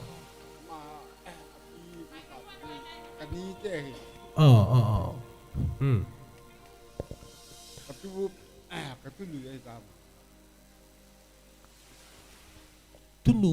ka ti chu pa pi atu son na o poi ai le cho henu khat ve nei pi ki te do microphone henu nei choi sa te hello cho hi ata ka se hin season 1 ahung lu na chu ka fo di la ya sti sai ka fo di khat ve ka ki mu ton apa na ka fo di hin na yon nan sinein ase na toya pa na nan sinei zin achunga hai na lunghan na ta ipium di ba ha chapa chu chon chunga hai na lunghan na ta na dei lo ta in ko man khat be mai the nei sei pi ta di wo cmp the ham ama hi achunga hi anjawa na hon na pon na po ta banga chu aloi te ho to hin neu la ya e ma hi usal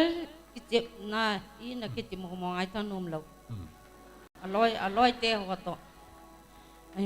nu me hi na ni ja hi ken jong ka na po hin jo en dang hon jong na se bin nei le mi hem hi na chu na nu te chu na ima cho si chu ibat na hi le ja na chu ibat dan le iger dan ke ba lo ja chu kan na be yi khat be nan ve khat ve bo na ve henu ai le ke nin kan na pho chu na lung hangam ka chapa nang hon na vet kol jong hello ipidinga na pho jong nei ti mai thei na lung hangam ka lung hang poi no ki pa o me khat ve bo na vo ji a chu na thu ngai lo lai vet som ve pe na vo la chun a ngai mai the ki pa me no now chu chun I chan ge ya in sung mi ten na hin pui hoi wa ka her khilowai le mun tam tai la sa ding ai tain ka pa chai ka ti no min na ho in sung mi thalengin na pui hoi na pau ni tai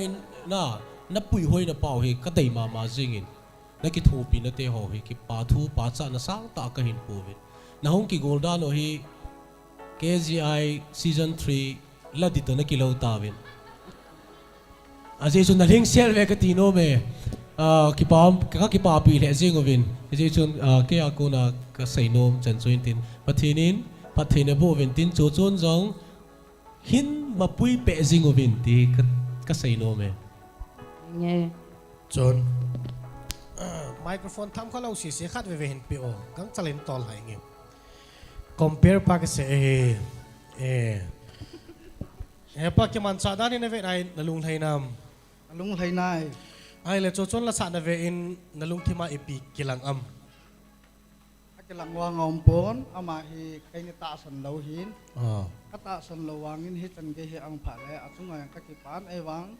aman a chon chan ka dei lo in ja non nin pon chi chu tu chungai them khat ang phat dom ji a hi ka hung ha pi he pai ki pa wel abana pekit te heno nang comment ka sei nom kharo men chon hi ka ngai lu je in ka pho ka tai na ti am nghe ka ngai lu in ma hi nang mun te na la sa thim na khat na hi na din do jin ji hin na dan ho hi pasal tabang hingin yin ka sai ji atile ngai lu jale bo bena chon ngin ma ding ma cham po abana khat ga pekit te di ai le yu pau te tau te loi pau ma dong kin ka ting chon hi tuin ipilam pa ga itikiman cha lang ki sol le na lung hi am amana sai na bangin le khalam le ai lo le chi single lam an ka phanu me ti chi azo lai chana so ting hi kai malung ger he ki pau me bi peter khol be peute achai na in chon hi ka ngai lut vet sa na in athu mai men ka sai point zanin stage sunga ka ting doin photo a hil to kana ko mahin ye chun tu nin phate ke chan mit mu chang ten ki khel achunga ki pa thu ke sein ye chun akit tiang jong le cho cho in he iki mu to na mun stage sa perform na mu na bol na mun ka mu na jong sia tu ni ta banga na pan ni che ke a ko na thilpe ti tang na mel kan tep ne ke pau me heno te ho he pa te ho na hong din do jivin ke pa thu ke judge langa ko na ka sei khilo ka bol khilo malung se ta ne ngai dam ke pa cha chu tan te na jivin lang ka zol pa hum den tin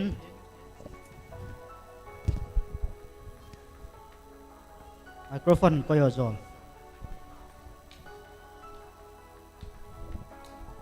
til khat nen bol ngai tai lam khat ve ga zot te lai hu khat ve ga phata di bang chan ko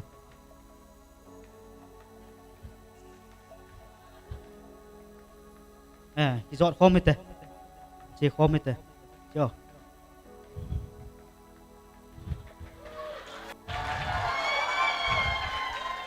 hong kin no khat ve ai là tua hen cho chan pulam tu se hele ki fu sa ta en to a chu thil mang na hol hanam ha thil amang na hol hanam to a amang khat ka hol he okay tua hen cho chan pulam tu se ki fu sa ta en na ki phau sa ta ti dam ki pasal sa tan lam ga zo te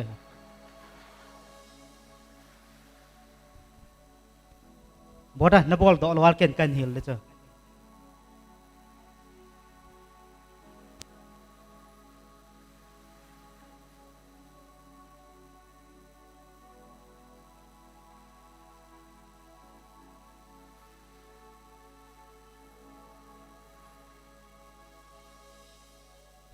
kanung hin zui to khat ve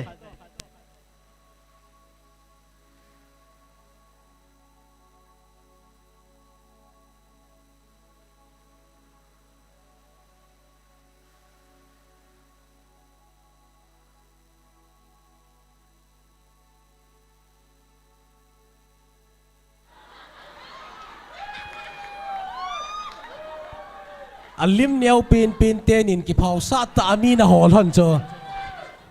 stage sunga he ke MLA ong kahin CM ong kahin Prime Minister ong kahin ima zau se ka stage sunga he hu be pe te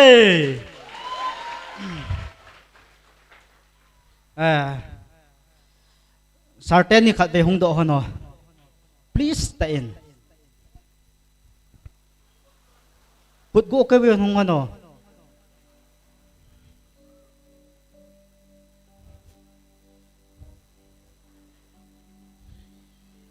lang hun gat giting hono assembly hin bol hono lai chon lang hin nga hono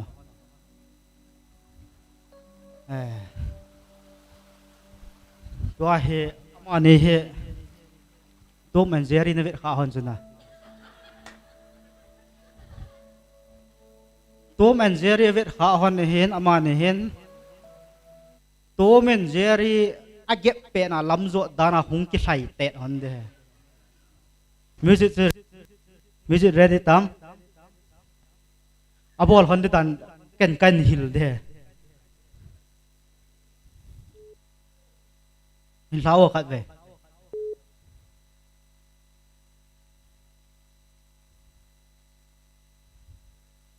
fan hung ham sui sop bo ran la bo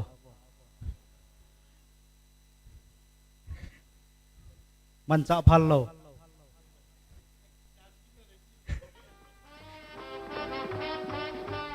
abol hon tan kan tho de very beginning there was a strong magnetic attraction between them.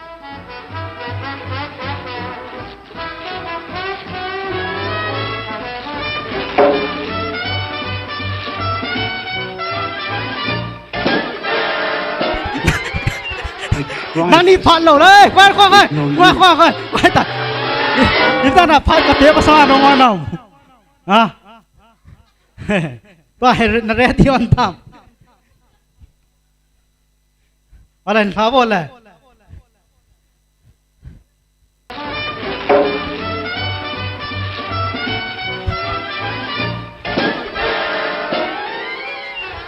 tried to stop it, but it was no use.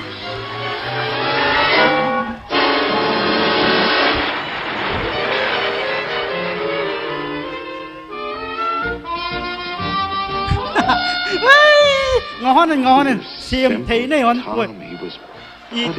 ite chapang to men Jerry về khalo na kum hon to kitu la to men Jerry ang về hon lo music tao ấy thầy bôi à azo đây azo sa đây này kina lâu đấy tôi ai cái chăm là thu xe đều tài hình biểu giấy phạt tôi hay azo sa đây hon nên chọn cà chuaเลย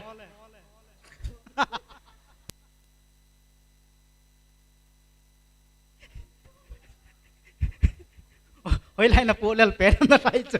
coi cái bộ lel pen ấy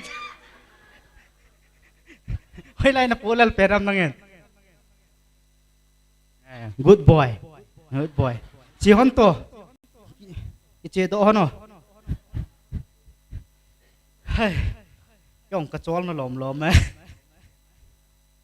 xiêm thế ni họ nằm cái Việt honเลยcái chua nó nọ hello không sẽ tên cái này có là lệ hơn tập bóng in contestant họ hiện tập sáu mấy thì em khát bỏ sạ tê tê không sẽ tên anh là sáu bôi khai tê tập sáu yếu gì của mà tập sáu ông hóm contestant họ rất siêu hung đinh độ bộ cận về stand up I got one idea please stay sa ka ding te divo contestant ho stay sa ka ding te divo in jo chu Jerry ka hi ja ka pau lo chu a ji chu Jerry pau thei lo tom yong pau thei lo toi pi nei lai na ki gol te divo ek khat ga bo lo te ko host ten yong no se ten aning ninga nin din pi hano aning sai lang khana line ở cái call vil là chỗ chốn tiền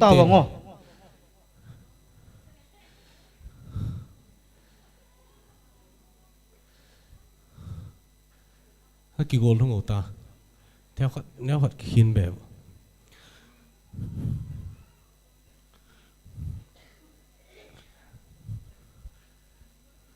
biết pi họ nó chìm tạo mà mô à chìm lâu xe à bao lâu xe họ hậu sa puin bom amom sa hi vin ang pa vai la po ke de ya thip cha dai tao bo na chim ta va mo agil kilingan chang hi ta vin tu ni tin bolo tin mai khi kan man ta lo tin không se tan in soi pi de khut zu ni tin dom sang vilang khut zu ni na mi ko te niu yong ka zau dam na zau de giàu thì là vẫn nắp bẩn đi, cái chi tiết này nó đọc sang điều, hỏi ta nó vậy đi về, thiếu cái khéo miracle, nó tạo ra này là thiếu cái khéo khả năng ngầm đề, cái này vào chơi tin cái này vào sai tôi tin cả thì mình, hỏi ta nó khut dùng tiền này cho vậy tao miracle ngầm thiếu khát cần bol, nó tạo ra vai là cái khéo đi, nó tạo ra lâu vai là cái khéo đi vậy, hay tôi serious tao thì hỏi tại lúc tại nó khut dung tên như vậy tao thì khăn không kêu được okay ready anh nhìn nhận vậy this 1 2 start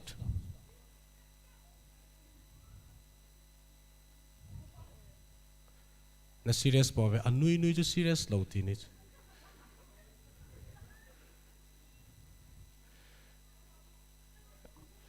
nó tạo sân nào vậy nó đâm sai viên thế không ai tới điểm thì khát cả ball out. Hi chỉ mà sẽ coi viên lang, hi tin ball vốn à?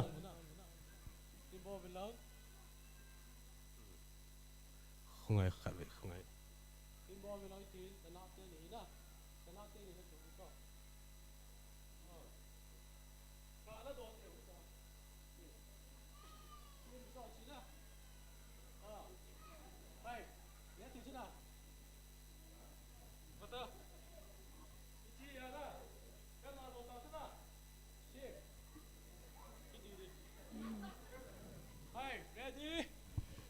Ready? Ready? Na piel tu diu cho, na piel tu diu cho. Na piel tu diu, nan la do ting vai le. Hi ti ai hung ki thâu thâu diu. Okay, ready? 1, 2, go. Tha bol tu ti, tha bol tu ti, a bol do lo me khla do, na khula do, na khula do. Na khula do, la do, la do. Lang hin tha bol lo khat be. La do, la. Copy ki bol lo di. Khat be ga tha Copy ki bol lo di. Okay, ready? 1, na koi ta ni ta chu chon la do ta. Okay, 1, 2, didim la do, la do, la do. Koi na hin mo moi la do. 1, 2, 3. Khai tu chun hin la do tiu koi a ki piel man man. Didim a bol thei nai poi. Na so tam chu chun to host pa ta bol do thei poi.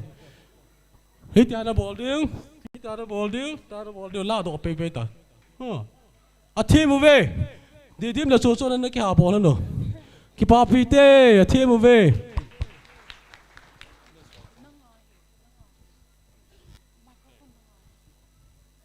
cái bà nó thu thoát khát ông nghe tu chung KGI season 3 winner pen hi chu committee in prize asim na bana palena blessed home in sang khát hấp ding he chu kan pon do he tu hen la sa dingin kon top ningkum tu season 2 a top 10 na hung pang gol hang golal la sa dingin na kobute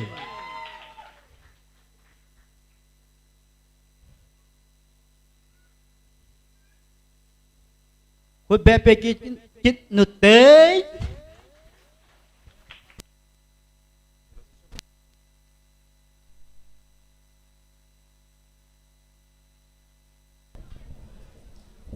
Hello.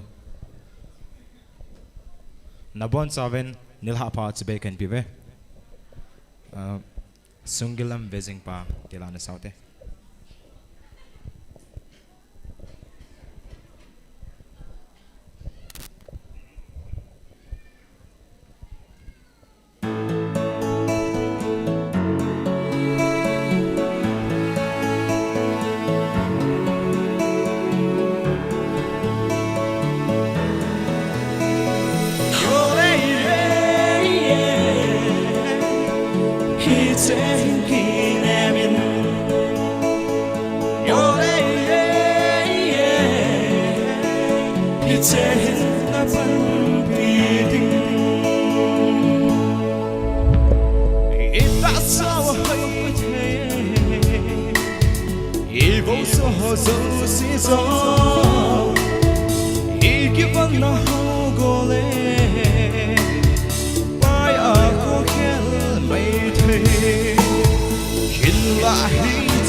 chu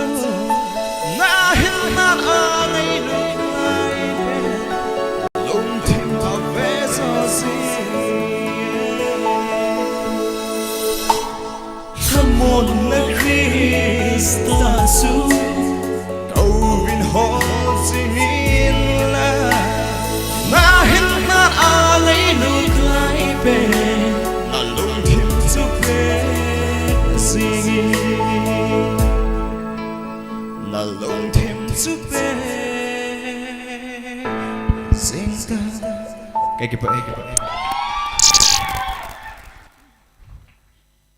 ki paumin gol hang lun golal hau ki makona wa chailang ei ta ingai thau to ki thanin contestant aban anachal tau hitin contestant number 54 Chinthian Kim Swantak ama anako tau hite ama hi Gyaltui Churichanpur district na kona hi hello hello hello hello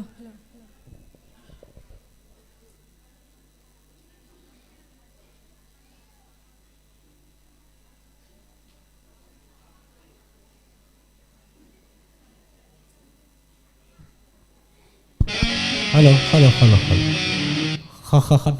Khát vây. Kim. Hoi. Top 20 na hung kay do apanin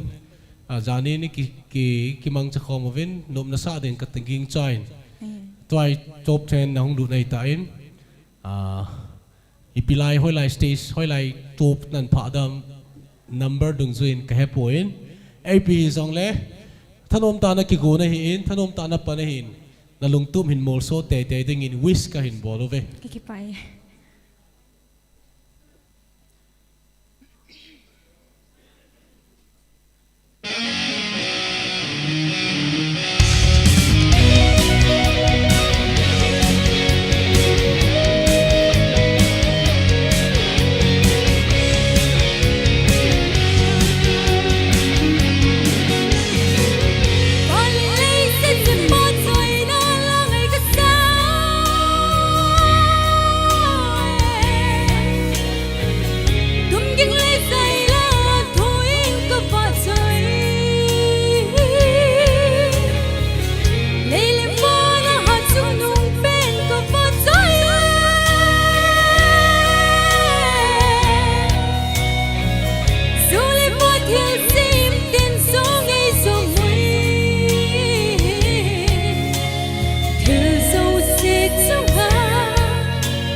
na themo monge a hi le in ko te hongam kanun ko uwang hong ko intin akari sin tin hong thei ta lo hong thung zo ta lo na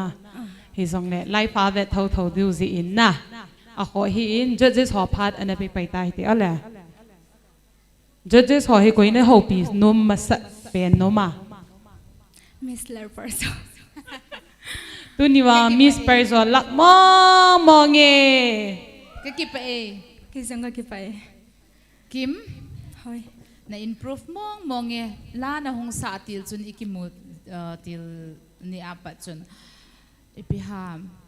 alung hang to na kilauzi in na lasa katin na mit ha na smiling face na naipui katin hizong le thu na ngayin tu niya na lasa awang chun na ha chu na smiling face na mong abana na pro na khat chu na pun hong khe thata chu o na lấy tu la vang ka te pui na khot lang la sa puma naga sim tu chet chu na chi wang chu na zai mong ki pa chun na o chu akidang e pathin thil sim hi ki pa pathin thil sim kidang la a khat na hi ki pa ba ne sang wal na o na sa zo lo di ham ka ti le na zo mong bay pet in na hin sa do in ka hin pa sa in a hi le hi chila ho na zil ting le hin na in ko te hin ning ka halom na peng jing nan di khau ham ti kha he ko u in bang phata ana ki zil de he te na in ko te nan support o na ki pa pi na mong e kay wang la ka lung lu lai la ka ki zil lai ka u ka chung cha na pa class 8 ta sim lai chun na peng khop na umi 80 ji chu hi chi hota bang chu nak tu kha dim ka ti ji a chu ka hin do nang wang ki pa pi na mong e na na nu le na pa ho dam na la ya dam na la ai le ho ina hin la na sa ji ham ho hina chu la ka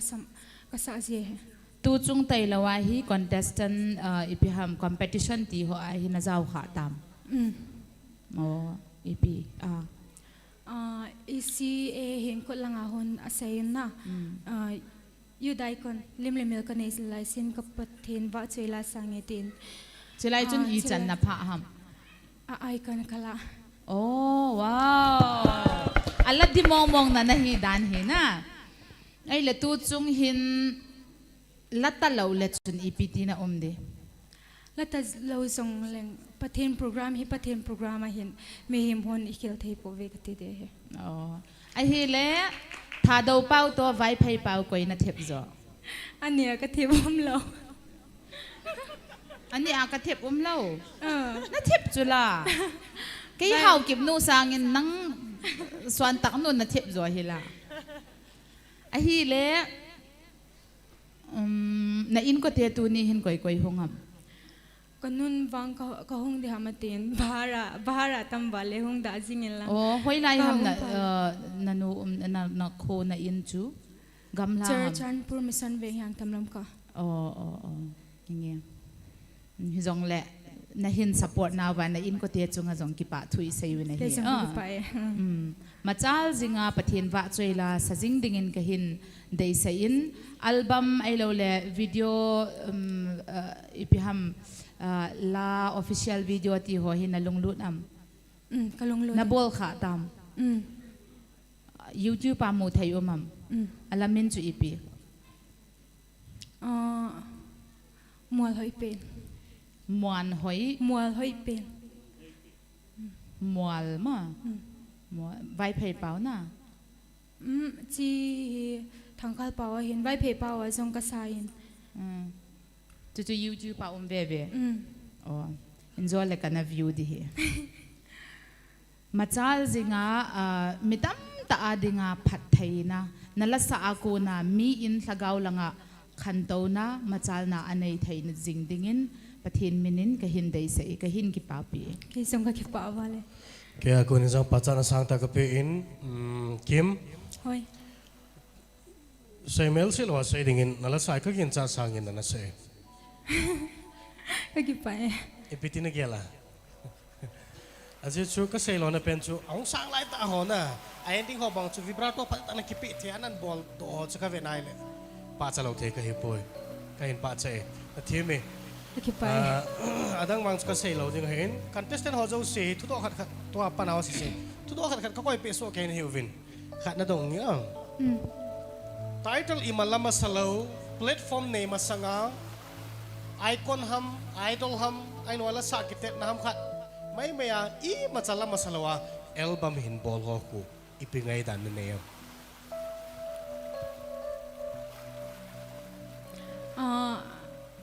chỉ hồi sống cho phá cái sein ai vang in vang ai idol ai pan phale isa team lo na ho hi just hona hin hil zin na in chi chun idol pan masa he phá cái sai nalungyal chu ken hoy ka sai na mi pite kho be peute aje chu chika hin do na hi aje uma hin tu chunga I like gospel idol chit Kathange gospel idol na hum pana he ka pho do za nu hi platform ne masalawa hung ki pan je kon ato lo je wa che sau zo lo hi he chu kain sei lo na pen chu he na hi ta baga hung pan masa a hin bol ho kun adan le amol ho zo se he thawai tai ka ti no me ha he oi na an sai a hoi ka ki pa e khi dùng cái pai sa jingai ki khan diu tai la kim jing le ki khan diu tai la lung hal lo cái lông hele ai le ichla chu ngai tum na ne ya na lung hal chu ngai tum na ne yam cái lôi hồ cái ngày vale ke ho nei ngai lo na just so dùng cái miss de he ai le a phain nei mi su ki pa men ke hon jong ka hin miss le diu hin zani chi ho ban chu la live in tamit sol la na ka vet wang vai thei lo chi te te oi time na la sa chu tu chan chanan contestant anu mai hung do zo se la jang thana sala chu nang nei cái pai adang on mo sa ai vin lang na sa chu na sala vin jang thana sala ka ti na a ki hi na khana sa do chu nang nei ka hin ki pa pi le jing vin khi dùng cái pai tu ne the favorite style nu ala na sa pi jing ke nu nunga lun ngai ning to lim na kila khom na cái kia là cũng chance na kila do ta cho na apa ai ki pau me ka hin pa sa vin in su mi te anu nanu henu hung zo loyong kapun al he jing vin hung the lang le anu de dan dan chu eno it's life in another night le ki kim hi na ngai lu na hong sunga na koyeti kamu vin dong hoi sel na hai la sa thim ta na so kinin ki pa thu ka in phong vin dam sel lang ma khwa ki kim hi hin pui hoi jing in lang zinei zong le sai da tangi zinei zong le ka ti le kama zinei sa no poi hung ma chal lin lang mas sanga hin tam ta to ding amin i cho zo se hin tong in lang lo thing ta khat pathin wa choi na sa khan hung hin cái pai we miss you I'll miss you too mi pite ho avelin ani ki papi ki ro hite abana digin season 3 now sen e ho zo se now sen es kanan venga ko na hung lam nei hoi ana ko tau hite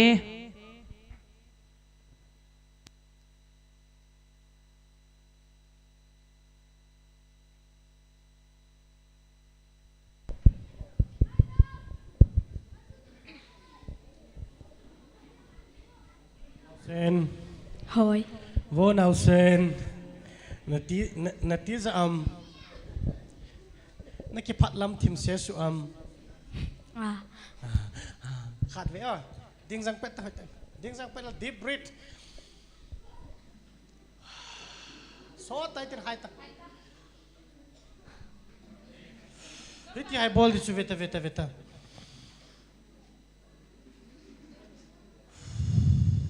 khave bolte le khave nangin na tiali na thachol na deep cha na ki be di chu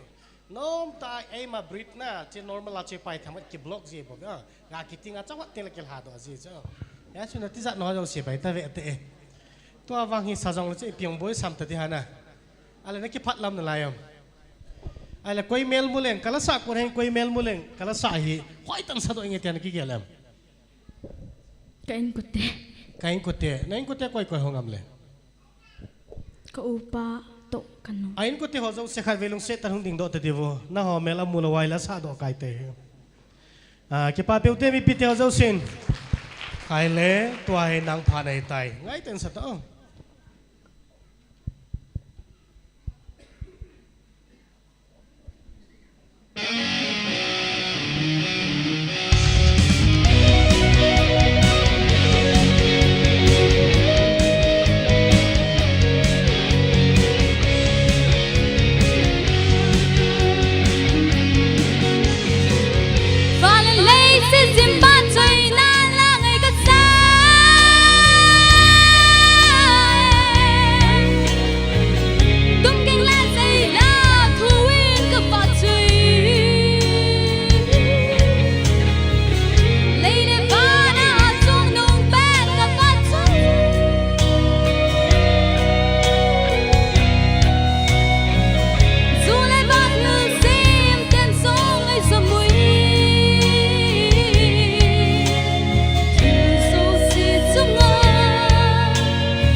nào xe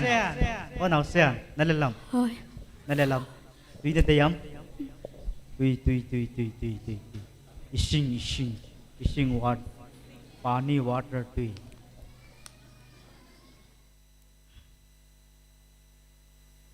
na lung thay nam la sa cho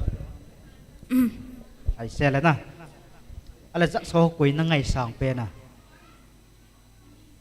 Islar perzo Islar perzo nó ngày sáng pen hay là quỷ tôi nói cái hồ liếm mắt sắt nôm pe na Islar perzo Miss nu to anh kêu hơn non là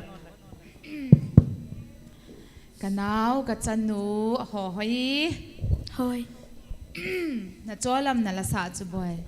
cái cho le na ha cái gì lâu ham chỉ lại anh cái kizilin chỉ mà sang chân na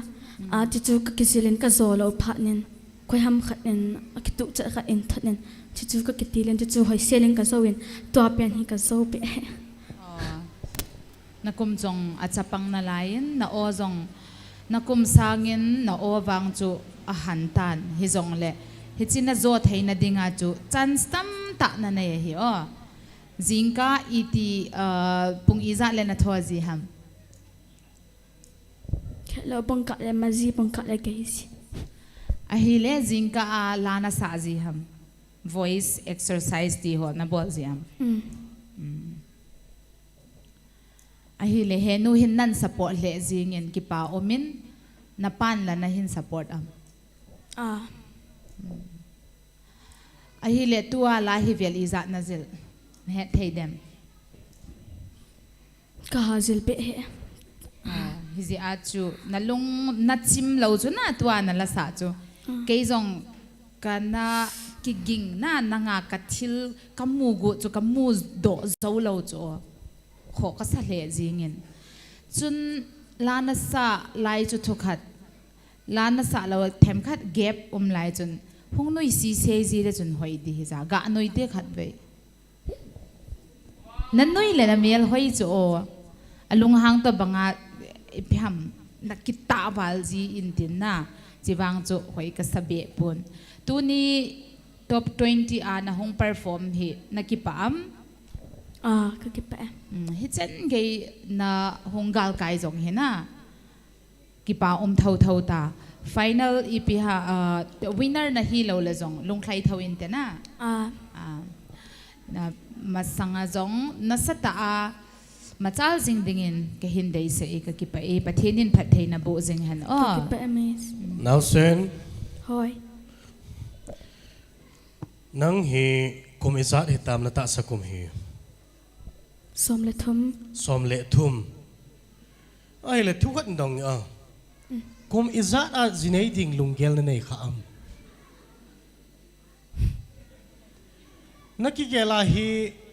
heno te o hepa te hoin kum hizat na hinting le na zinei di he te asai kha am kum som thum na bal pha kum som thum na bal pha le okay ati le ka ko manu ina te thena chu pai all mai ta kum som thum a hi le toy kum som le kum thum kum som le kum sagi phat na nei na lain ati ai le Kathange gospel idol hi vel som le vel sagi na zau be thei na lain nang dingin phat ta pi om na lai ka ti ha he che ding ja chu na jine na dom kum chu ka hin do a hin e chun na in ko te wang ka support mo mong kum som thum ati chu azi chu ai ho adi in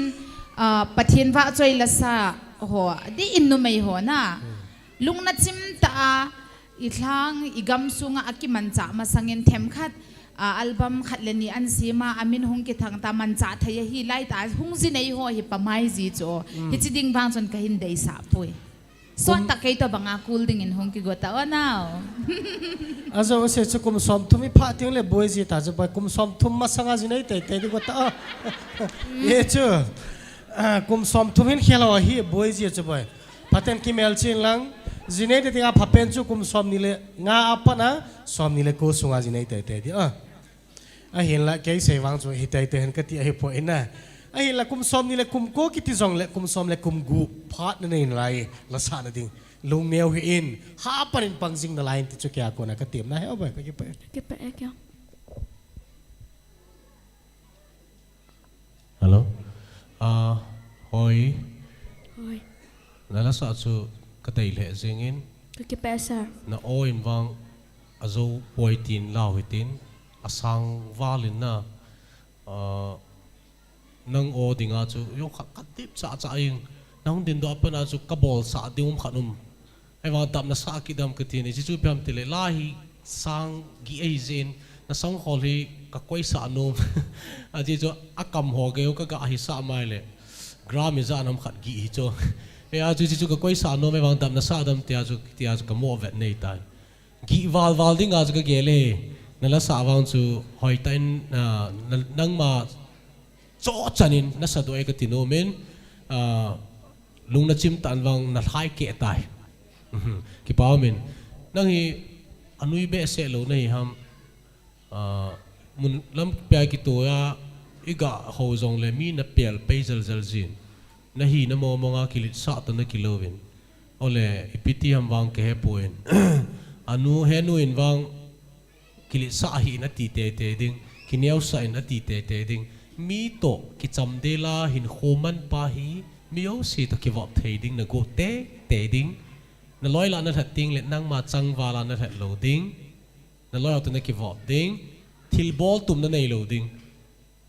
min khawina chi te ngai le phone ki choi jong le nang ki choi na hai tang la sa lung lut le jong le phone na nei am phone cell phone na nei am nang ma personal la mobile phone na nei am na nei na kum so kaya ti lo pe okay tu chung ka ding anan ki choi na phai in anan nei na hai ta kan lo hel cha anan nei na hai tio khal le mata in kum som ni le kum som thum pa di te ju som na ko na ji nei khanat hizu ka sei pi nom chu pe ham te ai le ha bola na ball bedding la ha sa na sa bedding ijam tin tu in top tuan ahung ding do la chun ipi na gel le na ki pa dem na hasi dem na kap dem top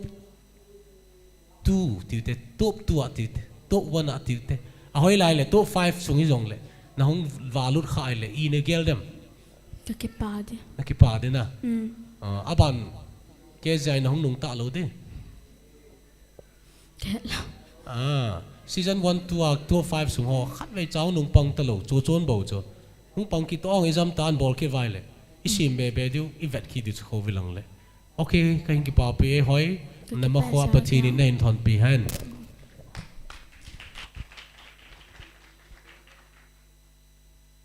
ki pao men ha kam tam be se da tau ten aban na ko pai kin ten to hai Churchanpur gam kai ko wen tuen Kangpopi district cycle gam kai ho ko ten ichu ko ham tila contestant number 48 Miss Tingmoy team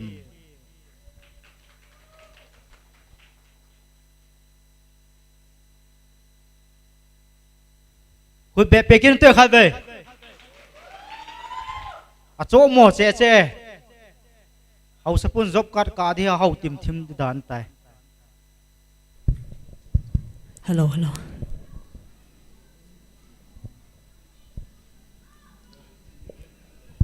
moi hoi sir na ki gon hoi nam hanya okay hi be se lo khane 98 la pai 100% sure boy 48 contestant number e na bet si lungse ta KZI 40 season 40 yung le nen ki choya ichi phala chun season 14 le athai khel du ai lo vai le chima mai 40 ni na pu de tuin lung leu ta in la chuin sao in zo lam ting le la sa chai ting le an ki ho lim naw te yes sir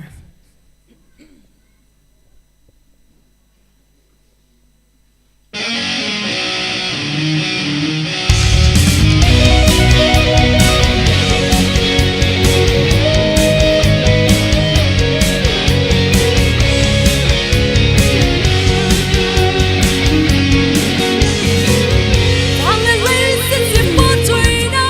để không bỏ lỡ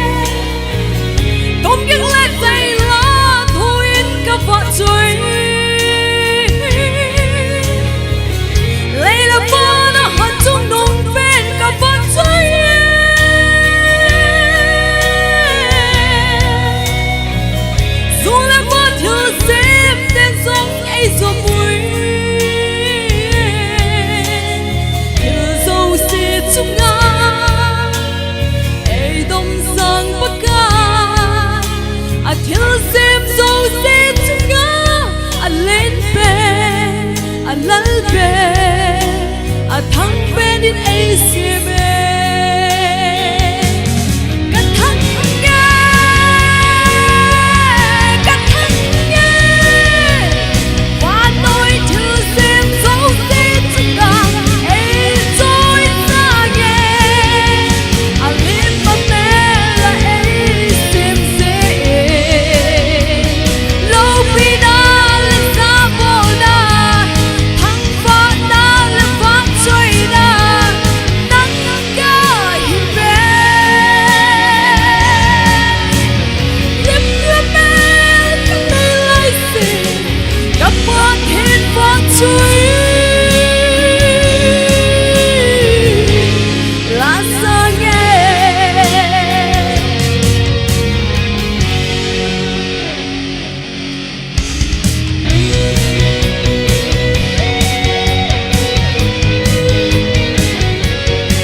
kalal dan jo kalunglu dan jo kam kalewa ka vele ka microphone kan ki on hai judges ho phat hin pe pai sing ing kate judges koi pen ki than no ma sir ho nya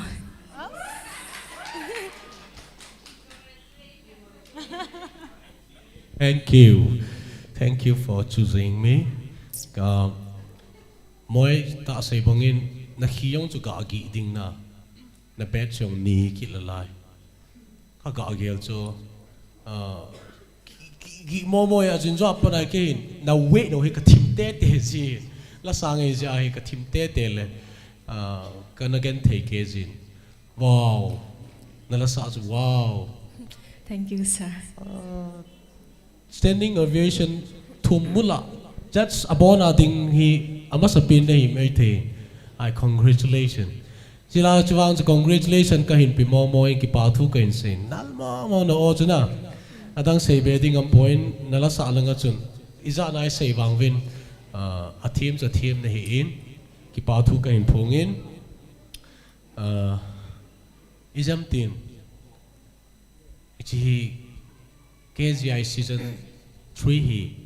ichai guzang te ila tawe. Sada his adding in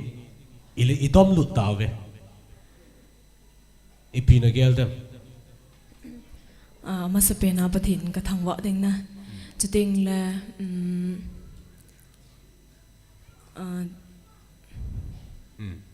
tao na in githopi ho na. กันนัวกับปะหินกันลอยกับโกหินจุดเองแล้วกับขมีเตะหินอำหัวจุงองกับปะทูกับเซดิงคือกี่ปามอินซูมิเตียห้องโลห้องกับแฮปโกหินน่าเห็นหลอนปีไอ้เราแลอินซุงมีเตะห้องอุมัมก็อินซุงมีเตะมังจ่อห้องปวนกับอุโตกับห้องกิโลนะปัดเนี่ยปัดจ่ออามัน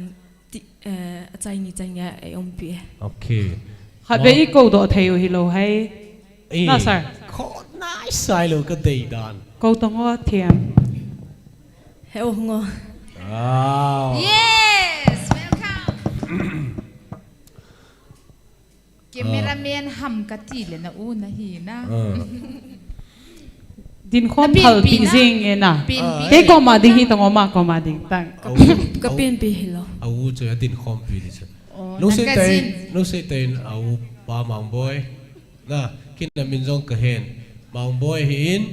ทำไมฟิล์มดีเรคเตอร์ยังหินแคมราแมนยังทุจงหิไอ้ปันปีกินวินมีเดียลำปงาหิกินเอพิอุมตาขันหินก็กะใส่ดอกมาใส่ในเตอะฮิเลที่มาดิ้งอ่ะ official video จูไปขนาดไหนเทจุลานะกิปาปิโอเมคุเบียวเตทีมนั่นลุงเฮลตามก็ลุงเฮลก็ยังไงเป็นก็ห้องทุนตีละจนกับจะไล่เหก็ม้วนโมดานั้นจะตัวไอ้ก็อมเลยนมก็สะเจจิงอินคุ้มมุนองกังไงจุดติงเลยก็ลอยหัวจงกังไงนับวันจังแก่กังไงเว้จิลังจุดทุกขัดหิตันตินอินนะเห็นดาชานะเห็นน่ะหับตะขัดถึงเสียตันน่ะจุดใจแหละอินลังจุนั่งไงอีพิหัมขัดเราอองสเปเชียลตาอินก็เตะให้เราเลยจงมิสนูชิลายะอูนูดิอูปาดิงตานะฮอลซิงฮัมฮิจะให้โมฮิจิเกะก็เห็นแล้วจิเกะไอจิเกะนัดทีมมองนั่นละสาลังลุตาเตนัด smiling face โตนักเก่งหิตานันบอลซีตจนไอชะนังวังนั่นน่ะสมองเงก็เก็บไปมิสลานาสาติงเละนั่นลุงที่มาอีปีอเลียนเป็นสิฮัม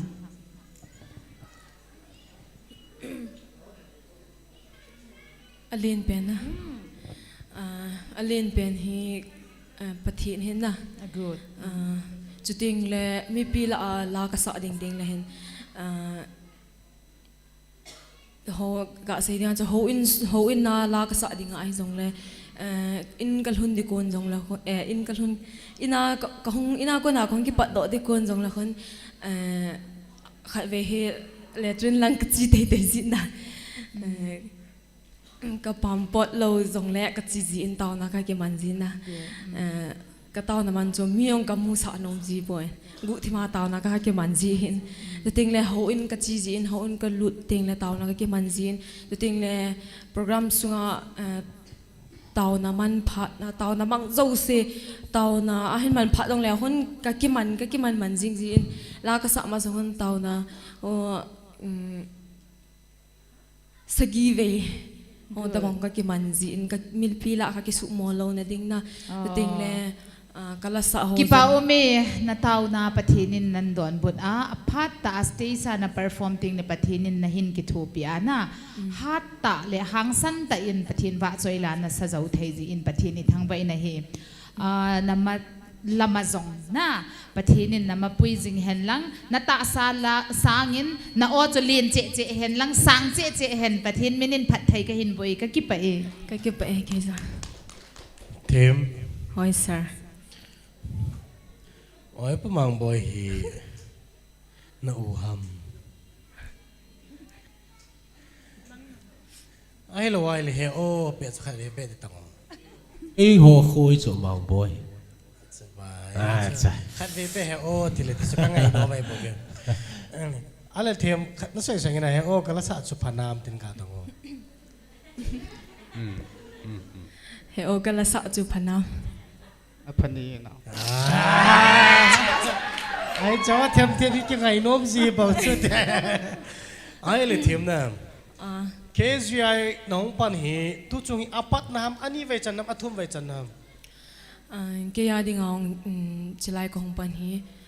first time first time ai le nang hi do dinga ka good question khat hi a first time ne hi zin ne he ta lo dinga hi in ai ong le ama ka do dinga hi in ana zau so koi ta bang adon bu the ma le don bu dingo vin ka hin te me ai pi chu oira basu koi dialogue ham ai kha yu muvam contestant ho la zo se adinga in ai kha umti baha ai pi chu oira basu ki pan ki taute ne lo ham oi pu moya dialogue he ama dialogue he den mel chi in lang nala sa cha hoye ka hin pa chen malama phata ke chan kal songin ka ki pa nghe sir ki ang ki pa moi vocal hi chi be ding ana ki gonam class la ding na gonam khat ve ka he no men na o hi na sim be nom na laim ka ti nghe sir injo khalle visual album khanin bol cha in lang artist ahung wa in lang training ho chi nom lo pe nom la chen mol na ne te na chi be de cha aje tu lai nam sung wa album a sim cha la artist sa wa training ball be te lo hi jai mi pha lo cho si su ka dei lo cho kinyao sa ding training ball na anzu ka chi ding gazil ding jil do te jil ding national level hi lo international level a hi la sa do de yoi Manipur inam sungka ki chai ji ka dei lo ya jun chi sang be ding ka dei hi in pasal hi asang na dem anim na dem avam na dem angau na dem san la ni mi dong ka hian point apai ka dei sei beta ki va la lai cho na dei dan ka tiประเทศเฮนะจุดติงเล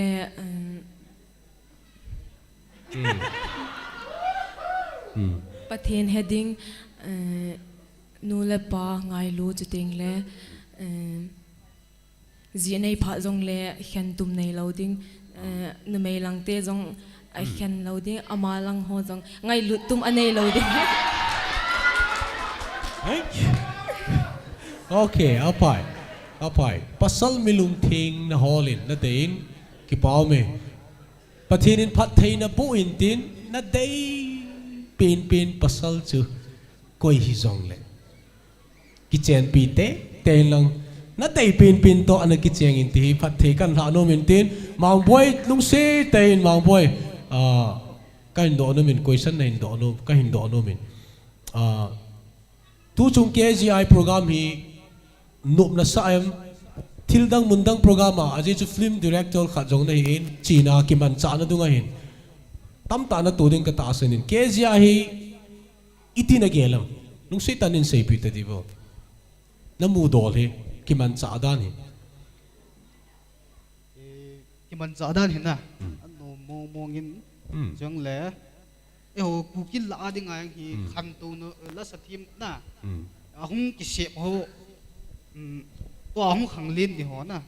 am hwa ding in jong kizil na phat ai jin ho ku kin na ma ding in kitabang platform na hin bu no hi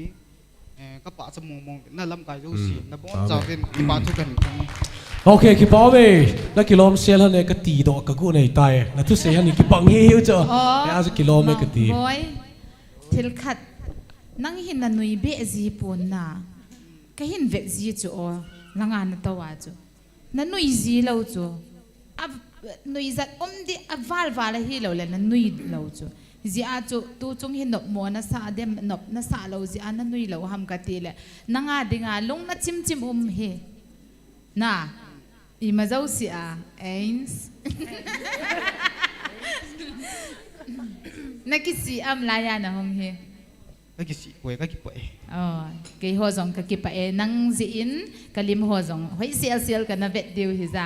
dam sial hodin lang nanil honin pathinin pathei na bu jing ho ki pau me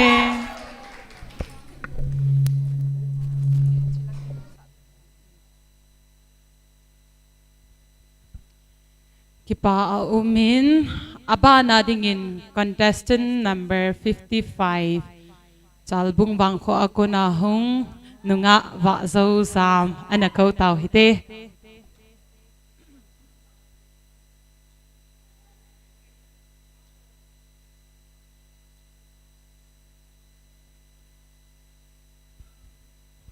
chalbung zoza mahung do to hlonin khot anabe piu hite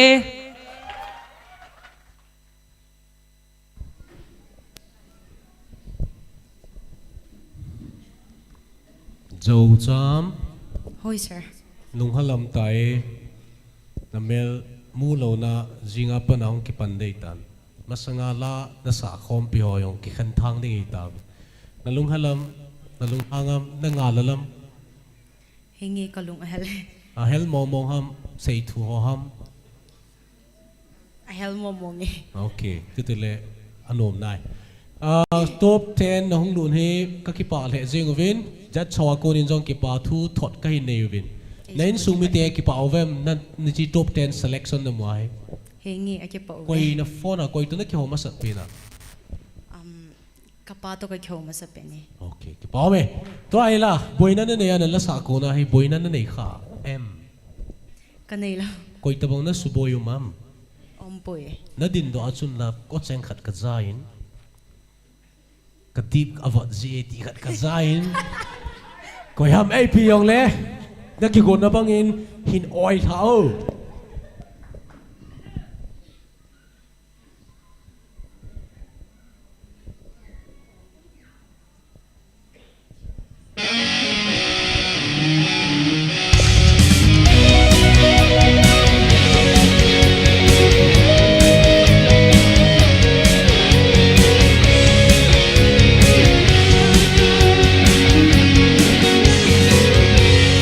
Hãy subscribe cho kênh Ghiền Mì Gõ để không bỏ lỡ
hey dầu dam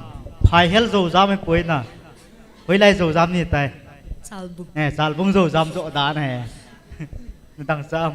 ta lâu biết nè là thu cô riêng hả chạy na sao tuy như thế yếm đây lâu rất sọc gạ về lẽ lẽ rằng amin khát bên gạ say giờ nước dầu lim pi dengan Miss Larpers.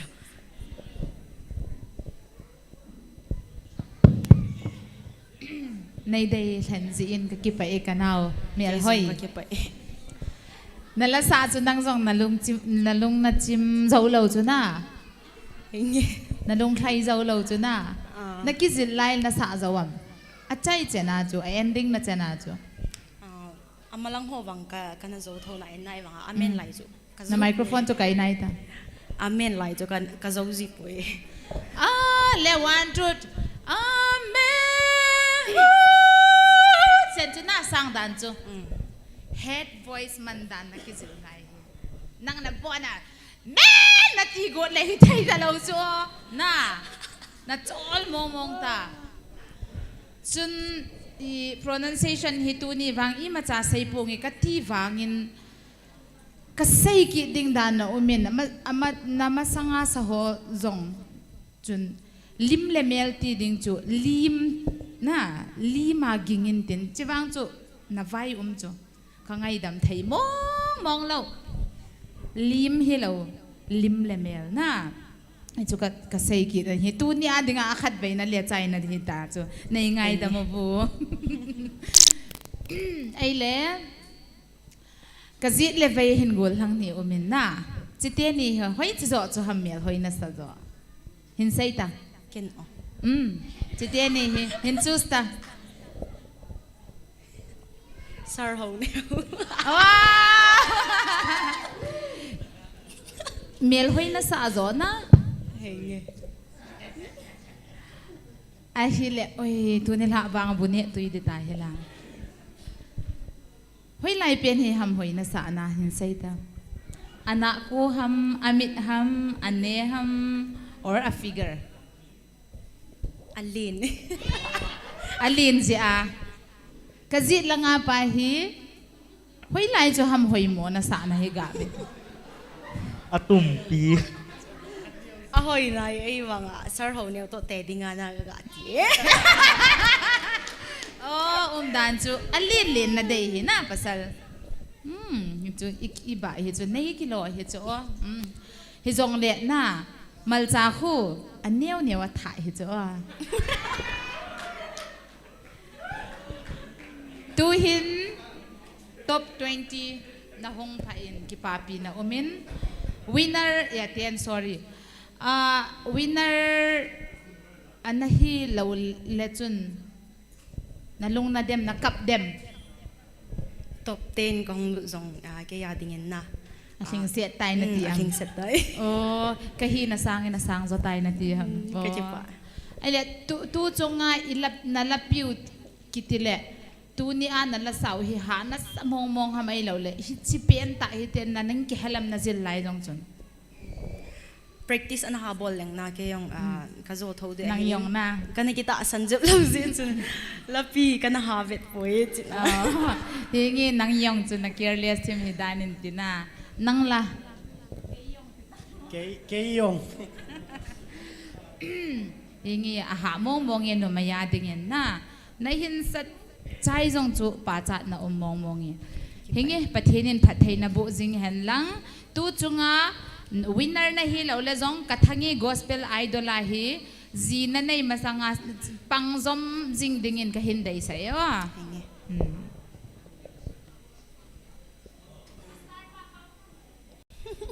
ya sure dầu jam ka dầu jam zinga chi ding na hitam bit nang toy kyo ma sangin mi pi ho zo se pa cha na ka hin pe iti chan chan pau lo wa na to he ke ho ki pau zinga pau lo wa thip chara lung lut ta gun chu ta na to now contestant ho zo se khut be piu te aban te yong le nin be pi ji vin lang dầu jam no chon hi na ngay te ding katasan ngay ti le ai pau hi achum be na leng don sap English pau miss na miss te ding katasan in ama kiu na miss lo di cha mi lo hang di aji cho nung langaw khat to cha na ama ni ani ta na miss te koi ham long hang de chu chula nung langa nu ko nang na long hang lo de na cái kalung hang mấy thế lo zo za min chu chu na hang ai vale na long hang lo de na lung hang ye o ki bar sil mal nam de la zo zam na lim kila khu manipur din ka ta san pon hoi la ham lung se tan in sei pi ta di wa Manipur he. wow Phaya. ba manipur to kilo ka sa lo cho cái chun flat home kai sa lo aga ki post dan akhut hitaga koi dan ko ham na star na chu star cho nung langa building ho ka star thai building ai lo banga ai le nala sa he hoi ka sa vin thing ka sa vin audition apan in hong chal chalin in zo na sei chu ata hi veta lappi sading ai na ki gin cha lo ja na ki gin cha lo ja chu na hi a hi na bang ta na sa do thei lo chu na anyway kho point na ki gon na khelam pen na kai tai na ding do tai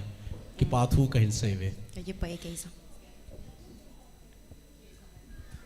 kumiza le jinei dinga na ki gona na lungge la teida na min kum hi ai lo wala na gel kha lo lai mai the Akum vang. Na tham service ho kimu ta le ki gut zo ting le jan. na to khat be mu ding ki go chai ding hi chi ho ta bang chu a hi jinei ting le ka kisi e ti lo ho ko ki go lo wa jinei ho kisi a hi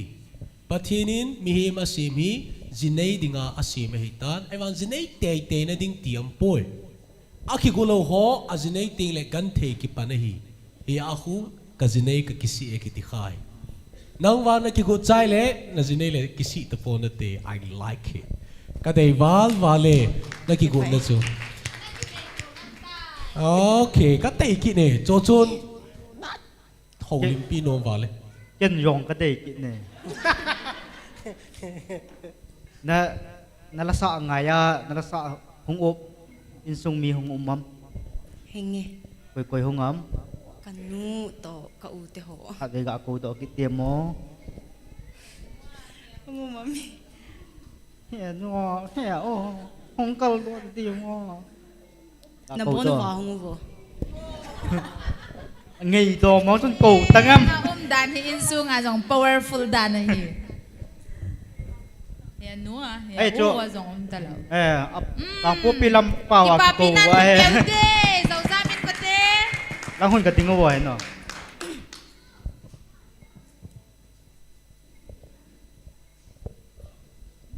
cái chơi vô là hỏi thầy cho bên thế nó dầu dám hi giá tê là ít rất chân hầm microphone này yo anh nhau pen hi lẽ nó lung sit pen chum hầm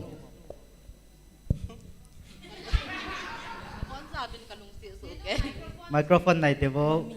Bon sa bin kalung si su okay ji. Bon sa bin lung sit su okay na ai lẽ class gì thì tầm tua he school cái nó lẽ class nó lại Bcom good is Bcom is chân hầm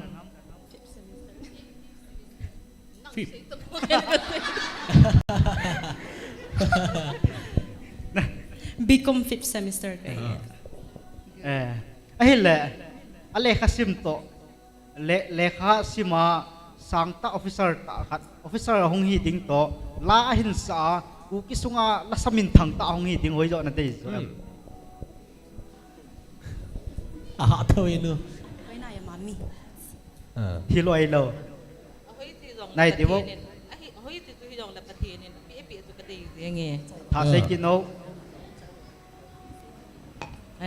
Ani ni in patin na pi pian su ka dei nge. ai lẽ khat zo zo ding a tàu na man kha em khat zo zo hong hi na ding a Tao na ka man pi nge ma hi. ipitin na tàu Ai tu la hong ding ko na jong tun mai tam phat jan ka sem pi win si idol la sa hong ke pat de tiang ngong le mai tam ka sem riêng ngwen ama hi la sa no hi asa pat na yung hinay tabu hinalaisin tu ahin kagial sangwin ka ngay tu sangwin hitabang hin hitan gahi an pa ahile in sungmi tia kusungmi tia zo si ai phazo si hi ka ke papi bin isi za asu ke ho jong ka hong lian do ziang mo hi น้องแล่นถอยเหมือนตอนจุดนั้นน่ะนัสวดหงทอแล้วบ่หงแล่นถอยเหมือนตอนนี่ tu nia na hungu ham he no hong mo hi na thumuvana a u tia ni jong hong au tia ni gari na ke puyuwa apa e pa cha na mong mong ovi hichen gai na chanu na hin to sot ovana ana hong uhi ki pa mong mong na chunguwa ka hin ki pa ovi nge ke ho jong ka ke pa ovi eno zo zam hi anyau pele na tin aute izat umam au pe au hi ama chunga hi le ama hi in amini piam nieng nu tin hoi nieng ning nu hai ai le aban la dang nu me alien pian he in ama chun zile cha nei tan ama nu ya chun pasal ni amen ama ni jong chun zile cha nei ke tan ma ni se bo hi acha zinei lo hi honin laya hi le ke kanau nu tanu hi ke ne amini pmo lili chong nei wa lili pa cha hai ki pau me na hoi so ke ni nu ki pa pi na mong mong e nang sanga lin ngen cha na hin nei do in meira pai bi ngan chang na hong ting kho mo bin zo zam henuin adu pain men he nam khat veinin sei pi ta di vo ting lang me ho adu ting lang me chi pi amin pa heno adi lam ga se ki di adi pa cha ki pa me zo zam ka do na khat au men henu le pa te ho he vapana i ho mit do na ding ane nom zong at don nom zong anei nom zong nei nom lo don thei lo ne nom lo khop se da in sinoin tu lai ke he pa ahung beinin a khut jung ka vet zong le ka kisi nei adam penin a khut jung ho hi ana mel chi le ata sa ti chung kai ho zo siam mel chi ka ting jan lang ka ti ka jan man ta po ya zo tu na he nu hi ata sa kiu ka ti pot adu lo a chung chang zo se hin het pi ding ka dei sa in aum lo nung le nan kel do de chi wa hin na hai min lo di cho na hai min lo he nun a bol ding zo se angai cha zo se na het pi le aum lo ni le na kisi do ke wang he pa ta sa chung hi ka jan jeng ai wang ka chim lo nom cho ka chim lo he pa kum tho sai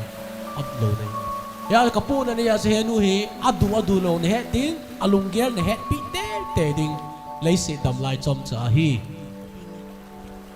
ki pa min li hin thi ning nu hin he nu hin na hin zui nau na hin ma pui nau na hin to sot nau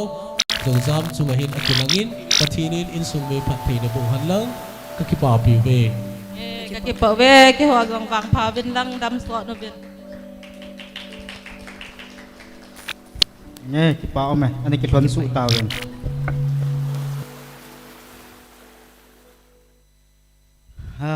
aban na ko pan pai kit jeng utin cha tingin contestant number 43 contestant number 43 hello tua hi achai na mo mong tap achai na mo mong hi alas zong hi ai le tha ko te diute contestant number chulung setan season 3 ading a contestant ni ko na wa chei nai tai tu ba le ko lo de vek tai hoi tan ki gon pha lang in ko Kathange Gospel Idol season 3 last contestant goes to last contestant ano ko utin hicho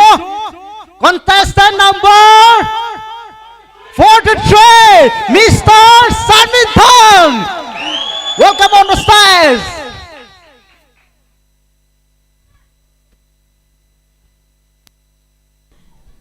Hello. Hello. Bintang. Sir, yes sir. Nakigot na bang tayo, no? Sir. All the best.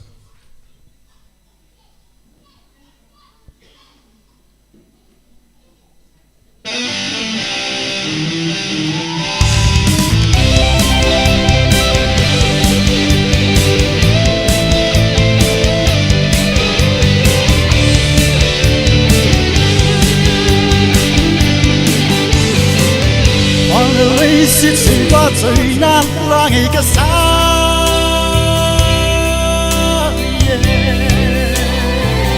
trong nhìn lẽ dây la trôi cả vợ trời hay lẽ vắng na hạt xuân bên cả vợ trời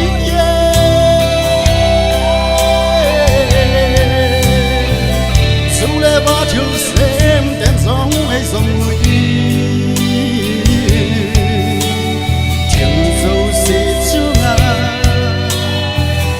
đồng sáng bất cai chiều sim dâu si chu ngã lên về lỡ về chẳng bên đây gì cắt thân cắt thân con nuôi chiều sim dâu si chu ngã đây rồi xa nhẹ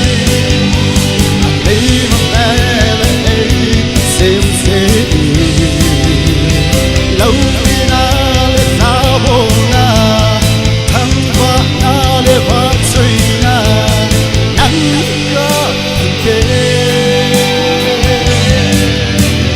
in lên mê cất đi lại xe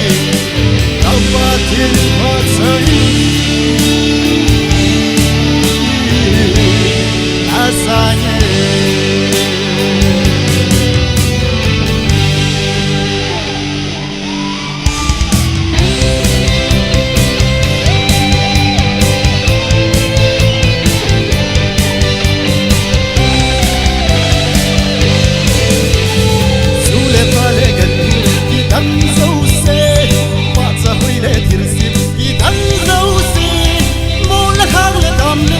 dầm dấu gì nèo với đất xuống chi lâu vì nó khát chi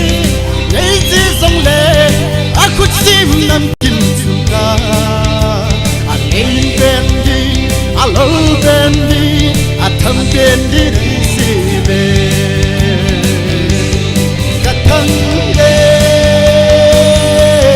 cắt thân con nuôi chiều sinh dấu xin chung à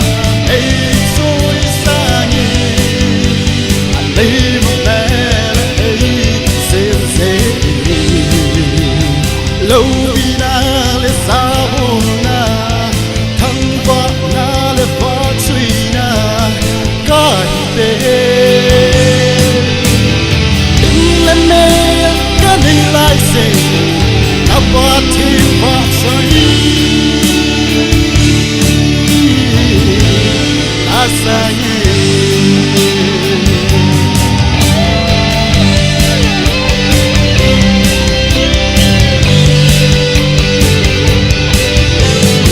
Alona,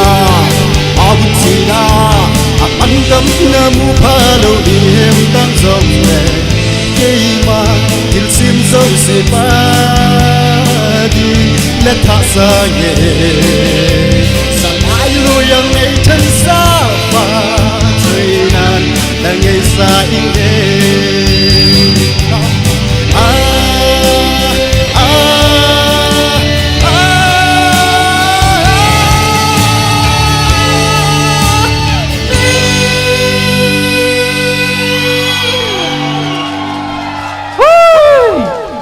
Nôm chè chè cái trái gỗ leo nôm chè chè rất số ôi tên ông Sir, cái hòn bị chú in sung lăng aku nên vào ông puan hình vào cả lối lòng họ cần cái bụi lối hình cái bụi dấu xe hung đinh đâu bao khát về để tôi nằm muốn vào để tôi nằm muốn hung đinh vào bụi bé béo tê à hơi thiếu về nó ngã hòn nó kia về nó về จะโซ่ปุยคุณนักเขียนดีฮะ abon wa ka kya hopi no me abon wa na ki hopi nom chu ka het na so ama sa pen de sir ho neo to ka kya ho no me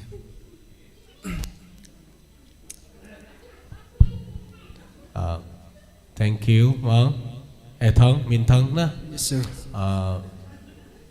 top 10 grand final na hong lun hi kin jong kapa chamo mongin keima changwal ki hilowin judges hon jong we don't expect tileng na ngai ma mai thein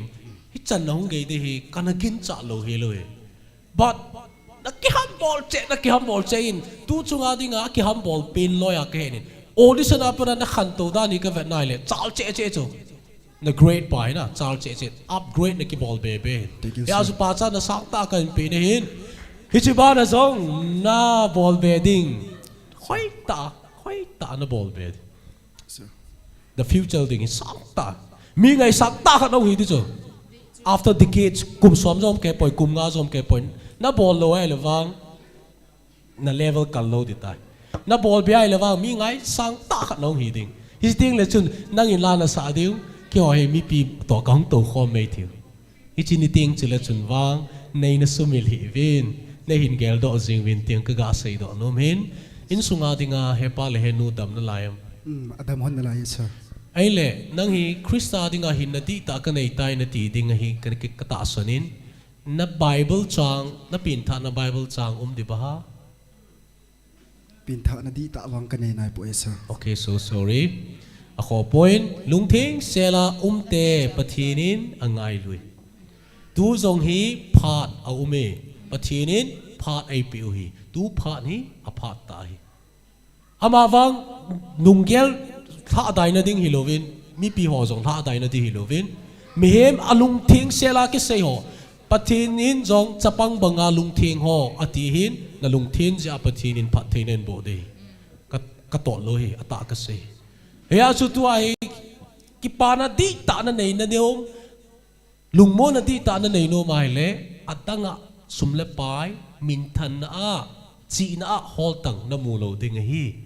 amawa krista hi na di ta na nei ting le wang ki pana di ta lung mo na di ta chu na hin nei ding hi vai chale yang na chun na ki pa ding aji chu pathinin ngai lu na hong sunga na koi pathinin phathei na bo in tin dong ma na neyam ka nei lo sir they nei na hi in a part of the life ki ko la lain nunga hon na nunga ki khai de la lai a part of the life na nunga hon na nunga ki khai de an ma jine hi to sir na na jine po le ki ho lo de ama bang bangai na de chu boy miss ai ni ki ho di tam nei ho no mam ka ho no me miss men thang yes miss tuan na la sa chun na ul su the in ka he in ul na ul su am asu po miss nang le nang hinamel hi hoi na ki sa am ka ki sa po miss pidinga phat vet na naga ki vet ting len na lung thlai lo na kalungal hay po yes ken zong di ta ka sei le na kamuti la chu mial hoi ka hin sa lo chu hi zong le la na hin sa na sa mai mai hilawin na ne thoting le kun ka hin star na hoi val thank you so much miss na hoi lo na zo se chu mang ta chu tua wang na hoi na smart din tu chun lung thing selin hin na di ta ka nei nai pui ka ping tha nai pui na ti chu ka hin pa cha mong mong mi abang khat kitile kei zong ka ne hi pathin ba choila ka sa in ping tha danin kana umin na Christian hin ko mina bol taw na kamangin how in ka chin hi zong le pathin to ka ki job na di lo lungmong na ka nei lo puma hi akuma kom tam ka na chi hi na lung abang khat chu kisial chu o ping tha lo ping tha banga I Christian hin ko a mi tamatam I hiu nang wang lung thing sela na in sei do chu ka pa cha in abana hu hing na thu dol hi aha beya hi lung kham hin patinin damna na pi le hi chi hu hing na thu a hi เกมครูเซตดุงานาลุทยายละจูกิปานาลุนาดิงจันส์เราทำตุไลเกมครูเซตบอลเอาเบะเราจู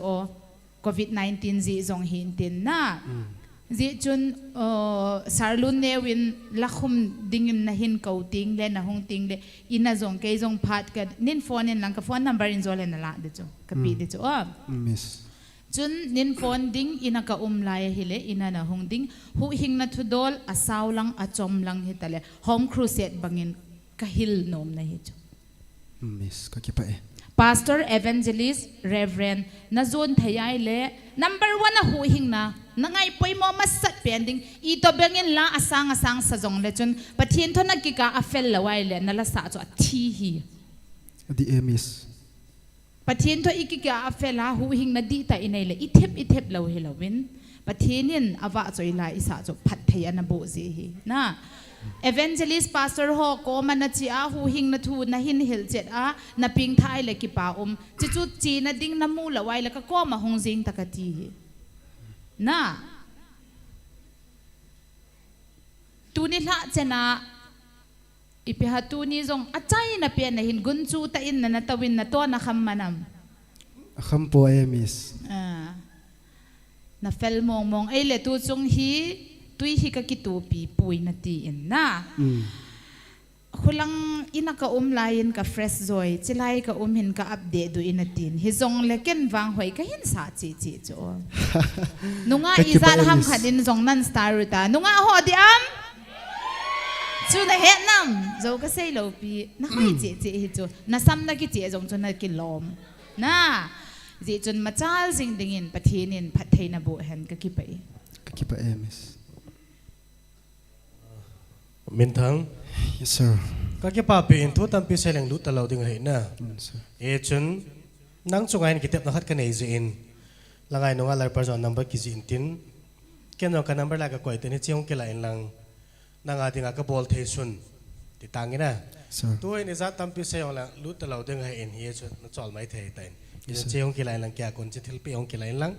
ke a dinga nang chunga ka sei thei sun chi tan ta sir ka ki pa sir ki pa me nunga number khat akimuin koi no cha nuwam ichi ke la in lang na hong ki ko ta ting le nen he chai na ke ong pang na ngi ko be peute miss nuin langan number ga pe cho life ave ho cho izat ham se nen ô sát điều cái ta sao nè lại do live comment cái việc nào là miss nu cho alak lệ gì nghe ý cho cần phun đó cho chạy này tôi cái thôi nên tôi hi phát trong phát cái hiện điều anh nè nó ho này điều cái sự thiền ho này điều trường lệ ba bùng giá tám 529 39 6:30 to 7 ki kala hin hunglut kin tin pa la jan ha banga chu concert chom khat bol ki deu aban le result hin phun deu he je tua he ki khen tauna khat ana mangatin pichina dingin pa Peter Senpu ama phat ana peute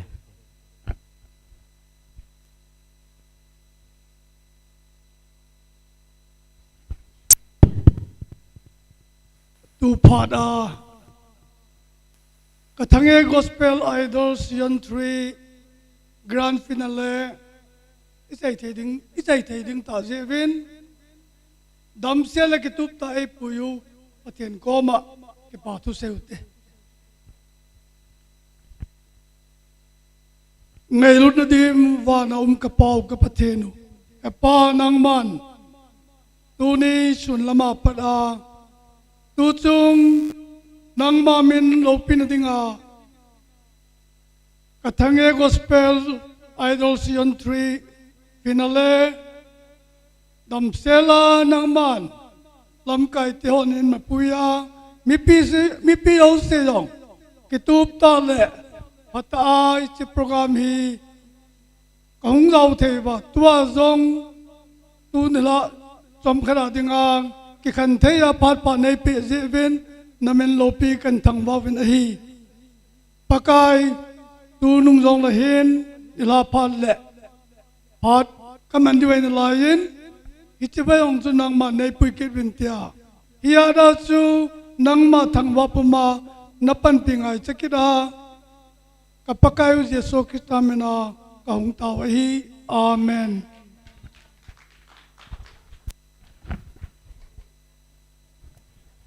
Cái bao mê azawa prison kasay chukoy man tu chana hin bol he layen la sa chai na nga ham 6:30 chan ka nga de he timing he koi tabang bol no le life away ho hen lang mi pi ho hen lang koi jong le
Sit na ni zu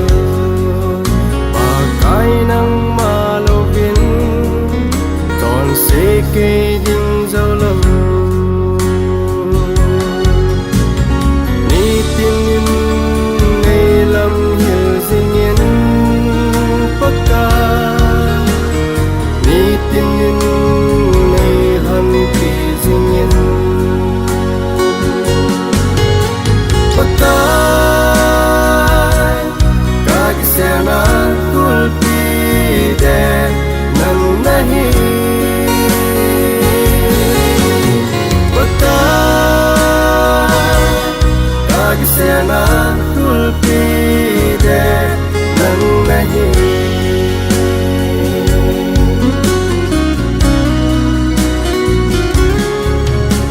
kazet kaveyahin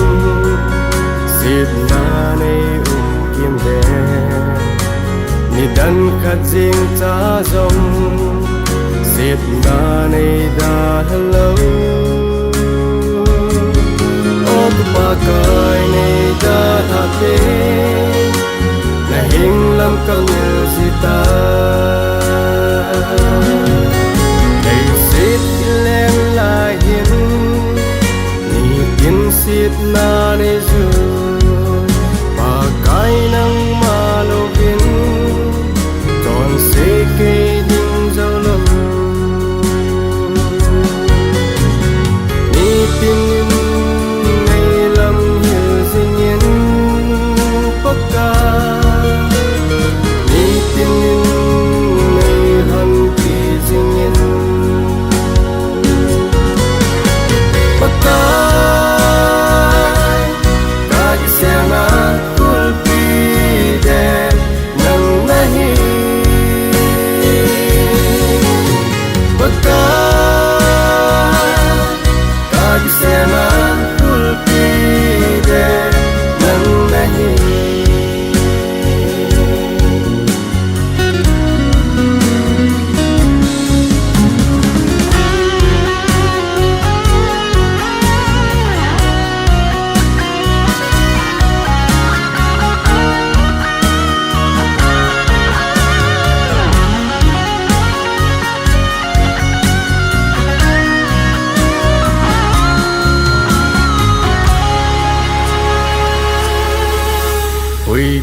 cây đinh dâu lâu mi tin ngày lâm hiểu sinh yên bắc ca mi tin ngày hằng kỳ sinh yên bắc ca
Lord.